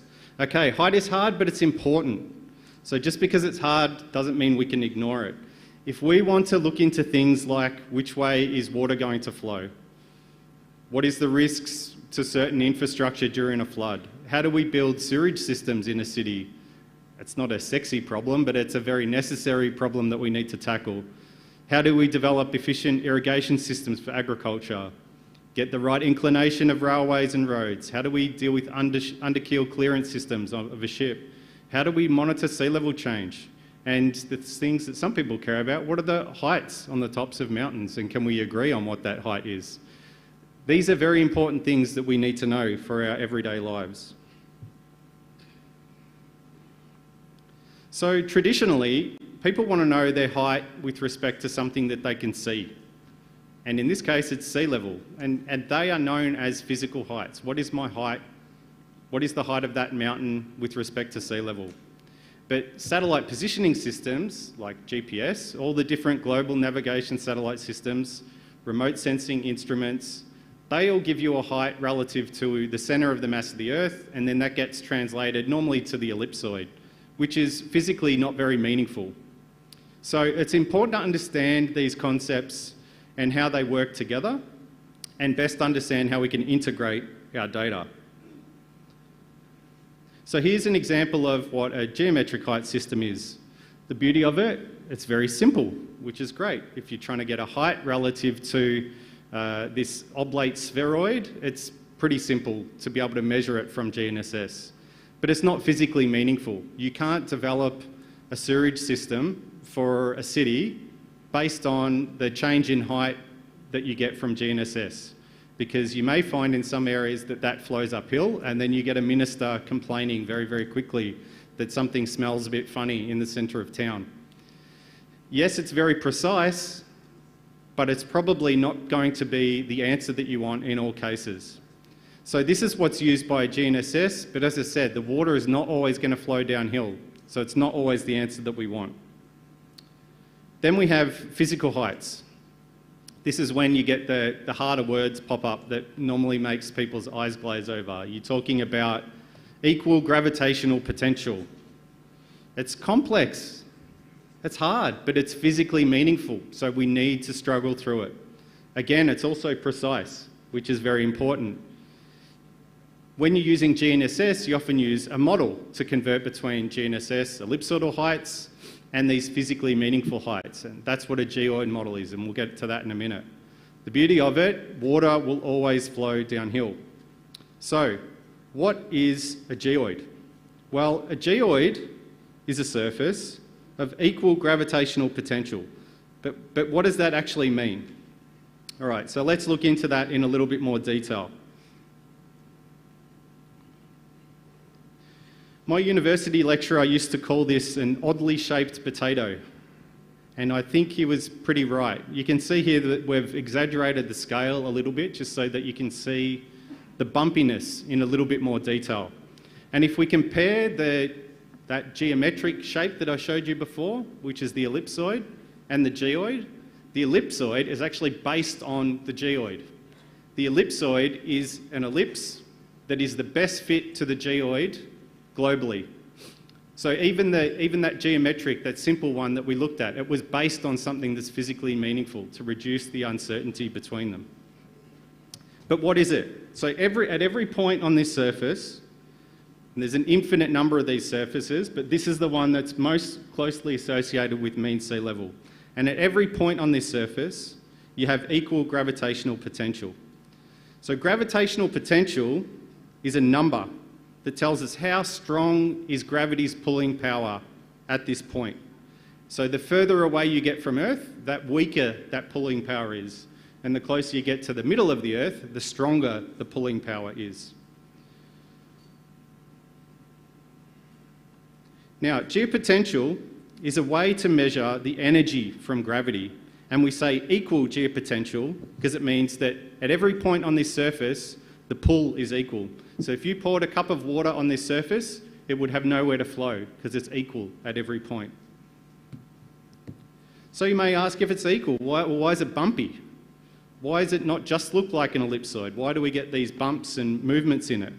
And that's got to do with the fact that the distribution of mass within the Earth is not even. So we have mountains and valleys, and we have different materials that have different density. The Earth has different types of rocks, you have mantle convection. All these different low and high density areas means that you get these changes in the geoid model, and you get different gravitational pulls at different points on the Earth's surface. So this bumpiness is reflecting these changes that we see and the differences that we have in the density of the Earth.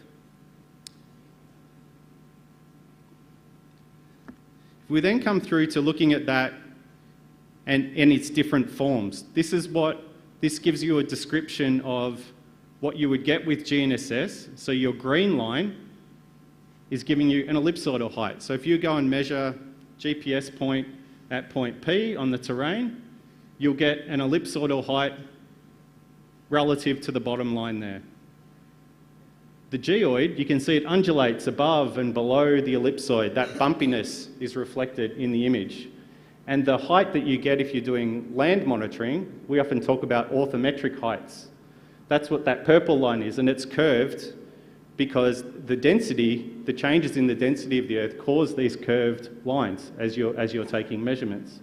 And then the difference is the geoid height. So you need a geoid model, you need a representation of what the geoid looks like to convert between GNSS heights and orthometric heights, which we traditionally use for land surveying. So how do we collect the gravity data though? So in the previous slide, we looked at how you capture these terrestrial measurements. And you can capture terrestrial gravity in much the same way. You can walk along the Earth's surface, as we show on the bottom there on the right-hand side, and you can collect gravity data. And that's very accurate. You can get accuracy of about 1 centimetre in terms of monitoring changes in the geoid height. Another way to do it, you can use ship gravity, which we use offshore, and that's good to about 3 to 5 centimetres. And then we can also do airborne gravity, which is what we heard a bit about this morning. That's an excellent way to capture airborne gravity measurements that give you about 3. In some cases, you can get down to 2 centimetres accuracy in terms of geoid height. And then we combine that also with satellite gravity. So if we observe the change in the gravity field from satellites, so you can see 2 satellites there, how it works. That you might have heard the GRACE satellites, Gravity Recovery and Climate Experiment. 2 satellites flying in tandem. One gets pulled towards the centre of the Earth as you get a stronger gravity pull. And based on the length, the microwave link between those 2 satellites, you can actually determine, based on how much they lengthen, how strong the pull was of the gravity field. So they're continuously taking these measurements of the change in gravity. So you can combine all of these types of gravity data together to create a geoid model of the Earth. And this has been done, we'll go through to the next slide. This is one you might have heard of. Some of you might have heard of the Earth Geopotential Model of 2008. And this is a type of model, a global model, where they've brought all of this data together. They don't show you here where all the data is coming from, so you can't see all the gaps that are in there. But if you look at an uncertainty map associated with this as well, you can see that there's areas where we don't have good coverage of gravity around the world, particularly detailed gravity. So the satellite gravity will give you really good long wavelength information, but we don't have a lot of terrestrial gravity in many parts of the world. So we traditionally say that this EGM model might be accurate to about 20 centimetres, which means if you were somewhere on the Earth and you took a GNSS observation, you get an ellipsoidal height and you want to translate that to a physical height, you can do it with accuracy of about 20 centimetres. And now we heard this morning that some of the work that they've been doing in Indonesia, Antonius mentioned, some areas with the extra airborne gravity data they've collected, they're getting that down to about 6 centimetres. Now that really opens up a whole range of applications of what you can do by collecting GNSS data, which is easy and simple, and then translating that into a physical height. That's when this geoid model becomes very, very important. The more accurate you can make it, the more applications you open up and opportunities you open up to use GNSS and then translate it to a physical height in real time.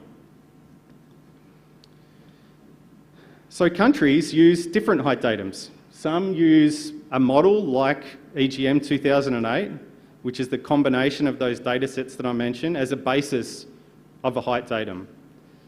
But as I said, the amount of data is not consistent. So in some cases, they have added to it. If we look at one that I'm quite familiar with, the Australian height datum, as we've done in here and many other countries, it was based on tide gauge measurements. So back in the early 1970s, they took tide gauge observations of what mean sea level was around the Australian coastline. And then they hold that mean sea level value fixed, and then they do levelling that Andrik was talking about this morning to transfer height from the tide gauge inland. And approximately 200,000 kilometres of levelling was done to transfer height throughout the country. Now, if you ask the Australian government to do that again now, they'll tell you you're crazy. We're not paying you to do that. And this is where the geoid model comes in, right? So there's work that's going on in Australia now, particularly by the state governments, to go and fly airborne gravity, improve the geoid model to improve the height datum in the country, recognising that you're not going to get the Australian Army Corps to go out and do 200,000 kilometres of levelling again. Some other great examples that we found, one of my colleagues found when he was preparing a webinar for this, was the differences in Europe. In Europe, this reminded me of the New Zealand example a little bit that Jennifer might touch on, but every country in Europe sort of creates its own reference system, its own height datum, and it was based off very different ways of thinking. So the bright green colours, they show areas where they used a single tide gauge as the reference point, as opposed to that Australian example that had multiple. And the ones in, there was a tide gauge in Amsterdam, however, that was used as a reference point for Netherlands and Germany. Marseille was used for France, Alicante was used for Spain.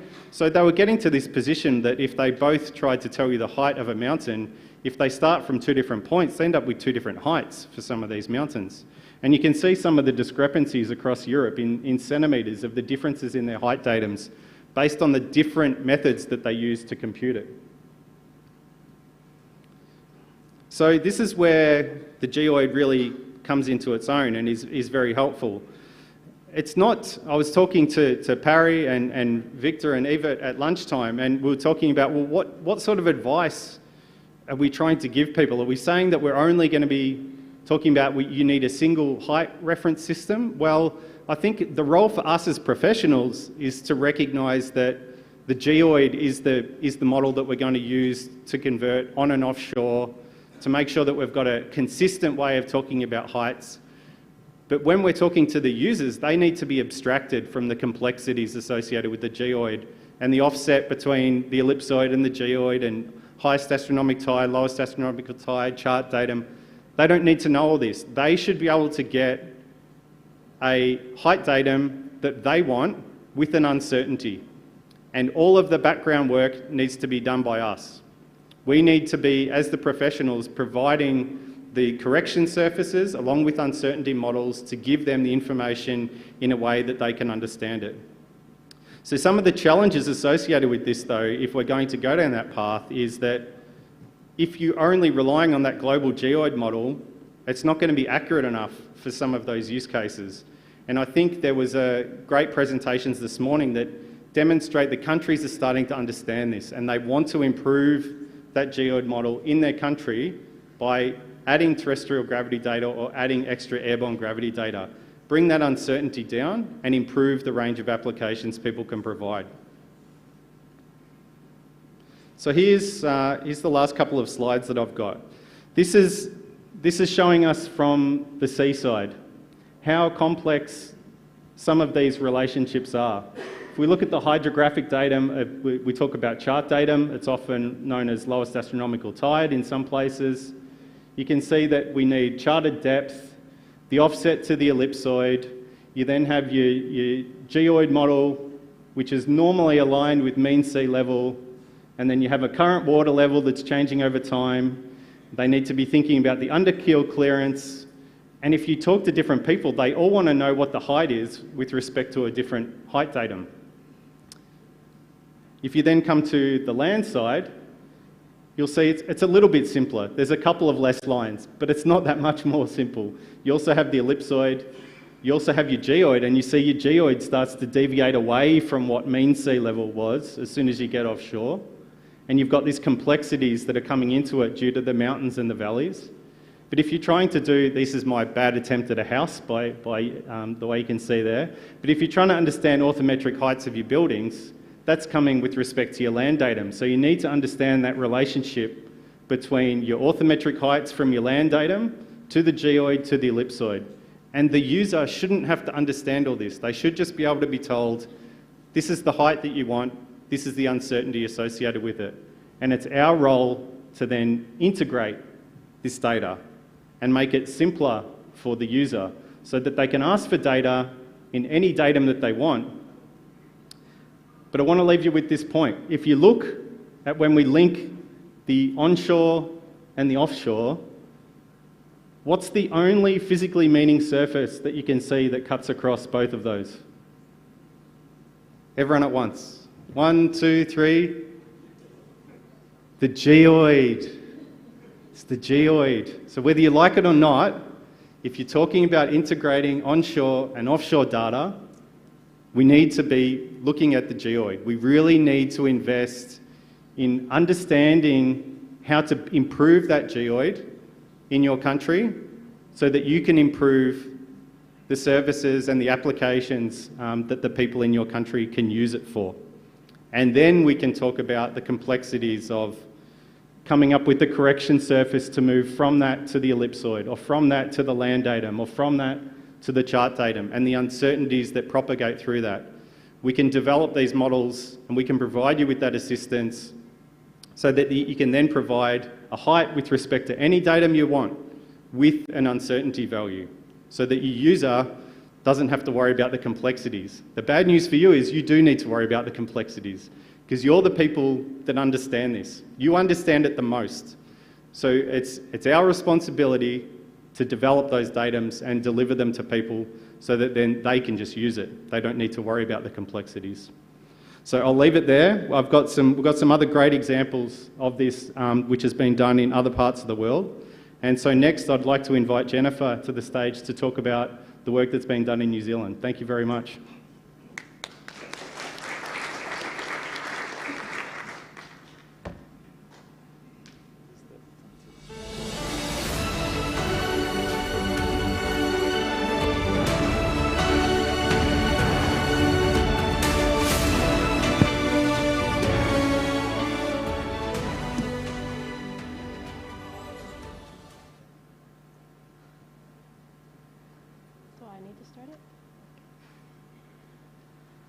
Good afternoon, everyone. My name is Jennifer Coppola. I'm a Senior Geospatial Specialist at Land Information New Zealand, also known as LINZ.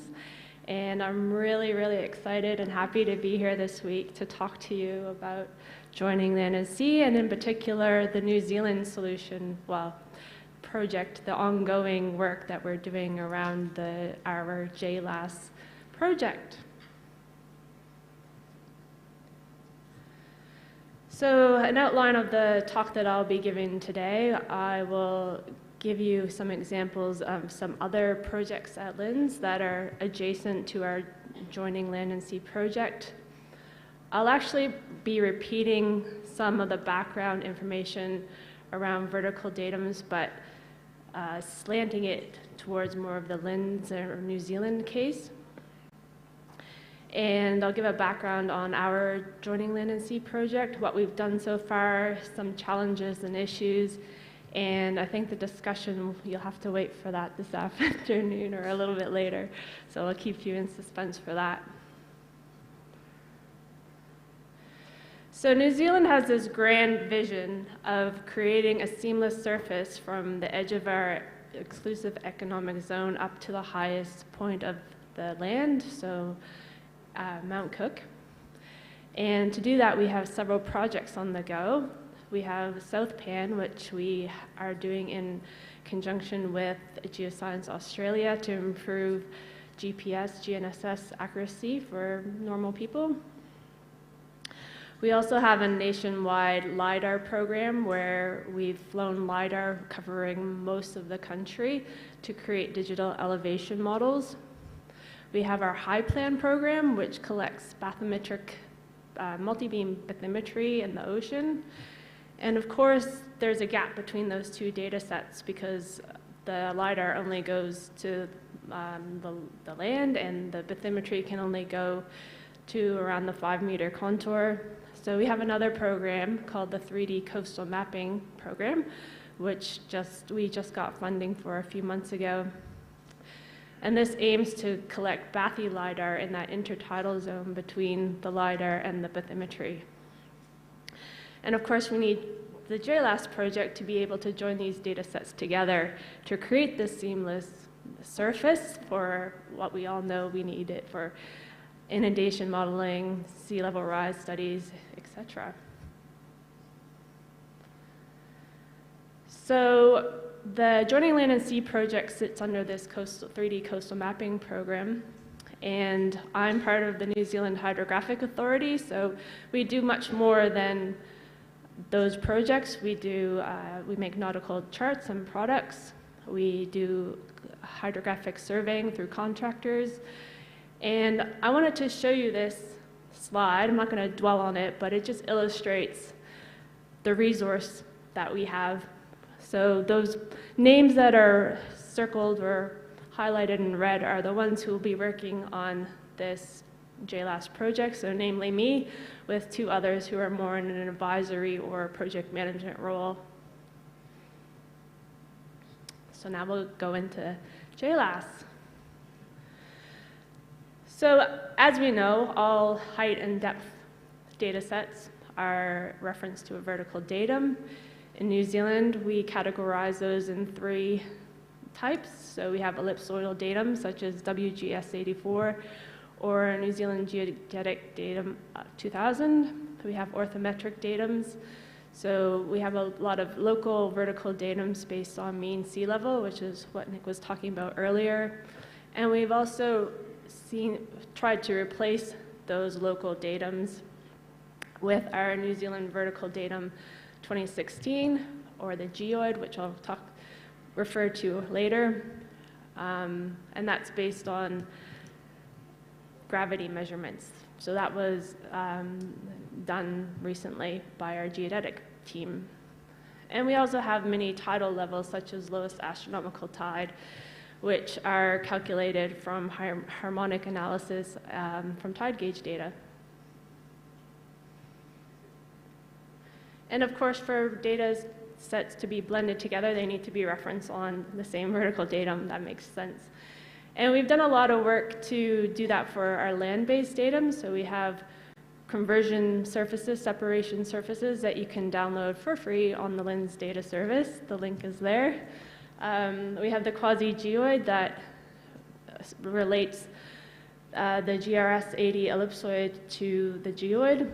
And there are some other ones that we have for those local vertical datums as well. So our geodesists have done a lot of work in the land-based space. The seaside ones are a little bit more difficult. So we have the LiDAR digital elevation models that are referenced to our geoid, and all of our bathymetry data sets are referenced to chart datum. In New Zealand, that's approximated by LAT, but they're not totally coincident. So we can relate datums at tide gauges, and this is an example. This is my bread and butter, basically. I do this at least once a week, draw it all out by hand. And in this case, someone wanted to know what mean high water neaps was in terms of the New Zealand vertical datum 2016. So I got my pencil and my ruler out, and I went to the Nautical Almanac to find out what the tide gauge benchmark was in terms of chart datum. I went to our online geodetic database to see what the geoid height of that benchmark was. And I went somewhere else to our Nautical Almanac to see what the value of mean high water neaps was. And I can do this quite easily because I work for the Hydrographic Authority, but for the regular person, it's a lot of trawling around. And we can do that at where we have a tide gauge site and where we have benchmarks that have been surveyed or leveled. But what do we do between those points? And of course, that's where our JLAS project comes into play. So we started our project back in 2017, and the components of our solution include a new national tide model, coastal link sites, and a global mean surface model. We partnered with NIWA, which is the National Institute of Water and Atmospheric Research. They do a lot of things relating to atmosphere, climate, weather, oceans, freshwater, anyways. They were really great in helping us with this project.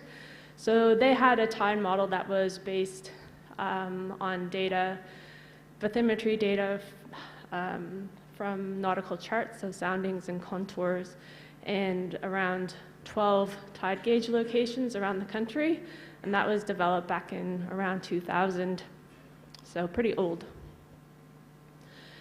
And as part of this JLAS project, they were able to incorporate 20 more years of data, so high quality multi-beam bathymetry, and heaps more tide gauge information, as well as LiDAR for the land component. So you can see the model on the right is much denser, better resolution, and it also has the ability, it's on a platform that can be modified really easily. From that tide model, they've been able to create tide model surfaces for us. So these are some examples: highest astronomic tide, lowest astronomic tide, mean high water springs, mean low water springs, but these are all related to mean sea level. So to relate those to land or to the geoid, we need to tie them through tide gauge locations. We have approximately 200 of those around New Zealand. They're shown on the map by the red dots. And those are made up of several types of tide gauges. So we have third-party permanent gauges. So those are the majority of our sites that are owned by port operators, regional councils, and those are ones that give us their data for free, and we calculate tide predictions from them and provide them to the public on our website. We also have tsunami sensors, which are located on the open coast, and we also have short-term tide gauges. So through hydrographic surveys, tide gauges required in order to reduce the depths from the multi-beam to chart datum. And we also have JLAS specific contracted tide gauges.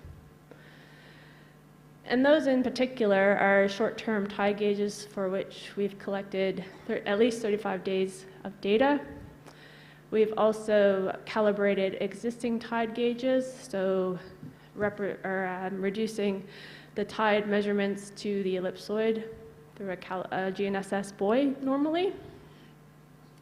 And some sites have also been surveyed benchmarks and leveling between the tide gauge benchmark and the other benchmarks. And they've created these much nicer diagrams than the one that I created earlier. And then eventually we'll be incorporating some sort of mean sea surface model. So there are several available around the world, and the two that we are looking at the moment are the DTU-21 model and the Aviso model. And those are made using satellite altimetry data, and they either have a reference ellipsoid of WGS-84 or GRS-80, and they're only reliable from maybe 20 to 30 kilometers offshore to the open water, just due to the limitations of the technology. So, as I mentioned, we started this project back in 2017, and so far, other people have been doing most of the work. So now it's our turn to jump in and do the interpolation component, the hard stuff. So in this figure here, I selected it because it looked like a kiwi. I thought it looked cool. So the red dots are tide locations, some coastal link sites, and the small dots are an example of mean sea surface model, and I've highlighted the ones in cyan that are 30 kilometers from the coast. So our job will be to interpolate along the coastline between the coastal link sites, and also from the coastline to that mean sea surface model 30 kilometers offshore.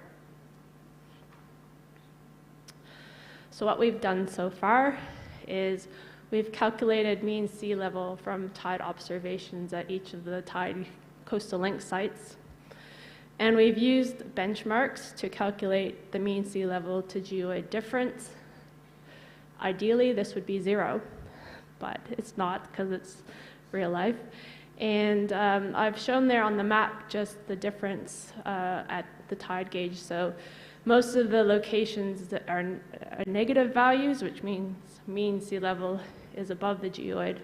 And that graph there just shows the distribution of differences. So most of them range from 20 to 7 centimeters difference. So the next step that we're doing is going through them and evaluating any outliers. And there are some obvious ones. So I presented this at a panel workshop with our hydrographic survey contractors last week, and he immediately pointed to one on the map and said, I know what's wrong with that one. There's a 2-meter difference down there on the coast, west coast of the South Island, or east coast, sorry. I make maps. And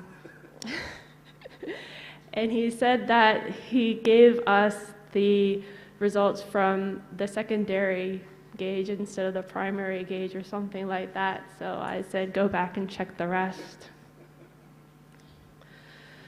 We've encountered many, many problems with this. So I alluded to earlier, resourcing is a big issue. So we have had help from the other teams at LINS, so the geodetic team, namely Nick Donnelly and some other smart people there.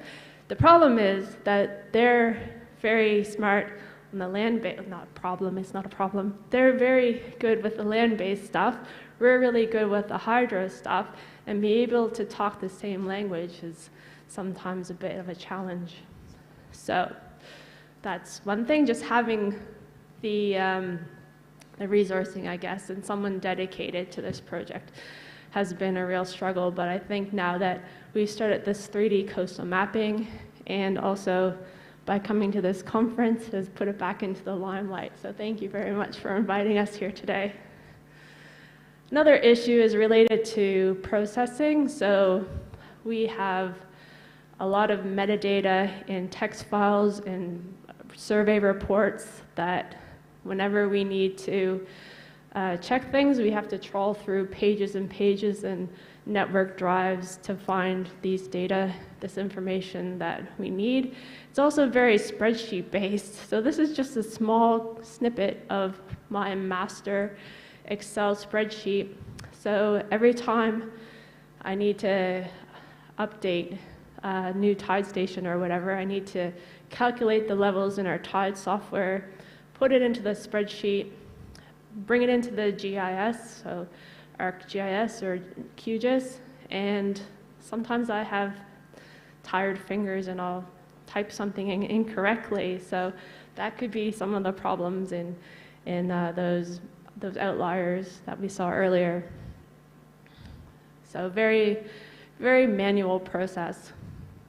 And it's also basically limited to me because a lot of people don't have access to this information. We also have uncertainty in the mean sea level calculation for typically our short-term gauges, which I'll talk about in a little bit. And we have a very complex coastline in New Zealand, so just being able to interpolate around the coastline in those areas. So we have some thoughts and next steps. So we'll be looking at the accuracy of mean sea level calculations. So all of our tide level calculations are done based on chart datum. And as I said, this is approximated by LAT, but it's not exactly. So for a lot of secondary ports or short-term locations, we transfer chart datum from a nearby standard port, which is a long-term tide gauge in one of our mini ports. And that assumes that there's a level tide plane between those two locations, so that could be a source of error. So we're looking at actually calculating LAT based on their harmonics from the tide gauge data at those secondary locations. And we're also looking at adjusting or examining nearby long-term stations to determine whether there are any effects of meteorological events, so correcting those short-term mean sea levels using nearby long-term stations. And this is controversial, but we're also looking at using the ellipsoid instead of the geoid for calculating separation.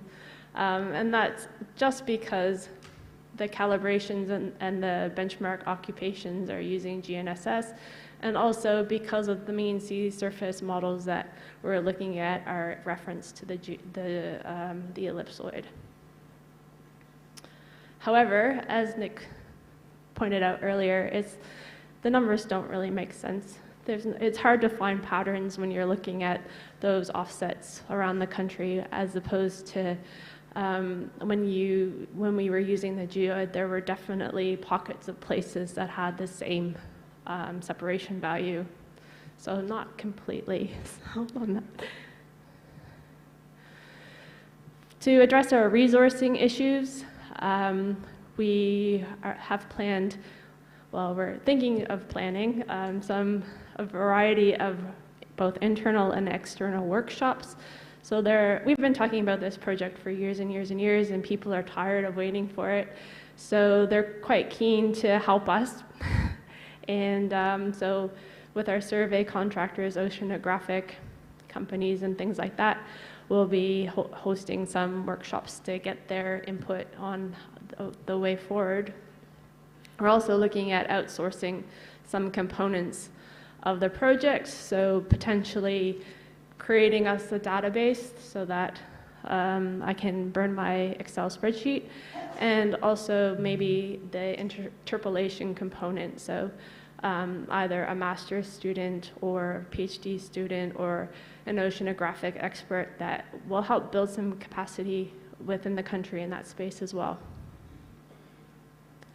So part of the, I didn't mention this earlier, but the 3D coastal mapping program aims to map around 40% of the coastline using that Bathy LiDAR technology. And the coastline has been identified as priority areas, so we are thinking of starting the joining land and sea solution in those areas, and once we're confident that it's working, then we can expand our analysis outwards from those areas. I should also mention that the 3D coastal mapping program is also incorporating some more GNSS at tide gauge locations, so that's that'll be quite good as well. We also need to evaluate which mean sea surface model is most appropriate for us. I don't think there's a huge difference between the two, so it's just a matter of which ellipsoid is more convenient and what resolution is more convenient. And then, of course, we need to work out how to calculate and represent that uncertainty, because that will be very important for our users to know just how reliable our solution is. Eventually, we will be providing the separation conversion grids on the LINS data service, such as this one here, and the one that I showed you earlier, the quasi-geoid. And we'll also be incorporating those levels into our online coordinate converter, so people can convert between whatever height datums they want. So in summary, the JLAS project is integral to many others at LINS and also external to LINS. We've made good progress so far with our tidal model and collecting additional tide gauge data for creating these link sites. We have had many challenges of late relating to resourcing, data management, interpolation, and just understanding our data, I guess, just the different categories of short-term data versus long-term data, historic data versus more recent data, and that's kind of where we're at the moment. So we're not going to have any discussion or questions at the moment, but note them down and we'll come to them later, and I'll hand it back.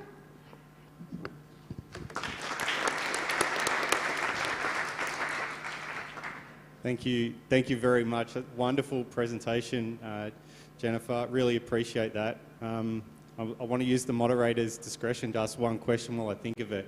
The NIWA models that have been produced for you, did they deliver those to you with uncertainty or without?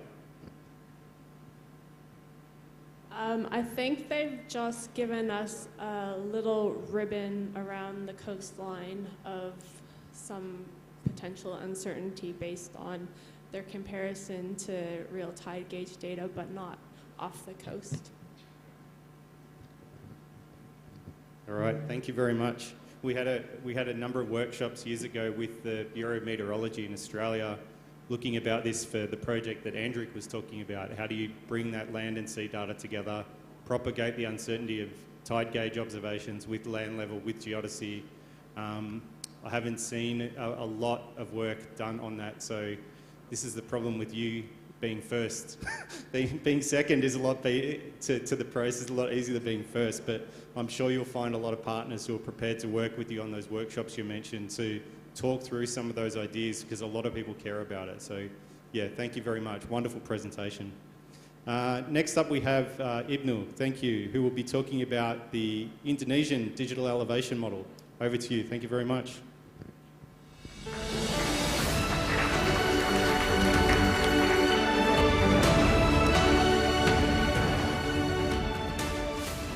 Thank you very much, Mr. Chairman. Bapak Ibu sekalian, Assalamualaikum warahmatullahi wabarakatuh. Not Ohayo gozaimasu in Japanese maybe, yeah. Okay. Actually, it's not talking about the hard topic. This one is simple topic about the integration of the bathymetric data and digital elevation model of land. Okay, but this one is a list of the contents. This one, introduction. We're talking about the global warming, climate change, and others. Component of total waters, that means we are not only talking about the sea level rise, but also the extreme event that may be occur in the future. And then national bathymetric data of application, and then the resolution of BATNAS, so-called, we call the BATNAS, Bathymetry National. And then the HICOM, hybrid coordination model that we use to calculate the mean sea level. And then national digital elevation model of land. And the other one is a little bit in Japanese, asobi, that means playing with digital elevation model to integrate with the OSM data. Okay, the IPCC has already concluded that the temperature is rising, and then this one is confirmed within the Indonesian seas that the temperature is rising almost 1 degree Celsius, starting from 1960. And then if we're talking about the sea level itself, sea level is rising almost 20 centimeters if we take in 1990 as the baseline. And then we also knew that the surface salinity is also decreasing. From the temperature and salinity, we also can conclude that the ocean is facing the severe acidification process. That means the calcification of coral reef will be getting more difficult. And then starting from maybe in the recent decades, we know that the La Nina is getting more frequent. So maybe meteo tsunami will be more occur, getting more frequent, hitting Philippines and other countries. So this one is show how the meteo tsunami hit the Philippines during the hagibis of tropical cyclone that hit the eastern coastal of Philippines, almost more than maybe 10 meters of wave, and then elevate the sea level and the northern coast of the Java Island almost 20 centimeters in Jakarta and 40 centimeters at Surabaya. Although we, Indonesia, not facing the tropical cyclone, but the wave set up, wind set up, and barometric pressure making the sea level within the Indonesian seas elevate of almost 20 centi to 40 centimeters. And from several models, based on whatever scenario, RCP or IPCC AR4, 5, and 6, the sea level minimum will be rising almost 80 centimeters in the end of the 21st century. And then if concern about the dynamic sea level rise caused by the ice melting, because the uncertainty of ice melting is very high. So the sea level rise can be more than 2 meters. If thinking about 2 meters sea level rise, we must also consider about the wave setup, wind setup, and others. So if we build the wall only 3 meters, maybe the ocean water will be overtopping that wall very easily. So the digital elevation model, very accurate DEM, will be inevitable to make some the planning for the planning. So actually, it's very this one is not a very complex matter to generate the bathymetric data. We only gather so many sources data like altimeter data to generate the marine bathymetry, marine gravity, and then using GGIM method to estimate the bathymetry, and then assimilate using the method that already developed by the Baker, GAPCO, and others to assimilate the sounding data into the bathymetry data, and then the final output is about 6 arc-second of the Indonesian bathymetry data, but the newest one is 5 arc-second available in the GitHub. And then the bathymetry itself is relative to the mean sea level, and then the mean sea level is calculated using the ocean model, because we know that the altimetry have limitation. It's almost 20 or 30 kilometers, cannot measure the accurate mean sea surface in the coastal. So we use the ocean model and assimilate the altimetry using the multivariate optimal interpolation method. And we hope that the model accuracy is 25 meters offshore, because only based on the altimetry, and then some of them based on the sounding data. And how to actually this one is not problem for the oceanographer, how to integrate the mean sea level. That means because we know that the mean sea level calculated from the ocean model is different geopotential comparing with the Geoid. Geoid, that means EG-LAM 2008. Ocean model is based on the ocean low motion. That means calculated using the ocean low motion. So because the GPS measurement within the tide gauge is not conducted yet in that time, in 2017. So I was using the previous research result from Woodward, actually, using so many GPS tide gauges in the west coast of America, east coast, and then in European. And then we found that the difference between ocean low motion, that means and EG-LAM 2008, only 70 centimeters.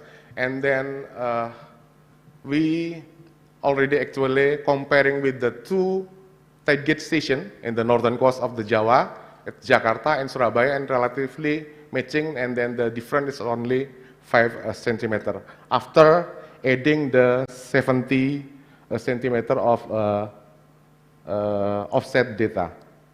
So this one is show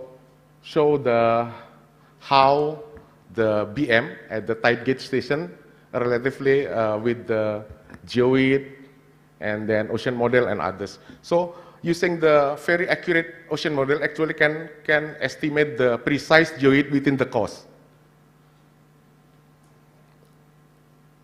Next, this one is show how we use the DEM for analysis of the future coastal flood hazard in Makassar. And then actually we project that the hazard will occur in 2030, but actually it's already occurred in 2023. So this one shows that the impact of the climate change and others is more higher than we think before. That means this one is getting worse because of the more frequent La Nina and El Nino. So BIG contribute to science basis, risk assessment, publication, and data sharing for adaptation and mitigation of the climate change. This one, we actually, we get only DSM, Digital Service Model, from the IFSAR project and others, and then we need nationwide of the DTM. This one is our purpose for for develop the DTM nationwide. BIG is already produce so many mesh point from the stereo plotting, and then using the mesh point from stereo plotting, we calculate the DTM using the automatic DTM to a DSM to DTM conversion using the open source software, GMT, generic mapping tool, and then using the spline intention for the interpolation, because we know that spline intention is very robust method for interpolation comparing with kriging and other method that need computer resources to do that.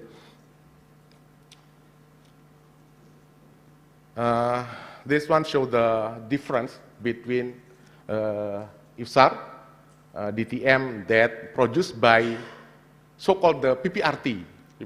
I don't know what is PPRT. And then the other one is DEMNAS. DEMNAS show the good, not actually, but better than previously published by BIG of DTM. So, for example, DEMNAS is still following the DSM of the surface, but better comparing with the DTM that produced by only using mesh point. And then the nationwide DEMNAS data can be downloaded from the BIG website.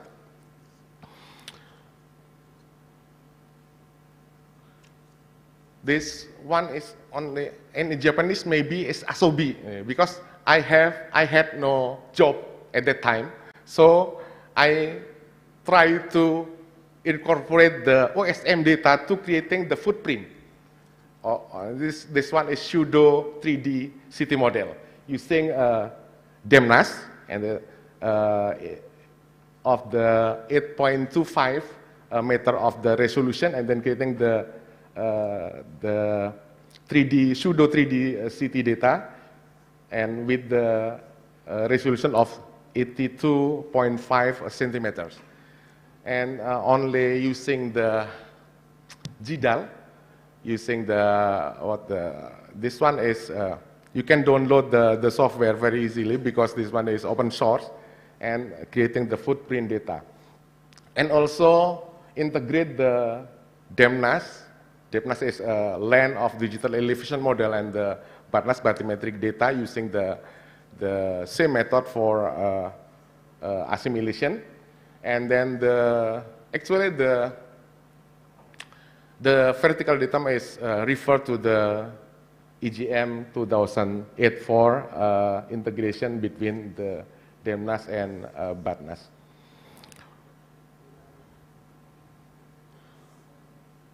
For the future works, we know that the altimetry, for example, have so many limitations. Then we will develop the new actual Earth framework of simulation using the 3 types of the models. The first, for the ocean itself, will be using the ROMS, Regional Ocean Modeling System, and then this model will be nested on the HICOM. HGIM is hybrid coordinated ocean model that run globally. And the atmosphere will be coupled with the wave model. Wave model is using SWAN. SWAN is near shore wave model generation 5. And then the atmospheric forcing will be calculated using WAF, so-called the weather research and forecasting, because the target of the model itself is 1 kilometer of resolution. So, for example, the problem that may be facing in the last presentation will not be occurred again, because the ocean model is very high res, and this one is still what depends on the computer resources for calculate globally of the HGIM need about 20 nodes, maybe about 1,000 cores to calculate that one. And then for the coupled of the WAF, ROMs, and so on, maybe need about 20 or 30 nodes of high performance computing. And then this method can also using to modeling the coastal flood, because the ROMs have two modules, so-called the wet and dry of land. If water entering to the land, the grid will be wet, and then if the flood going out, the grid will be dry. Okay, thank you very much. Terima kasih. Domo arigatou gozaimasu.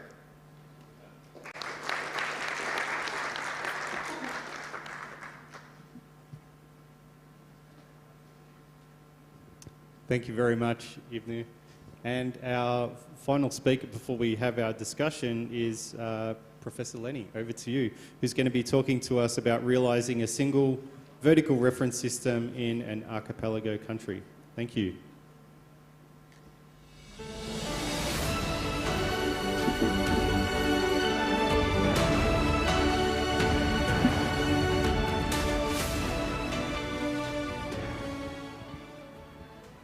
Assalamualaikum warahmatullahi wabarakatuh. Selamat sore, Ibu Bapak.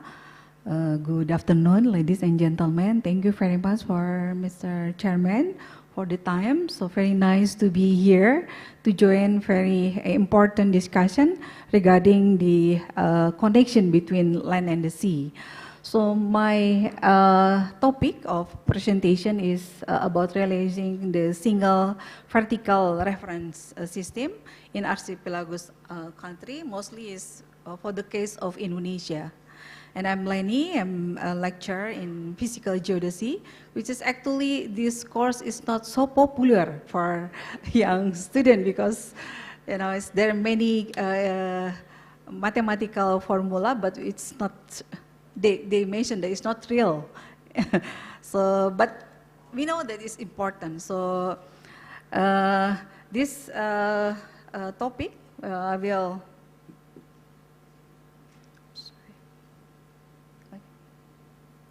so the content of the presentation is the background of the thema, and then second one is how the vertical reference system that used, and then the third one is how we develop the national geoid models in case that we have inner geoid version 2.0. And then 4 is the application of the geoid as the vertical reference system, and then 5, how to improve for the next work, the seamless geoid model, which is consistent for the land and the sea, and then the last is the conclusion. So we know that the archipelagos country is consists of the group of the islands, which is interconnected each other, and then, interconnecting by water and other natural features. that are closely interrelated and form an intrinsic geographical and economical and also political entities that is based on the UNCLOS. And then we know that for the archipelagos country, the coastal area is very important. The coastal area is become the center of the existing and extension and also further development, where in case of the Indonesia, that 60% of the population is live in the coastal area. However, the coastal area is highly complex spatial condition, especially now due to the climate change, which is accelerate and intensified hydrometeorological disaster and environmental damage, such as land subsidence in the most of our coastal area experience the land subsidence and high waves and also extreme weather and some more. Therefore, the valid and seamless geospatial data and information are very crucial as a basis of the sustainable development of the coastal area. We now experience the very rapid changes in the geospatial technology, which is enable us for 3D positioning and mapping with very high speed and accuracy. However, as mentioned by Dr. Brown in the first presentation, that only for the horizontal positioning has been fully fulfilled. However, for the vertical position, height is hard. Yeah. They still face many challenges due to the complexity of the Earth physics and also the complexity of the concept. Therefore, here we have first to determine or to do some vertical positioning. We have to determine the vertical reference as a basis of the vertical determination of the object in the surface of the Earth. And vertical reference are currently used by us. One is based on the ellipsoid reference. The second one is based on the mean sea level, and then later on by the Geoid, and some still based on the local ground surface height. And then for the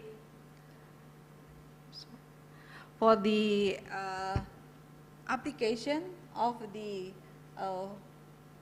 ellipsoid as the vertical reference, as we know that there are no issue actually for the consistency and unification of the use of the ellipsoid reference in archipelagos country, as the ellipsoid reference here is consistently encompass the whole entire territory of the archipelagos. However, the result of the measurement based on the ellipsoid reference is the ellipsoid height, as mentioned by Mr. Brown, that only the conceptual and relative application can be used because that no application, physical realization of on the Earth's surface.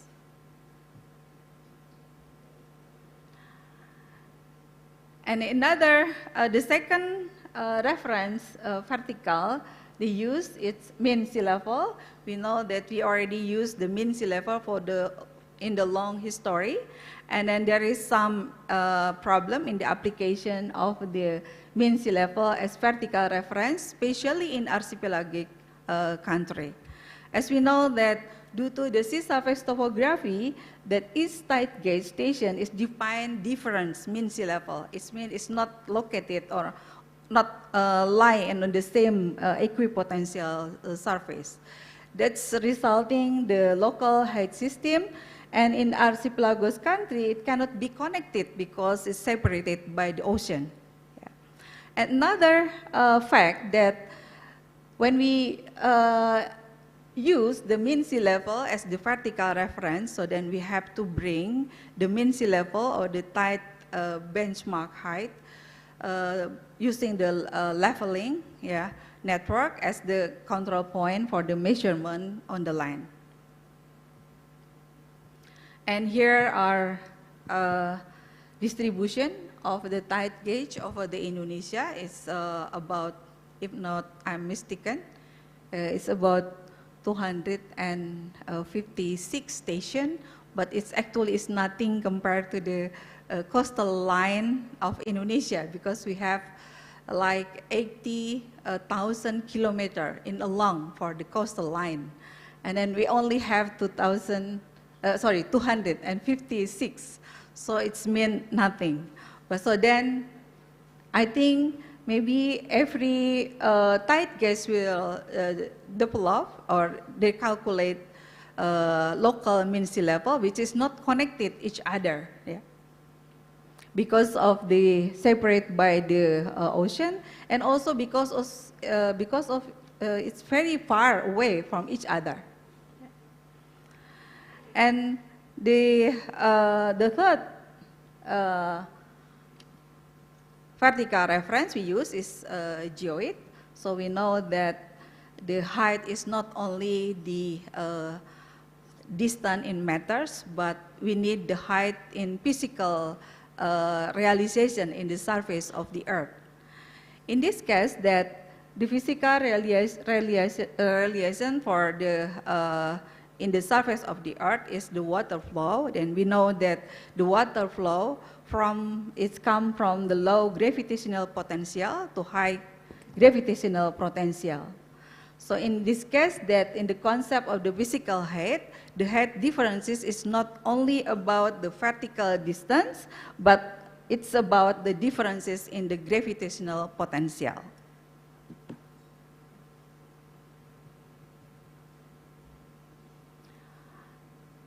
And therefore, we develop the Geoid, yeah, as the physical model of the Earth. And here we know that the Geoid is defined a physically meaning of equipotential surface that can be used as a vertical datum to answer the continuity of the height across the border, yeah, across the coastal line area and also across the island. Yeah. As we know that the realization of the Geoid is assumed to be coincide with the mean sea level, and then is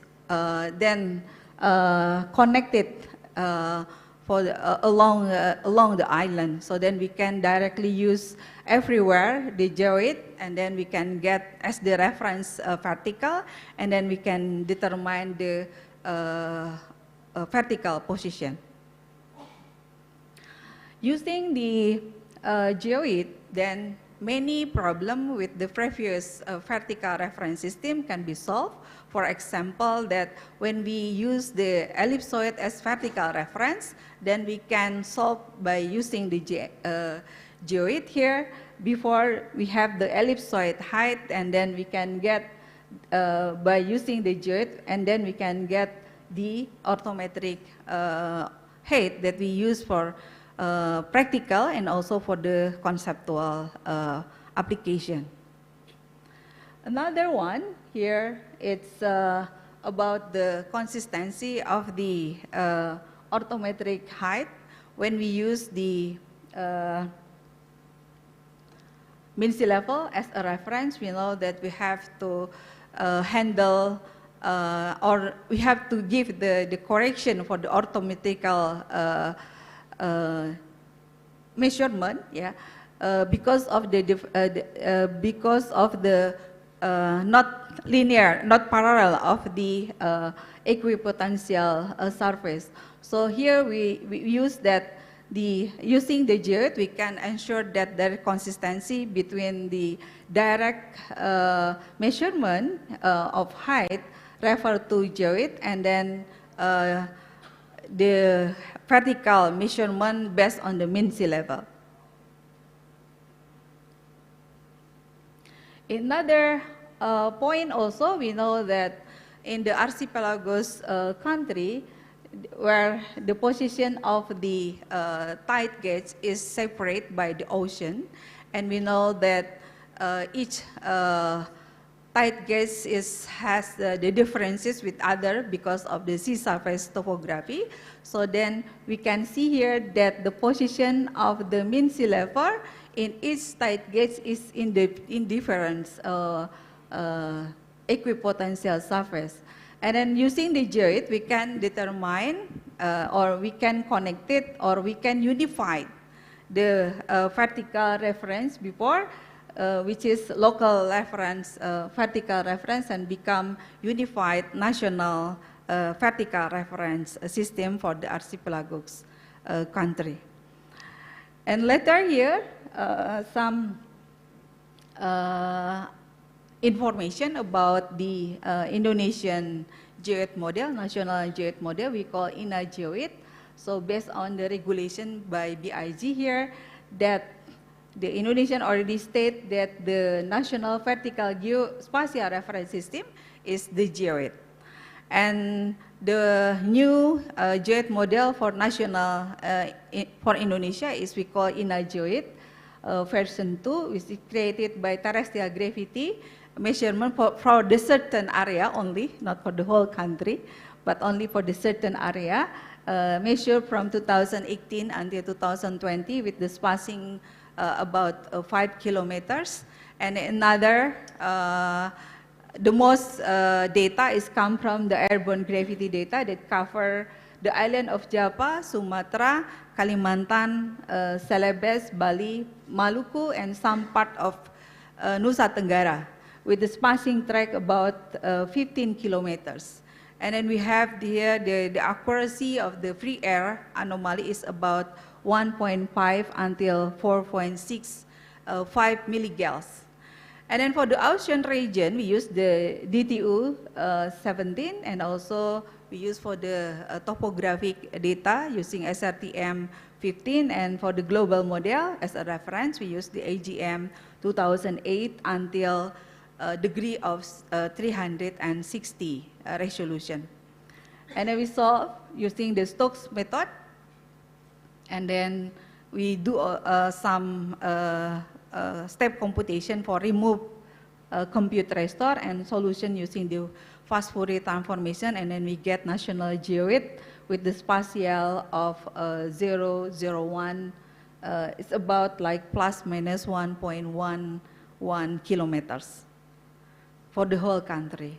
And then here is our Indonesian national geoid model, which is from the west side to east side. The distance is almost 100 and maybe 120 something meters difference between the west. In the west is about like minus 50 meters, and then in the east side is about 100 meters. Yeah. And then this because of we use the relative absolute geoid determination based on the ellipsoid WGS84. Yeah. We already socialized this national gravity model for practitioner, and then however, there's still some problem, yeah, because some of the data availability, and then some of the resources data, and also because of the validation data, we use the COSI GNSS leveling here. Use the local mean sea level, so then we can see here there is some differences. The accuracy is different from area to area. Not only from island to island, but from area to area, because they refer to local mean sea level. That's the work we have to do further to ensure the validation of our national geoid model. For example, here we try to do some differences between the geoid model in Sulawesi or Celebes Island, which is the most various topographic island and very challenges to develop the geoid model here. And we can see that the differences is there's some plus and minus difference between the geoid and the mean sea level. Yeah.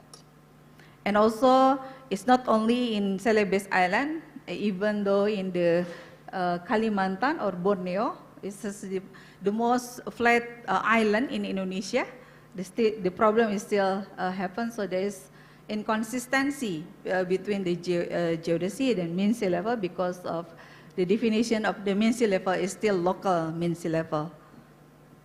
And then some application we already use. For example, here my student, they try to do some blood modeling based on the inner geoid, and then the result is good, but then there is some note about the accuracy of the data, especially for the height data. So then it's still more work have to do. Some note for the further work in our national geoid model to become realizing the vertical datum for the country, the archipelagos country like Indonesia.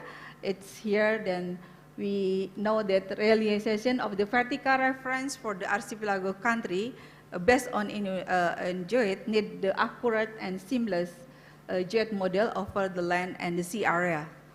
And we know that the seamless geoid consists between land and sea, so it can be used as a high reference for the survey or mapping on the land, and also deep reference for the surveys at the sea. However, we still have many work to do. For example, here we have to handle the accuracy of the gravity data, and then we have to also handle the distribution, better distribution of the gravity data, and also we have to handle about the gravity density, since Indonesian area, especially in some certain island, is very varies in topographic. So we have to handle about the gravity density. And also for the digital trend model for the correction, for the topographic correction, and other is about how to handle also the accuracy of the validation data, in this case the GNSS leveling. Yeah.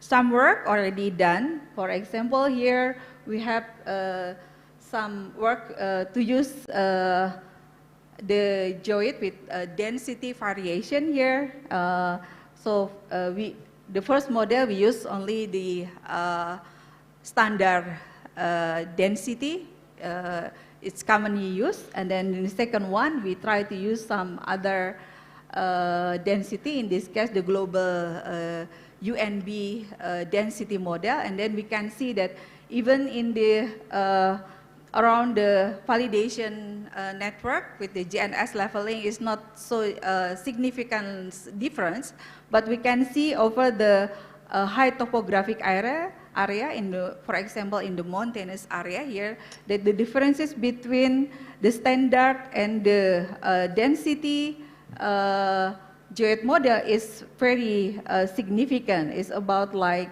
the difference is about -20 until 30 centimeter in difference in geoid. And then later we, as done also by the New Zealand team, so we would like also to see how the consistency between the geodesy, between the geoid, sorry, and then another reference system which commonly used now for the in the coastal area for the bathymetrics observation. So it's still work to do for the further. Yeah. The last is the conclusion. So here we know that the vertical reference system are essential to define elevation and deep in geospatial application, especially for the archipelagos nation, which face unique challenge due to the scattering nature of the island and variation of the tides and some tectonic activities in Indonesia. Yeah. Traditional approach relying on local mean sea level as the vertical datum often lead to the inconsistency in establishment of vertical reference system. In here, the geoid is to define the physical meaningful equipotential surface that can be used as the vertical datum to ensure the continuity of height across the border coastal line in the archipelago's country. The seamless and across accuracy geoid is needed, so it can be used as a height reference for survey and mapping in the land and also in the sea. Thank you very much.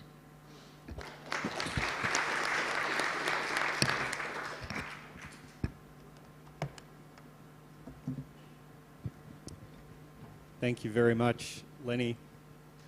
We now have a bit of time before we have our afternoon break, so I'll open it up to the floor for questions for our panelists. Thank you. Sorry, I'll go to Richard. There was 3 all at the same time, so I'll go around. Start with you, Richard.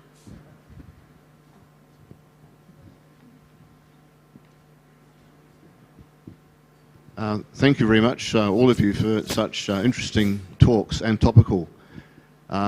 I think this issue with the sea surface topography is certainly a very topical one, and I think that's actually a very important link between linking the different vertical reference systems, because without that sea surface model, just using a geoid model by itself, it can be misused. And I think, in my experience in Papua New Guinea, where there's a lack of height datum access, practitioners have been using GNSS with a global geoid model to get what they think, what they believe are mean sea level elevations.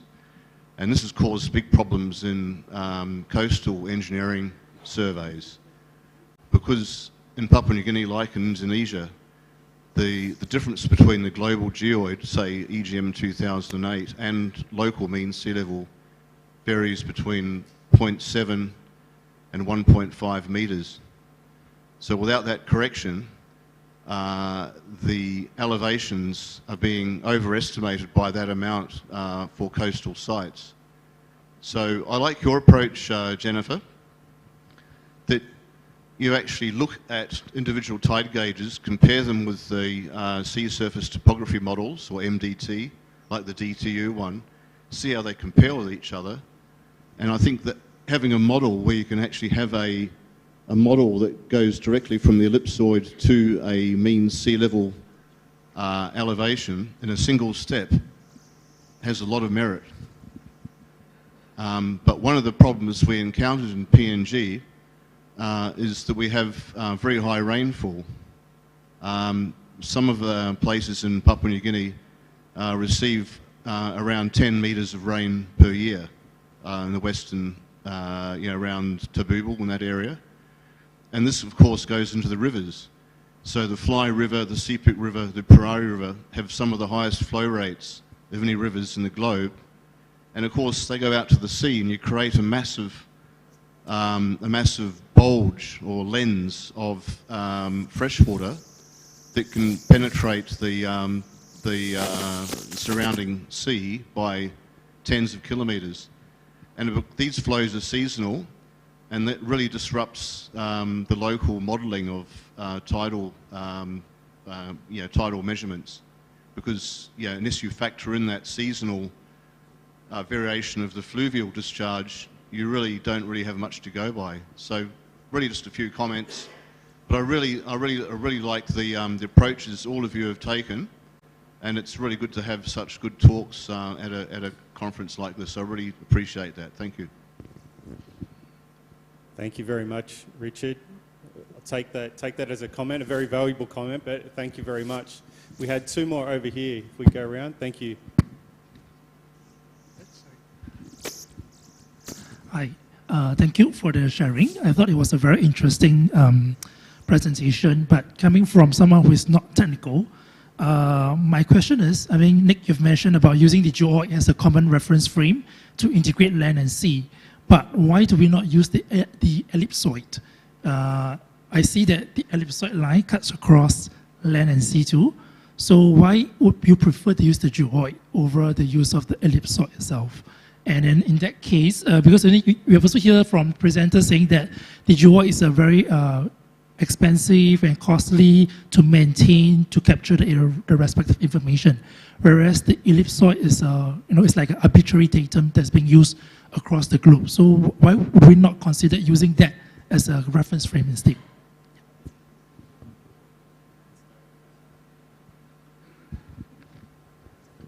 Okay. Thank you very much for the question. So why we not use the ellipsoid instead of the geoid as the reference, vertical reference system? Because actually the ellipsoid is not real in the surface of the earth. For example, that we can see, we can put the ellipsoid anywhere around the globe. For example, how to define the geodetic datums. But then in the reality, we can get that the height based on the ellipsoid reference, we call the geometric height, is not always real. The physical real in the surface of the earth is difficult, something like that. So then why we only can use the geometric height or ellipsoid heights only for the conceptual or only for the relative positioning. For example, when we do the position for example, for some deformation measurement, so we do the same measurement in the same point, but in the difference epoch, so then we can get relative height difference. That's its work in the real, but not for the absolute one, because the position of the ellipsoid is also, we don't know where they are, where the ellipsoid is. Yeah. Sometimes it's above of the surface of the earth. For example, if you can see the range of the geoid in Indonesia, in the west is like minus 60, and then the west in the east is like plus 100. So it means that the position of the ellipsoid in the Indian Ocean is above the mean sea level. But in the east side, for example, in Papua New Guinea, the ellipsoid is below the land, something like that. So that's why we have to use a consistent vertical reference system, which is physically can be real in the surface of the earth, and we use the geoid. Yes. So I'll give you a quick example to add on to that summary, and that there's been experiments done, and it was actually, there's some stuff on YouTube, you can look it up. You probably don't look at nerdy stuff like I do on YouTube, but there's this experiment that got done trying to make science cool, talking about gravity. And they measured the height difference between 2 points. And they showed that if you measure that height difference on the ellipsoid, it looks like you're going downhill. But if you then put a car on that hill, it shows that the car is actually rolling up the hill, because the difference in the geoid, which is physically meaningful, means that gravity is pulling that car, and it almost looks like it's pulling it up a hill. So you can take points, you can measure points on an ellipsoid, but it's not physically meaningful. You can't use that to monitor water flow or anything related to that. You have to use a geoid to make sure that water will flow from a high number to a low number. It seems counterintuitive, but you can take two different heights and it can look like water will flow uphill on an ellipsoid, going from a low number to a high number. So you have to have a geoid whether you like it or not. Next question, thank you. Yes, Jonathan Chanel from France, from the EG-LAM, and thank you very much for all your very interesting presentation. Just some comments, because we all speak about the mean sea level, but we should mention the time span to which we refer, because sea level varies in the space domain, but as well in the time domain.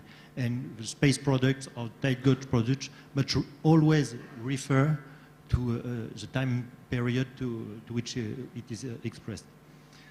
It is the case as well for the mean sea surface from space, DTU, Aviso, and the mean dynamic topography products, which can be used as well to connect land and sea. And since there are some mentions of atmospheric effect on sea level and the freshwater, as you mentioned, I think we should be more precise conceptually about what we mean by sea level, because it varies because of natural variability, but as well in response to greenhouse gases emission. And I think we should be more precise about what we consider when speaking about sea level. Do we have to remove very high frequency effects such as freshwater and atmospheric effect, or should we let them as they are? I think the community should gather to think more precisely on this aspect. Yeah, thank you. I think that's an excellent point. You may not know, Jennifer, but is this something, this was obviously things that NIWA considered in their modelling. Is that something that you want to elaborate on a little bit? Yeah, so obviously I alluded to correcting the mean sea level for meteorological effects for those short-term sites, but in all honesty, we just want to get something out there, first draft, and then come back and refine it. So looking at the historic definitions of mean sea level, correcting for the short-term tide gauges and stuff like that. So it's definitely in our plan at some point to look at that. But yeah, and also looking at the epoch. So our tidal analysis is based on a certain epoch, which is based in the past. So looking to update that for more modern conditions will come down the line as well. Does that answer your question? I did have a question. Turn it around. For Richard, how did you correct for your river flows in Papua New Guinea?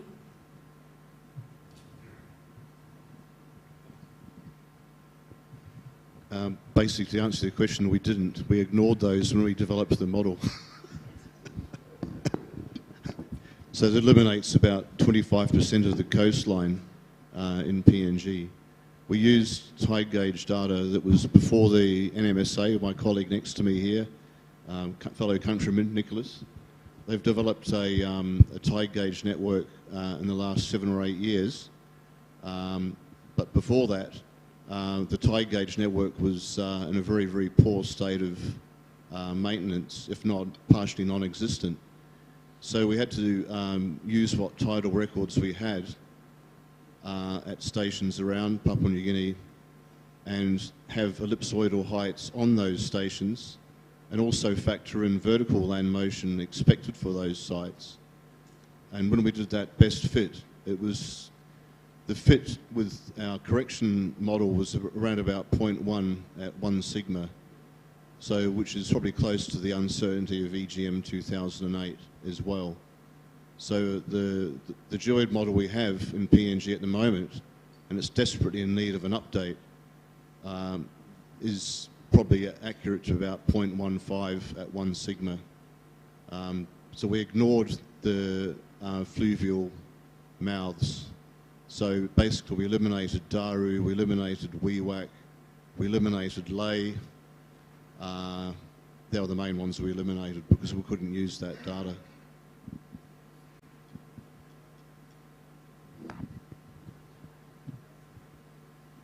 Thank you. Yeah, and I'll go to Andrick and then Anna. Thanks.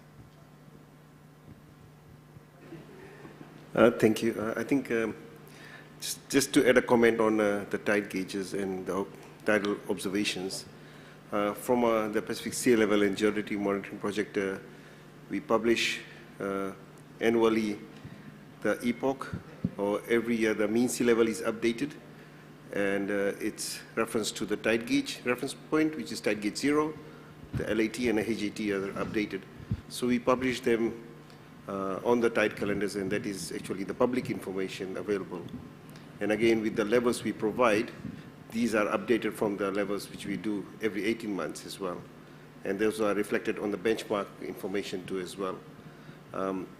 This is also public information, again, provided in the survey reports too as well. And I think my question was earlier on how often these MSLs are updated if you refer that as your vertical datum. So maybe to New Zealand and Indonesia too as well. And again, yeah, we always wanted to understand, you know, from the oceanography perspectives, how you define your mean sea level. So that's what the Bureau of Met has come back to us when we were like having those challenges. I think Nick and I, we had that challenge on those days. How can we refer that to, you know, to the reference point of a tide gauge station instead of, you know, having that to a land-based datum too as well. Thank you. Yeah. Thanks, Andrick. In my experience, if you ever want to see a hydrographer squirm, ask them to define mean sea level. You'll get a different definition depending on what day you are sometimes. Anna, over to you. Thanks, Nick, and thank you to all the presenters. My name's Anna Riddell from Geoscience Australia. Building on Jonathan's question, it's about the temporal validity of a geoid. So noting that the geoid is based on a gravitational anomaly and they change, do you think that we'll ever reach a future state where we end up with a temporally or dynamic height system based off a geoid? What do you think, Dan?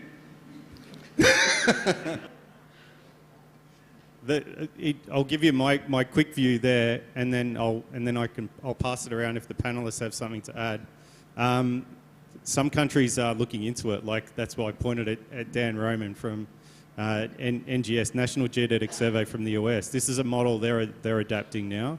There's some Scandinavian countries that almost implement a 4D geoid model at the moment because they're getting that post-glacial rebound. As the ice is receding, they're seeing enough surface uplift over time that it makes an impact on their decision-making or climate analysis. So there are some regions who are using this temporal gravity field that you can get from GRACE and GOCHE satellites now, and they're using it for decision-making, which is interesting to see. If you then compare it with Australia, for example, we've done some analysis of this. There's really no need. So it's very much horses for courses, as they like to say. Depending on your region, there may be a need for it, and in other cases, there's not. There's even been experiences in New Zealand where we worked with some of our colleagues at LINZ a number of years ago to test after some of the major earthquakes that had occurred. Did that earthquake cause enough of a change in the geoid to mean that they should go and update their geoid model because it might impact on their height system? Fortunately, it didn't. The change that you see was within the uncertainty bounds of the current geoid model, so there was no need to change it. But in cases like the Sumatra earthquake, some of those changes were quite significant, so there may have been a need for it. So it's an excellent question. I think some countries consider it and some don't, but it's definitely worthwhile exploring whether or not you should.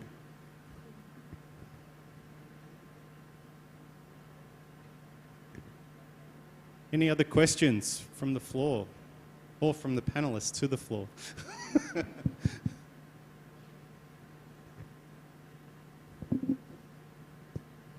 Everyone wants an early coffee break. Okay, if there's no further questions, please join me in thanking our panelists, and I'll pass back to our wonderful MC. Thank you very much.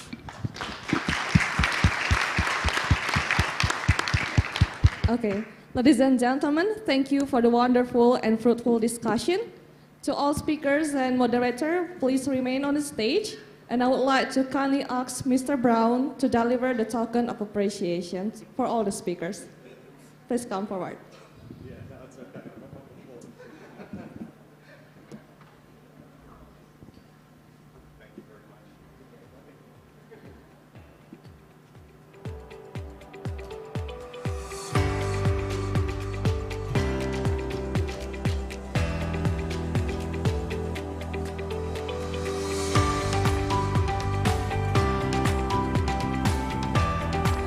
And please have a photo session. And 1, 2, and 3. Okay, thank you so much. Ladies and gentlemen, please give a big applause for all of us. To Mr. Brown, speakers and moderators, please back to your seat.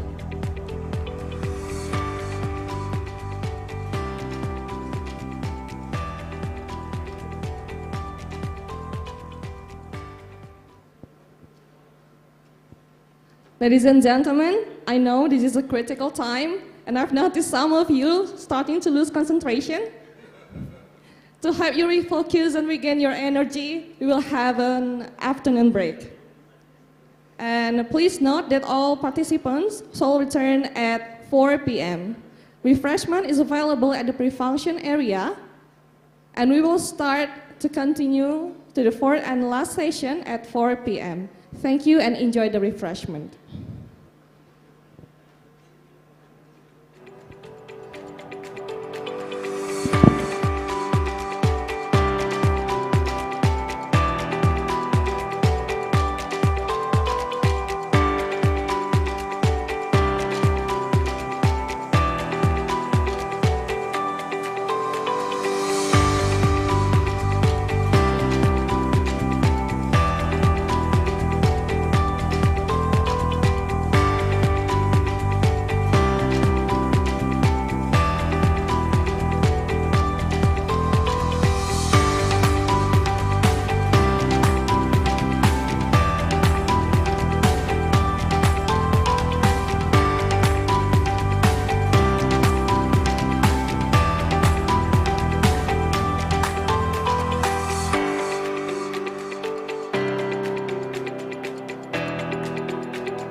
Ladies and gentlemen, I hope you're feeling refreshed and ready for the next session.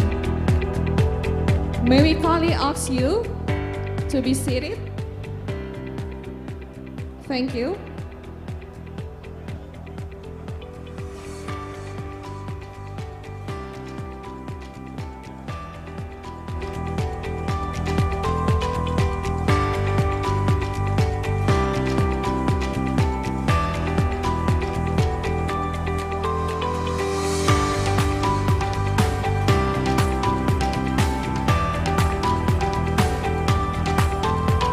Ladies and gentlemen, the last session is about to begin.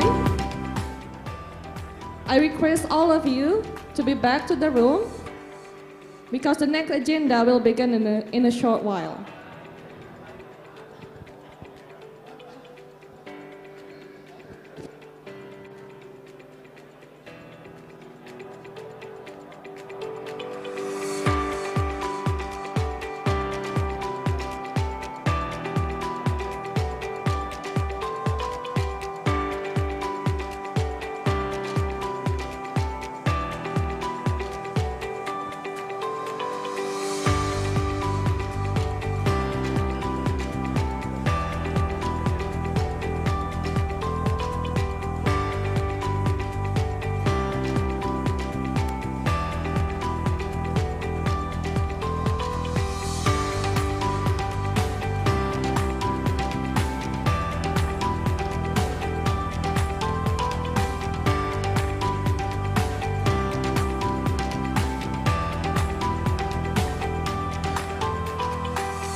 Ladies and gentlemen, thank you for joining us. And for those of you who are still outside the room, we need you to be back to the room as we will begin our next session.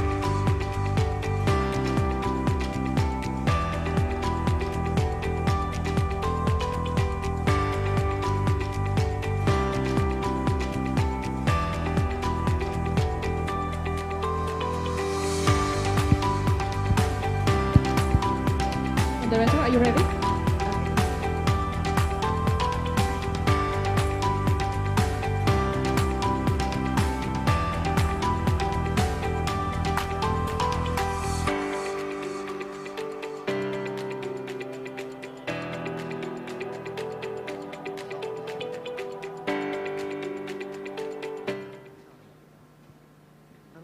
Distinguished guests, ladies and gentlemen, now we have come to our last agenda, the fourth session, Summary and Discussion, which will be moderated by Mr. Nicholas Brown, the Head of Office, UN-GGCE.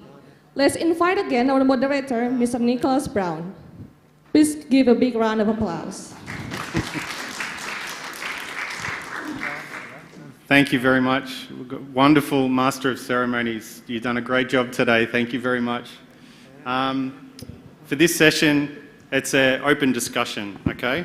So I'm going to move my chair all the way around to the corner here.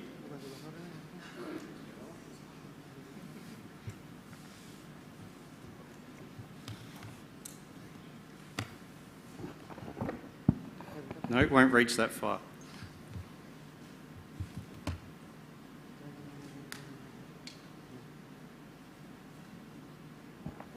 I just want to be able to see people on both sides a little bit better.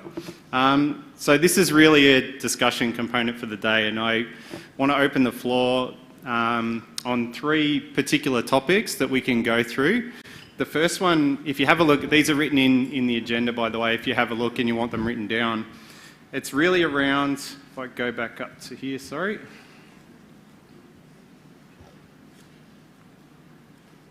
So 3 particular questions I'd be interested in your thoughts on. And the first is, for those countries representatives from countries that haven't presented today, to give us your perspective on how you're tackling these kind of land and sea initiatives, and even if it's about the problems that you're seeing that you'd like help with, please feel free to give us your experiences. The second one is, what are some useful examples that you've noted today that you think you can take back to your country? What's been particularly useful that you've learnt from others? And then the third thing is, what are the tools or the products or the services or the advice that you feel like you need? And the reason that one's particularly relevant is because within the centre, the UN-GGCE, this is the first time we've had dedicated resources committed to helping countries address these kinds of issues. So we actually do have people who can help develop tools or resources or the advice that you need. So please don't feel shy about telling me what are the things that you want in order to make progress on this within your country. It could be something like, can you help explain what a geoid model is to my minister? Or could you help us develop a business case for gravity modelling within our country? These are the kinds of things we've been asked for support with, because our role within the centre is to improve that political support. It's not to sit there and develop a new geoid model for you. We can put you in touch with people who could potentially do that, but we're really here to help you with that political element where you may need some assistance. So please think about those 3 topics. First one, what is it that those countries who haven't had an opportunity to talk today, what can you give us your experience? And I know there's a number in here who haven't been spoken today. Second one, what have you found useful? And the third one, what products, tools and services do you need for your country? So have a think about that. Please raise your hand, and we've got some people with roaming mics. And don't feel shy. You're among friends. Don't be afraid to ask a question. There's no such thing as a silly question. So please feel free to talk. You're amongst friends. Yes, please.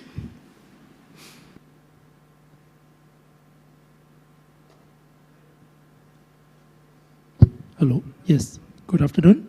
Thanks, Nick, for moderating this very interesting session. Maybe I'll start the ball rolling first. What I thought the UN-GGCE can support member states is in terms of capacity building.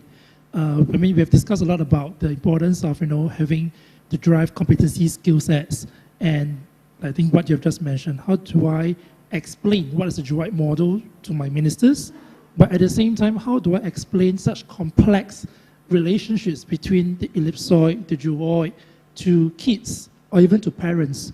Because we need to work on the next generation of younger professionals to join this industry. So what I thought, some potential ideas that the center can help out, perhaps is to provide simple tools or graphics, animations that can allow member states to plug and play and immediately use them as key resources to reach out for awareness and outreach to different levels of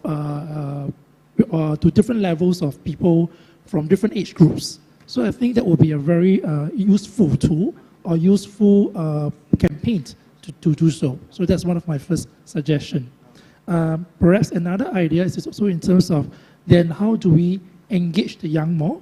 So do we have to work out, say, if there's a network of young professionals, we can bring them in together and get them to share as part of the UN agenda itself. Because I think last week when we were in India, there was a discussion about the need to build capacity for the younger professionals. So then perhaps there should be a separate forum, a young leaders forum, where we can bring young professionals from the respective industries, the academia, the government to come together and brainstorm new ideas on what we can do for a more safer, smarter, a more sustainable world.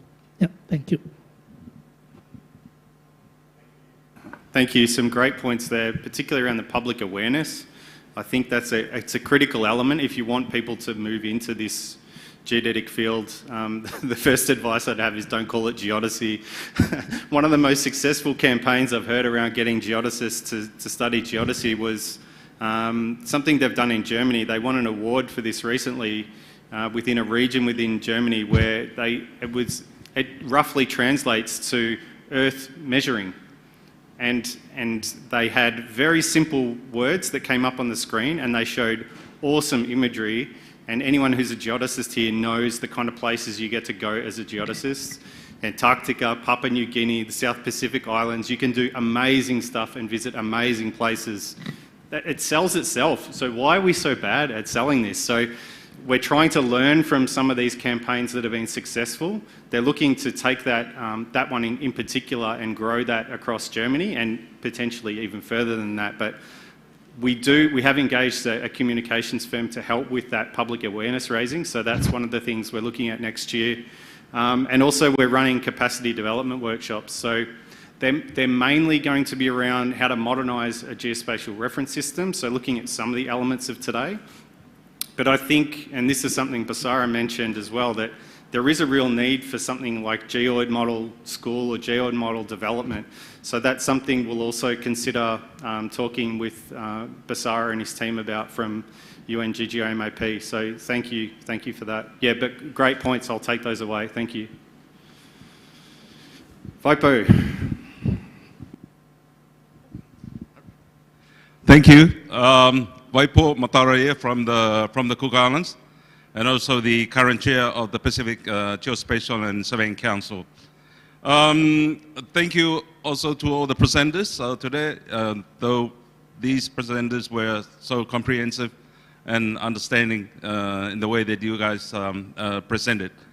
On those questions, I just want to raise some questions about capacity building and also the modernization of our reference frame. As some country member state here from the Pacific Geospatial and Surveying Council have started to modernize their reference frame, and some of the council member state are still working on it on draft, but that other work, outstanding work that needs to be done. I think that's why we are here to raise all these issues with the Center of Excellence on Geodesy at the UN, led by Nicholas. So these are the issues that we are facing in the Pacific Island member state, the lack of technical people, so limited in all the countries that represented here. That's why I want to raise this to engage with the capacity building and available for us to enable us to build a capacity in country.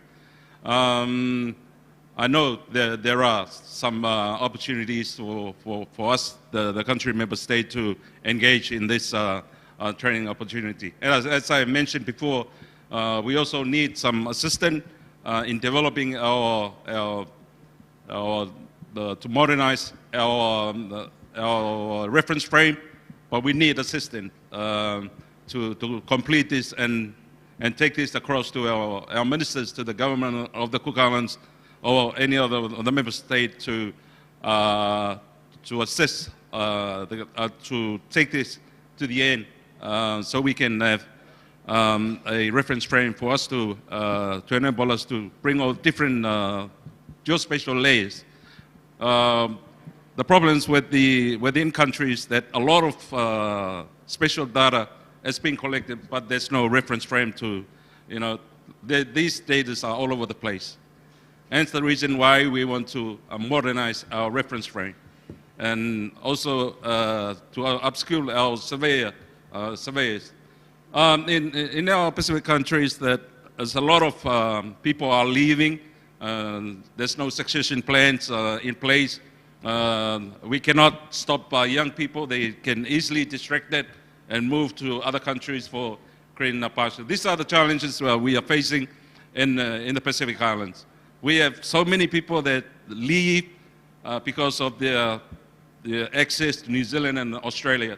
So it becomes a challenge for us to maintain our young professional surveyors who have just been qualified from universities, but we cannot stop them. They migrate for greener pastures. So my takes from here is to, you know, to add this for assistance to develop our reference frame. I think also my colleagues in the Pacific will also agree with me and with the challenges we are facing in our countries. So that's my contribution to the discussion this afternoon. Thank you. Thank you very much, Waipo. In the Pacific Geospatial and Surveying Council, for those who aren't aware of it, has done an amazing job developing strategic and implementation plans over the last, it's almost 10 years now. It's been in process, and I've been fortunate enough to see the growth and development and the information sharing that happens for a group that doesn't have dedicated resources. There's a lot of work that gets done and a lot of goodwill within that region. I've seen the benefits that come from that. So yeah, thank you for those words, and we're here in the centre to try and assist you as best we can with all those aspects, Waipo. Thank you. Yes, Evert. Hi, Evert Mulder from Singapore Land Authority. We in Singapore are embarking and working on several projects together with our colleagues from MPA. In this context, we just started on our land monitoring project nationwide. At the same time, we're also expanding our infrastructure to seamlessly integrate both land and sea. And we also have started working on putting together bathymetry data and the topo data and making a topo Betty data set. So those are some things that are currently ongoing. Another thing that we want to move towards is modernizing our datum, and I have got a question or a suggestion coming from that point of view. And perhaps I know that there's these workshops coming up, and it may be part of that already, but something that we are struggling with, or that we are, an issue that we see is that, yes, we can modernize our datum, but what are we going to do with the cadastral data, which is in old datum? And we cannot just change everything, because that means that everything legal will need to be changed. So how can we approach that? Is there like some sort of a hybrid approach, or what's the best way forward? Thank you. So given this is a discussion question, if I was your minister, the first question I would ask is, what's the problem with the current datum? What is it that's causing you this? Why do you think you need to modernise? So I think some people fall into a trap of saying we need to change because it's not based on the latest version of the International Terrestrial Reference Frame. But if there's not a problem that's being caused, do you need to change? And the same applies with when it comes to the choice of datum. We talked about this a lot in Australia when we jumped to the most recent realisation. We had a very simple use case, and that is that the Australian plate was moving so fast, it's moving at 7 centimetres a year, that we were becoming, a lot of the static data was out of sync with what you'd get from GNSS. So it's a very simple argument to explain to a politician. In other cases, they were talking about, well, do we need to transition all our mining leases and all our offshore oil rig leases? And it's like they're only accurate to about 50 metres in some cases, so no, there's no need to change it. So we weren't trying to enforce it in areas where there was going to be no benefit for the user. So my feeling is it needs to be driven by an industry or a public good use case. And if you don't have that use case, I would argue that you probably shouldn't be doing it to start with. Thank you.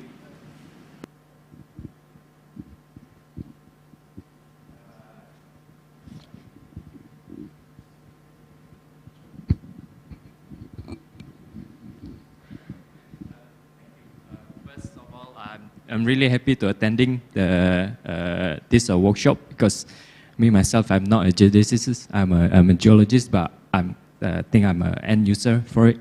But I want to ask if you have a plan to have a collaborative project that is led by UN, like a consortiums, like stakeholders of different stakeholders for this plan to joining land and sea. For examples, I've attended the deep sea drilling projects where they have a consortium from different countries, because I know that there's no boundary between land and sea.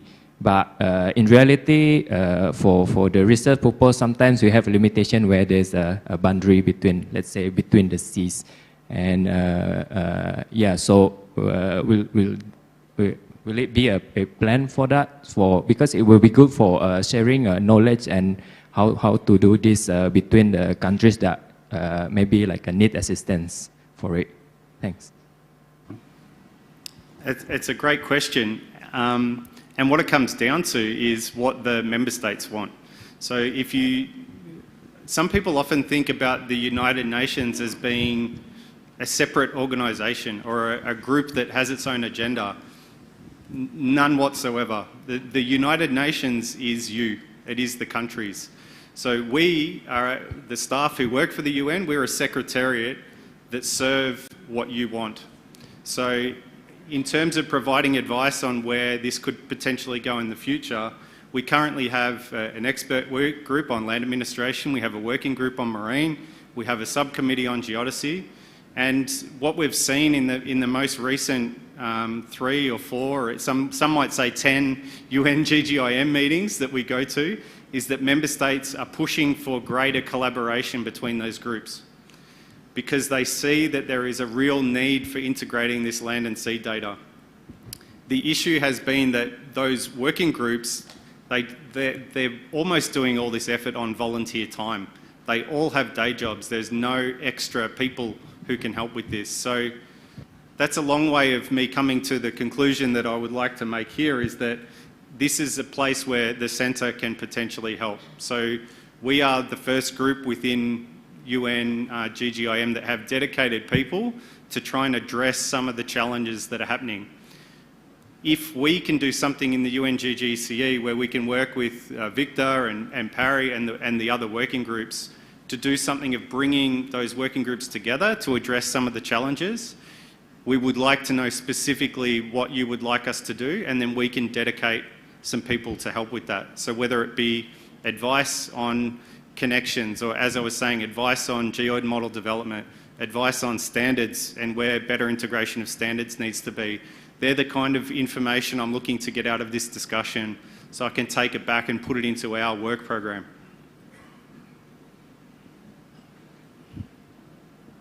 Now, do we have one over here? Was it Tambua?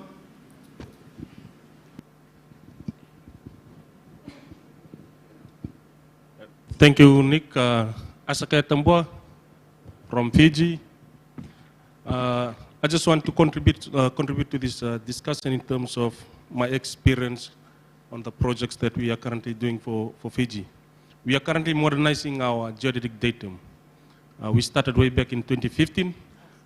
This is basically after attending the UN-GGIM meeting in New York. Bear in mind that after that trip, I was directed by minister to modernize our geodetic datum after a lot of pressure from other organizations like CAF, our hydrographic office, our business community, our surveyors. This is because of the technology that evolved in the different industries. But what came to my mind is how we going to do this, how we have to modernize our geodetic datum. From Fiji's perspective, a small island developing state, in the middle of our project, we have noticed that we have experienced a lot of things. Some of the boxes that we did not tick, we came to experience in the middle of the project that this needs to be done prior to what we are currently doing now. So I think such forum like this is very important, because I'm one of the beneficiaries of attending such forum. Because of the knowledge and also the experience that we share, or that we gain from other expertise inside the room from other countries. Given that Pacific Island countries are isolated from accessing information to this to this space, geodesy space. So we managed to go back and convince our politicians to get budget to proceed with our project. First, we have to establish a cost network. We managed to establish 8 cost stations linked to the 2 other stations that Geoscience Australia established in Fiji. So in total, we managed to have 10 cost stations in Fiji running a cost station. We start to collect data. So we went to China. We managed to convince Chinese government who donate a software that collect data from all these coast stations. These are the challenges that we face whilst we move to this project by modernizing our local reference systems. So we start to build a coast station. We start to collect data. Then we start to do surveying campaign. We managed to occupy 51 stations, primary stations, 104 secondary stations throughout Fiji. So from all the data that we collected, we thank the SPC for their assistance and guidance in terms of how we have to clean all this metadata and put them all in order for the data to be processed. So as I speak, we have sent our data to Geoscience Australia to process the data, to assist us in processing the data. Why? Because we don't have the capability, we don't have the software to actually process all this data. So I think there's a lot of challenges that we faced in terms of how we move to this space by modernizing our geodetic data. We need to have a Geoid model. We need to modernize our vertical reference system. But there's a lot of challenges that we face in terms of how we have to do it. There's a need, but we need guidance. From Fiji's perspective, we need the guidance of UN-GGCE. We need the guidance of universities. We need the guidance of developing countries who have moved ahead with this project, or who have modernized their geodetic data. Otherwise, we will continue to talk about challenges for the next decade. We need actions. We need people to come on board and say, I can assist this country in doing this. This is how you have to do it. This is the infrastructure you need, and this is how you'll get there. So by the time we come next year or the next couple of years in the future, we'll be presenting a project that is said that this is how we start, this is what we face. Through the guidance of a member of these forums, we managed to achieve this. As I've said, that it's not an easy project to do. It requires a lot of thinking, and it requires the right person and the right capable people to guide developing states such as Fiji's or the small Pacific Island countries, because we don't want to leave anyone behind. We want everyone to achieve the common goals in addressing the UN Sustainable Development Goal. But we can only achieve that if we work together and achieve a common goal. We all understand that what underpins all these goals is a geodetic reference system. To have a modernized geodetic reference system, we need action. As I've said, that Fiji have started this project, but the challenge is we need capability. We need expertise to come on board and assist us in order to get to achieve the goal of what we set from the beginning. Because we were assured in the UN-GGIM that we have people that can guide Fiji to achieve its goal. But I'm requesting members of this forum to please look at the challenges and draw up an action plan of how can we achieve all the countries to achieve, to modernize their reference systems. I know that the presentation for the 2 sessions this morning, we have been, there's a lot of challenges faced by developed countries who have expertise in their own countries.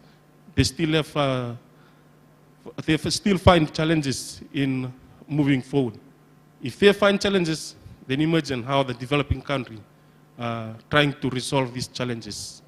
So I'm requesting, I know that Nick is, that we have the UN-GGCE, we have the Pacific Geospatial Surveying Council established in the region to assist the member state, but we still need the assistance of expertise in this room who can come on board to guide us move forward. Thank you.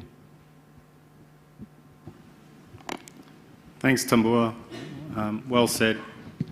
Yes, we have two over here. Thank you.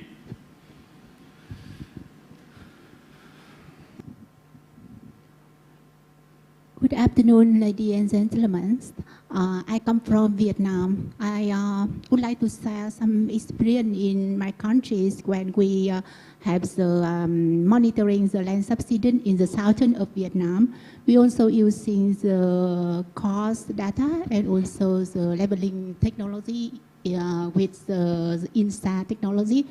And we found some area in the southern of Vietnam, we have the land subsidence around more than 2 centimeters per year. So I think it's almost of countries. So we also monitoring and we submit the results for government. But I would like to comment here, if another country, they have the experience, we have some general plan to respond with the land subsidence. So maybe we can have some forum to share some experience to solve this problem. Thank you very much. Yeah, thank you. I think, yeah, we heard some great examples today, and being able to share that would be extremely valuable. So I'll take that on board. Thank you. We just had two down from you. We had another question or a comment. Thank you. Thanks, everyone. Yeah, I think for myself, what I'd like to really get out of the rest of the workshop, as well as after the workshop, is really the how we can sort of embark on lens integration and some of the broader considerations to take into account when doing so. I think to make it worthwhile, any sort of transformation process takes time. Being able to translate new technologies, new systems into things which are operational, put into business as usual operations. And that takes a lot of time, takes a lot of convincing stakeholders, and also being able to justify why the transformation is even worthwhile. Is it worth the cost and time spent, and training also needed to maybe even for hydrographers, for example, to use a new datum, the Geoid as a reference frame. Does it sort of justify the effort? So I think being able to have some guidance on the extent, perhaps, or even the sort of the consideration when it comes to transforming organizations, transforming workflows. I think that's really what will be helpful for myself to understand more. And I think this sort of motivates the joint effort by both the land and sea working groups of the UN-GGIM, both the expert group on land administration and the working group on Marine Geospatial Information, to develop this reference guide together with the UN-GGCE as well as the ISO Singapore Laboratory, to find use cases, yes, but also find, to really understand how, right, tapping on the global expertise and sort of what has already been done, or at least researched, and being able to share that with the broader community in a way that is actionable and in a way that is sort of comprehensible to both the experts, but also the policymakers more broadly. So I think, I hope that, I think that the UN-GGIM Secretariat should be circulating the questionnaire, which we have been working on, but I think perhaps this is something that we could think about for the remainder of the workshop. Thank you. Yeah, thank you. You're speaking my language when you talk about making sure it's actionable. I think there's a lot of great information that's been put together. Some of it misses that final step, though, of being actionable or translating that strategy into an activity, which, unless you're an expert, you wouldn't know how to do. But I think sometimes experts take it for granted, that final step. And we need to be a bit better at doing that. So, excellent point. Thank you. Andrik. Thank you, Nika. I think I'll echo some of the voices from our Pacific colleagues here too as well. We are all here as the community of practice, and we understand our challenges. And our major challenge is having the capacity or being capable of as well.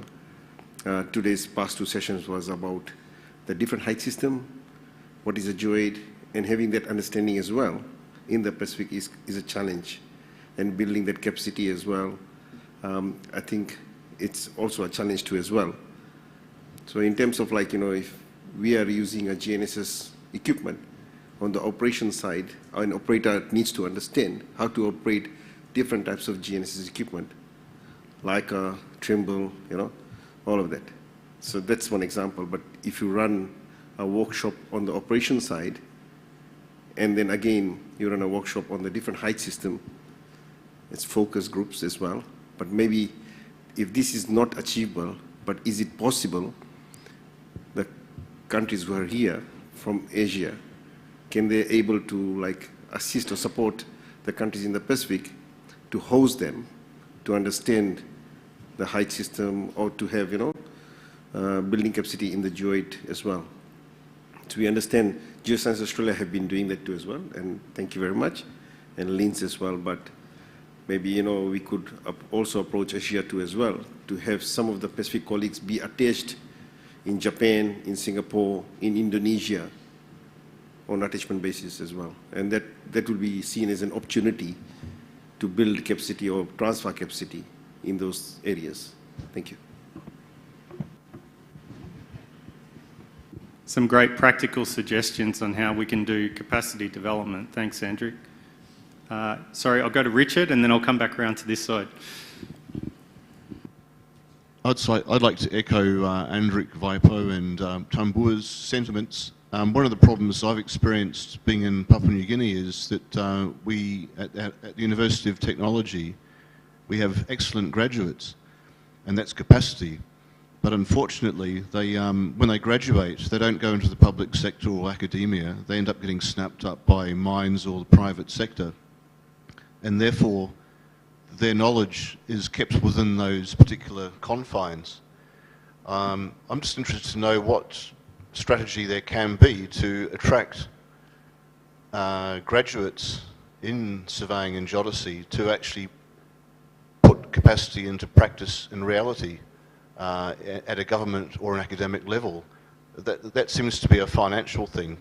The salary of graduates, they have families, they have difficulties, they want to get a good salary so they can look after their family. And unfortunately, academia and the public sector isn't competitive. And that is the biggest problem, I think, from the developing nations, and possibly even a problem in developed nations as well. That we just, if you're lucky, you have someone who has the capacity and the knowledge, who likes contributing that and are quite prepared to accept a lower salary because they enjoy the work. But there's not enough of those people.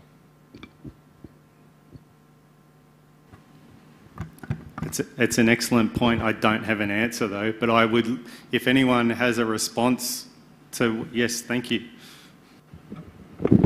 Yeah, I have an example for something that worked very well in Alaska. So what they did there was to do outreach research. They made PhDs, do research for bringing young people to do geodesy and seismology. And how they did that was basically go to the communities that are affected and put simple seismometers in the hands of young people and show them what they can do for their communities. And in the next summer, they all came for an internship in the Alaska Earthquake Center. So it was miraculous. Yeah.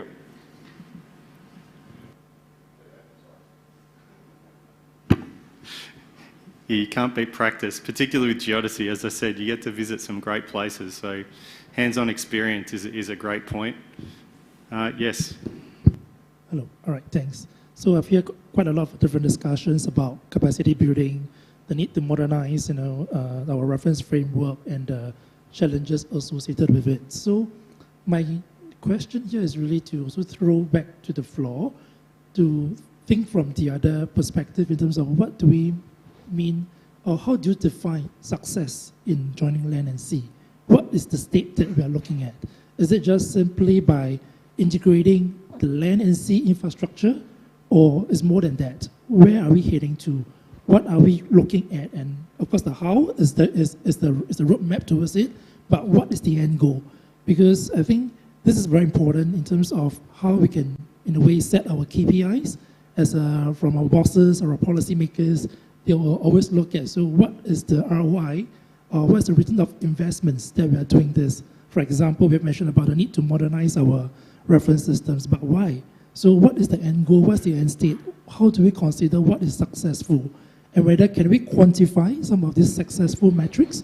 And I think with a common framework for success, I think that can be shared across the various member states or different organizations. And then that will serve as a new roadmap towards working on them and getting some of this data and figures that can better substantiate or justify for the need for funding.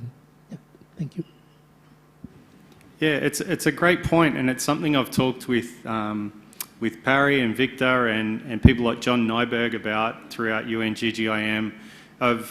So there's excellent documents at the moment that exist based on those integrated geospatial information framework processes for the FELA, Framework for Effective Land Administration. There's a very good one on the collection of marine data and how to use marine data that addresses all the different elements of the IGIF. I'm not aware of something that brings those together though. Maybe I can pass to you.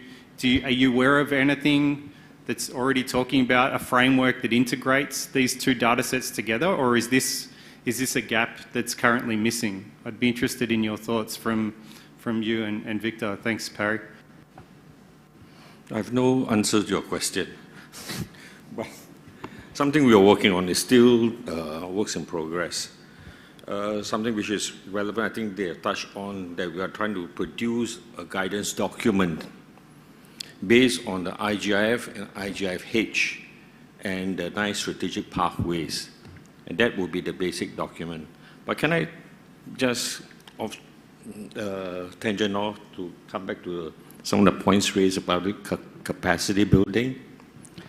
I mean, the reality is geodesy, hydrography, land survey is not attractive. It's not an attractive field you want to get into a lifelong career, right? And how do we make this attractive? I mean, one of the reasons why my hair is all white is because for the last 20 years, we have been trying to address this capacity building. So maybe share with you what we're trying to do or what we tried to do. There's no way we can stop a guy from leaving. If you can have 10, 15% retention of the recruitment, you'll be happy. But how do we then prolong the person who joins the organization and get him engaged and to be passionate in what we do? And one of the things, in IHO you have got the category A, category B. And at one stage, the private survey companies were taking all the even category B surveyors. So we introduced a category C to extend the career path so that you don't lose them. The Southwest Pacific, actually, you have very good mentors from New Zealand and Australia. So you are in the right position, but the problem is career path. What is there for them to stay? What's the carrot? That's the first point. Second thing about reference frame. And the reference frame, we need to identify what the drivers are. If you remember correctly, those who are older, when we moved from WGS 72 to 84, and what was the catalyst that moved the entire world to WGS 84? It was GPS. So if you can tie into the ITRF, let's say, for example, is the next generation of geodetic system which is going to be adopted, right? There are two components in that ITRF which I think there's beneficial to countries trying to support the new reference frame. One is positioning system, which ultimately will have to move.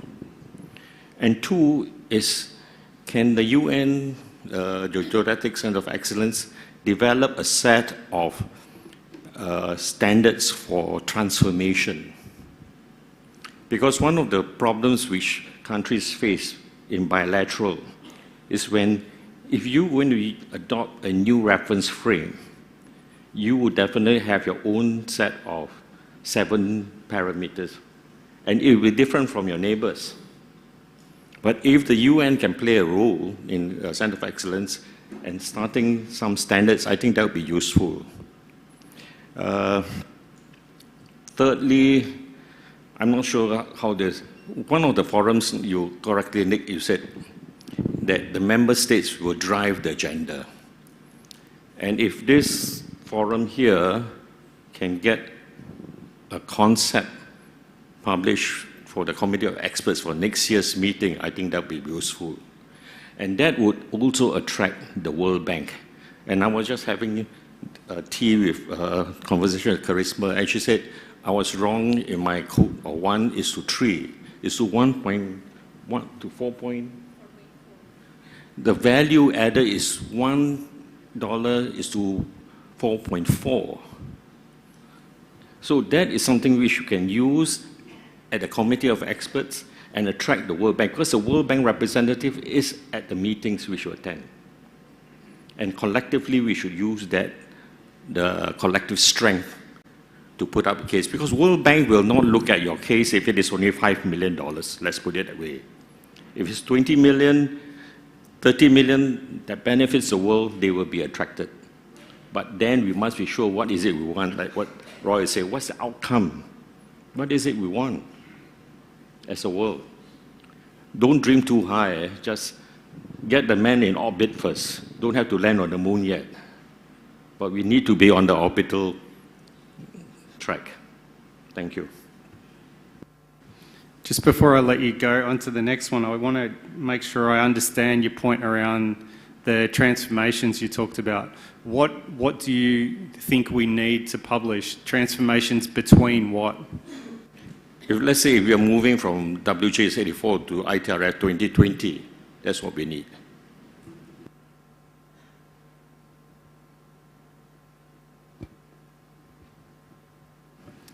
Okay, so just on that, some of that information exists. The point is that that information exists in a way that is not understandable to the vast majority of people. So I take your point, because I think that information needs to be clearly explained to people who are non-experts. That's the bit that's missing. So if that can be integrated with some of this other guidance material we're thinking about, and I'd like to work with you and your colleagues in Singapore in trying to draft up that structure. Maybe we can help and assist in developing some of that guidance material or a framework. We'll talk about it with the working groups and decide what you would prefer us to work on. But yeah, thank you. Chris, thank you. Chris Boddy from the Open Geospatial Consortium. Tomorrow I'll outline some of the programs within the Open Geospatial Consortium that are doing integrating land and sea information, led by Singapore, the Canadians and the Caribbean have done a number of use cases around this. The standardisation program that we're doing for the Phase 5 is to outline what we require from the various member states and areas on their requirements to meeting your needs and requirements for integrations. The challenge, though, is that each region has its own unique environments and solutions to it. How do we as a community best manage these different information models that are coming into this environment, and who's going to start managing it? Because from our experience from the geospatial side, it's not a trivial exercise.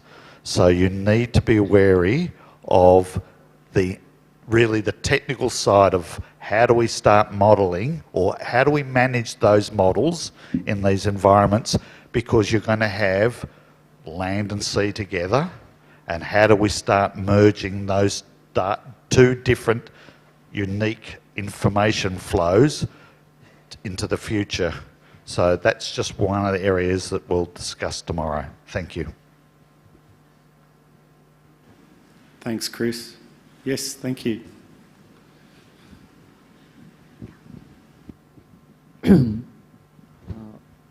First of all, I would like to thank you, Mr. Nicholas Brown and Ms. Wala, for allowing me to participate on this workshop. I just want to share my experience in Kusrai State, one of the islands in Federated States of Micronesia. Actually, we have adaptation fund projects, the enhancing the climate change resilience of vulnerable island communities in Federated States of Micronesia. I can just discuss only the Kusrai Kusroy Island because I'm working there for 20 years already, more than 20 years. Actually, we have a project that's already have designed. We call it the inland projects. It's the road to, there's a 4.5 miles road to get the people to use that land because of the rise, sea level rise. We have some areas there in Kusroy that, especially in one of the municipal, it's erosion, shoreline. So there's a project there. The design is already finished. It's around $23 million, but unfortunately we're still seeking funding to implement that road. But there's already a design is already finished. That's all I can share about the Kusroy Island. Thank you for that example. Yeah, I've been fortunate to visit FSM, and I could see how there's so many small islands as well. The complexities of what you have to deal with these challenges is quite extreme. So yes, hopefully we can assist you within the centre with some of those as well. Thank you. Yes, Victor. Thank you, Nick. I have 3 points I want to make. I think with regards to your question, whether is there any existing framework for geo-data integration with regards to land and sea, I think we didn't see any at this point of time. So what we are going to work out will be the first one. With regards to capacity building, I think it is not just about the capacity building. It's not just about the curriculum that we are talking about. I think our major issue, which is really a very big issue now, is that we are not able to attract young talent into the sector. So very few young people would like to come into this sector or would like to take up this sector. So how to attract them is one key factor. We need to make the work attractive. That is really something that we have to start working now, because if we don't do it now, in a couple of years, maybe 5-10 years, you almost have nobody in this field. So I think that's one aspect that we were discussing in UN-GGIM AP, that we want to start from UN-GGIM AP, take concrete steps, actionable item. For example, we were discussing about encouraging member states to bring at least one member in the delegation with age 35 and below or 40 and below. Another example is to have special forum for youth between the UN-GGIM AP meeting. So these are actionable items. For UN-GGCE, for geodesy, some of these actionable items could be put into the plan. For example, really encourage the younger people to participate or to come into this sector. So that's one, attract new young people into the sector. Those are the people who are not in the sector yet, but attract them into the sector.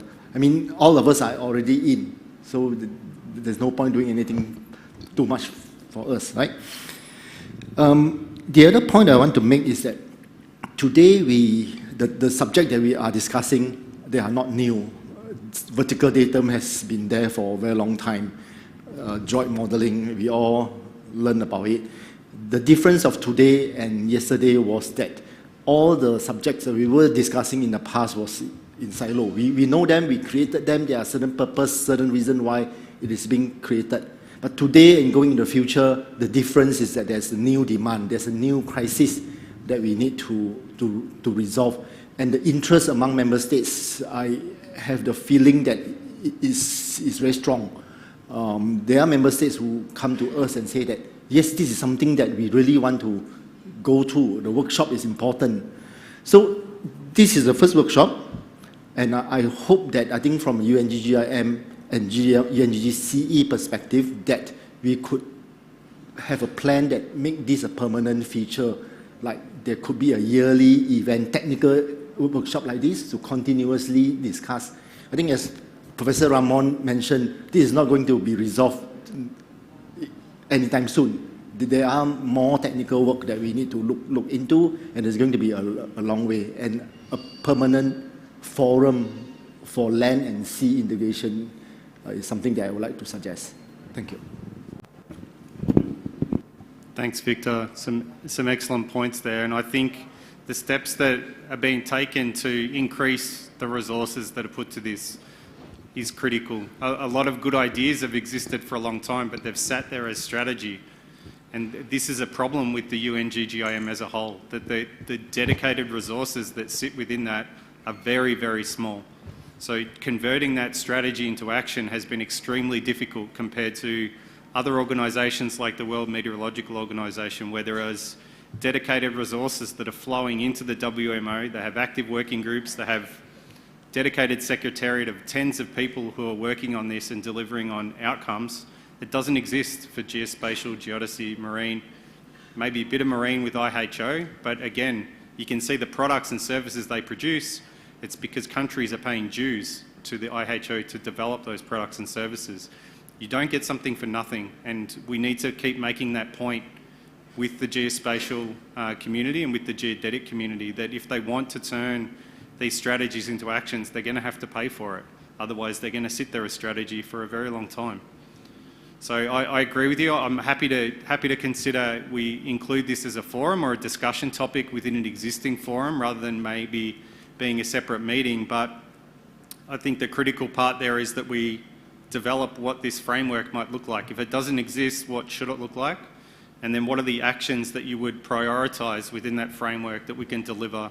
That's what I would like to have as an outcome from this. If we in the centre are going to help, I want to make sure there's 2 or 3 things that you prioritise within the next 12 months that we can deliver for you.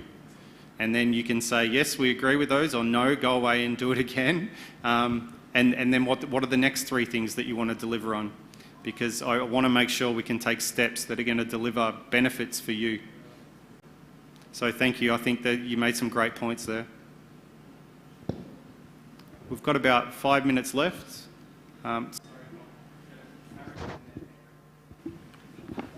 Sorry, over lunch I had a discussion with Victor.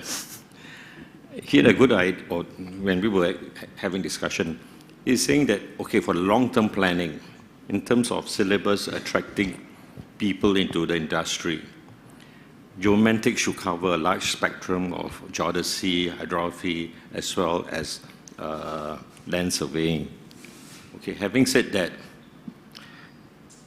as an interim, I don't want to use the word that we have to attract young. Young, they are still and restless as well.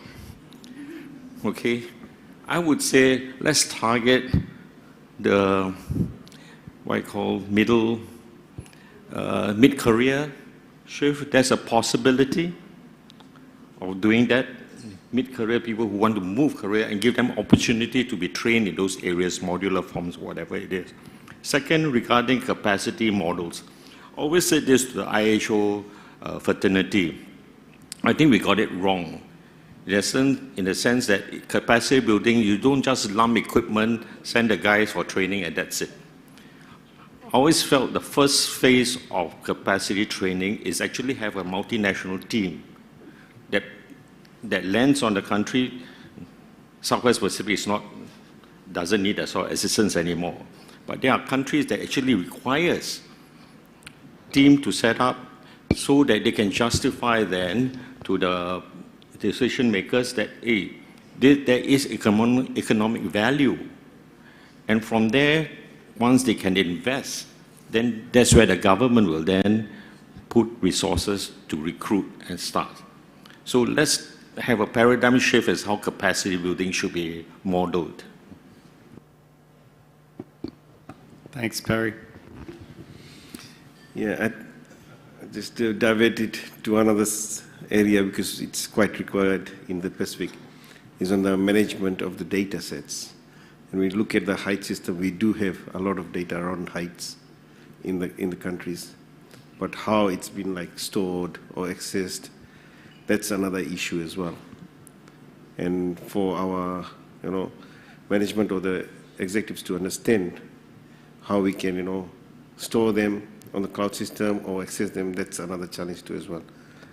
I mean, when we talk about Geoid, what data can contribute towards the Geoid as well is important. We do know that the DOS did the surveys in early 1980s and established those Doppler stations. But are they stored digitally as well? So these are the things which we would like to even address as well, is managing the data is also another challenge too as well.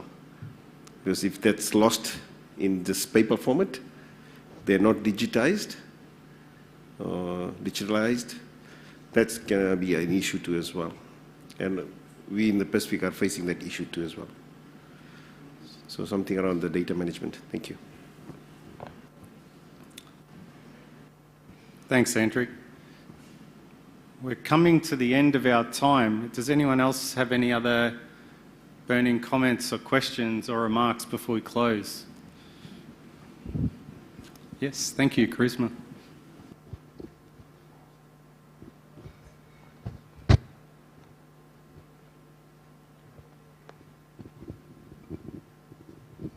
Okay. I mentioned earlier that we've been working on the modernization of our reference frame for the past decade, and our attendance to the reference frames in practice seminar series have been a big help because it put us into contact with the experts on geodesy who helped us with our modernization efforts. I'd just like to add, like for countries looking into modernizing their own reference frame, you should also consider your sustainability and continuity planning, because that is where we stand right now. Like to echo your report on the global geodesy supply chain crisis, we're facing like aging infrastructure, like who are the next generation who will take over from us? Because for us in NAMRIA, it's not a good. Our future is bleak in NAMRIA when it comes to geodesy and our GRF. So yeah, invest in the succession and continuity planning. Yeah, it's a wonderful point, and it's a problem that I've seen in developing and developed countries. There's a range of countries that have been very successful in getting infrastructure funding, capital funding for new equipment, but there's nothing in there around the maintenance of that equipment. So it can very quickly become a liability. So yeah, sometimes I think people are afraid to put in the operational component because it's so expensive compared to the initial infrastructure upfront cost. But yeah, it's definitely important. That's a great point that we'll include in that discussion around the framework of how we need to do this in the future. Thank you.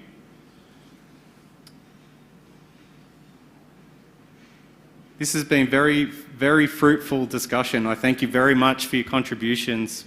You've given us some great ideas to take away, and we'll discuss those with the working groups that we have within the UN-GGIM around the best way to take that information forward without duplicating too much work that's already been done, but maybe adapting some of the work that's been done by the working groups and translate it into a form that will help you with some of these questions that you've asked of us. So thank you very much for that.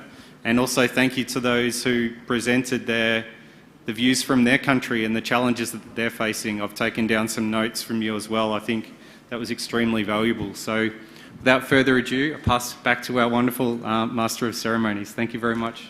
Thank you, Mr. Brown. Ladies and gentlemen, let's give a big round of applause for all of us. On behalf of everyone, I'd like to extend our gratitude to Mr. Brown for guiding this session and ensuring a fruitful discussion. Distinguished guests, ladies and gentlemen, we have come to the end of our UN-GGCE International Workshop on integration of terrestrial, maritime, build, and cadastral domains today. Before we end the session, I would like to give you some information. This evening, all participants are invited to have a dinner at the Pangrango room, which is beside this room. The dinner will start at 7 p.m. and the dress code is casual. I repeat, this evening we would have a dinner at the Pangrango room, which is beside this room. The dinner will start at 7 p.m. and the dress code is casual. But I'm so sorry, short pants are not allowed. We will continue the series of events tomorrow until 5 December 2024. The event is scheduled to begin at 9 a.m. However, we kindly request your presence 30 minutes earlier. And lastly, the invited participant will have a technical visit on Wednesday, 4 December 2024. On that day, you may wear the t-shirt provided in the goodie bag, so the group photo will look good and cohesive. Ladies and gentlemen, on behalf of committees, I'd like to say thank you very, very much for your passion and energy, and please accept our apologies for any inconvenience in organizing this meeting. I am Tika. Stay safe and well. Enjoy your dinner. Enjoy Bogor. Thank you and have a nice day.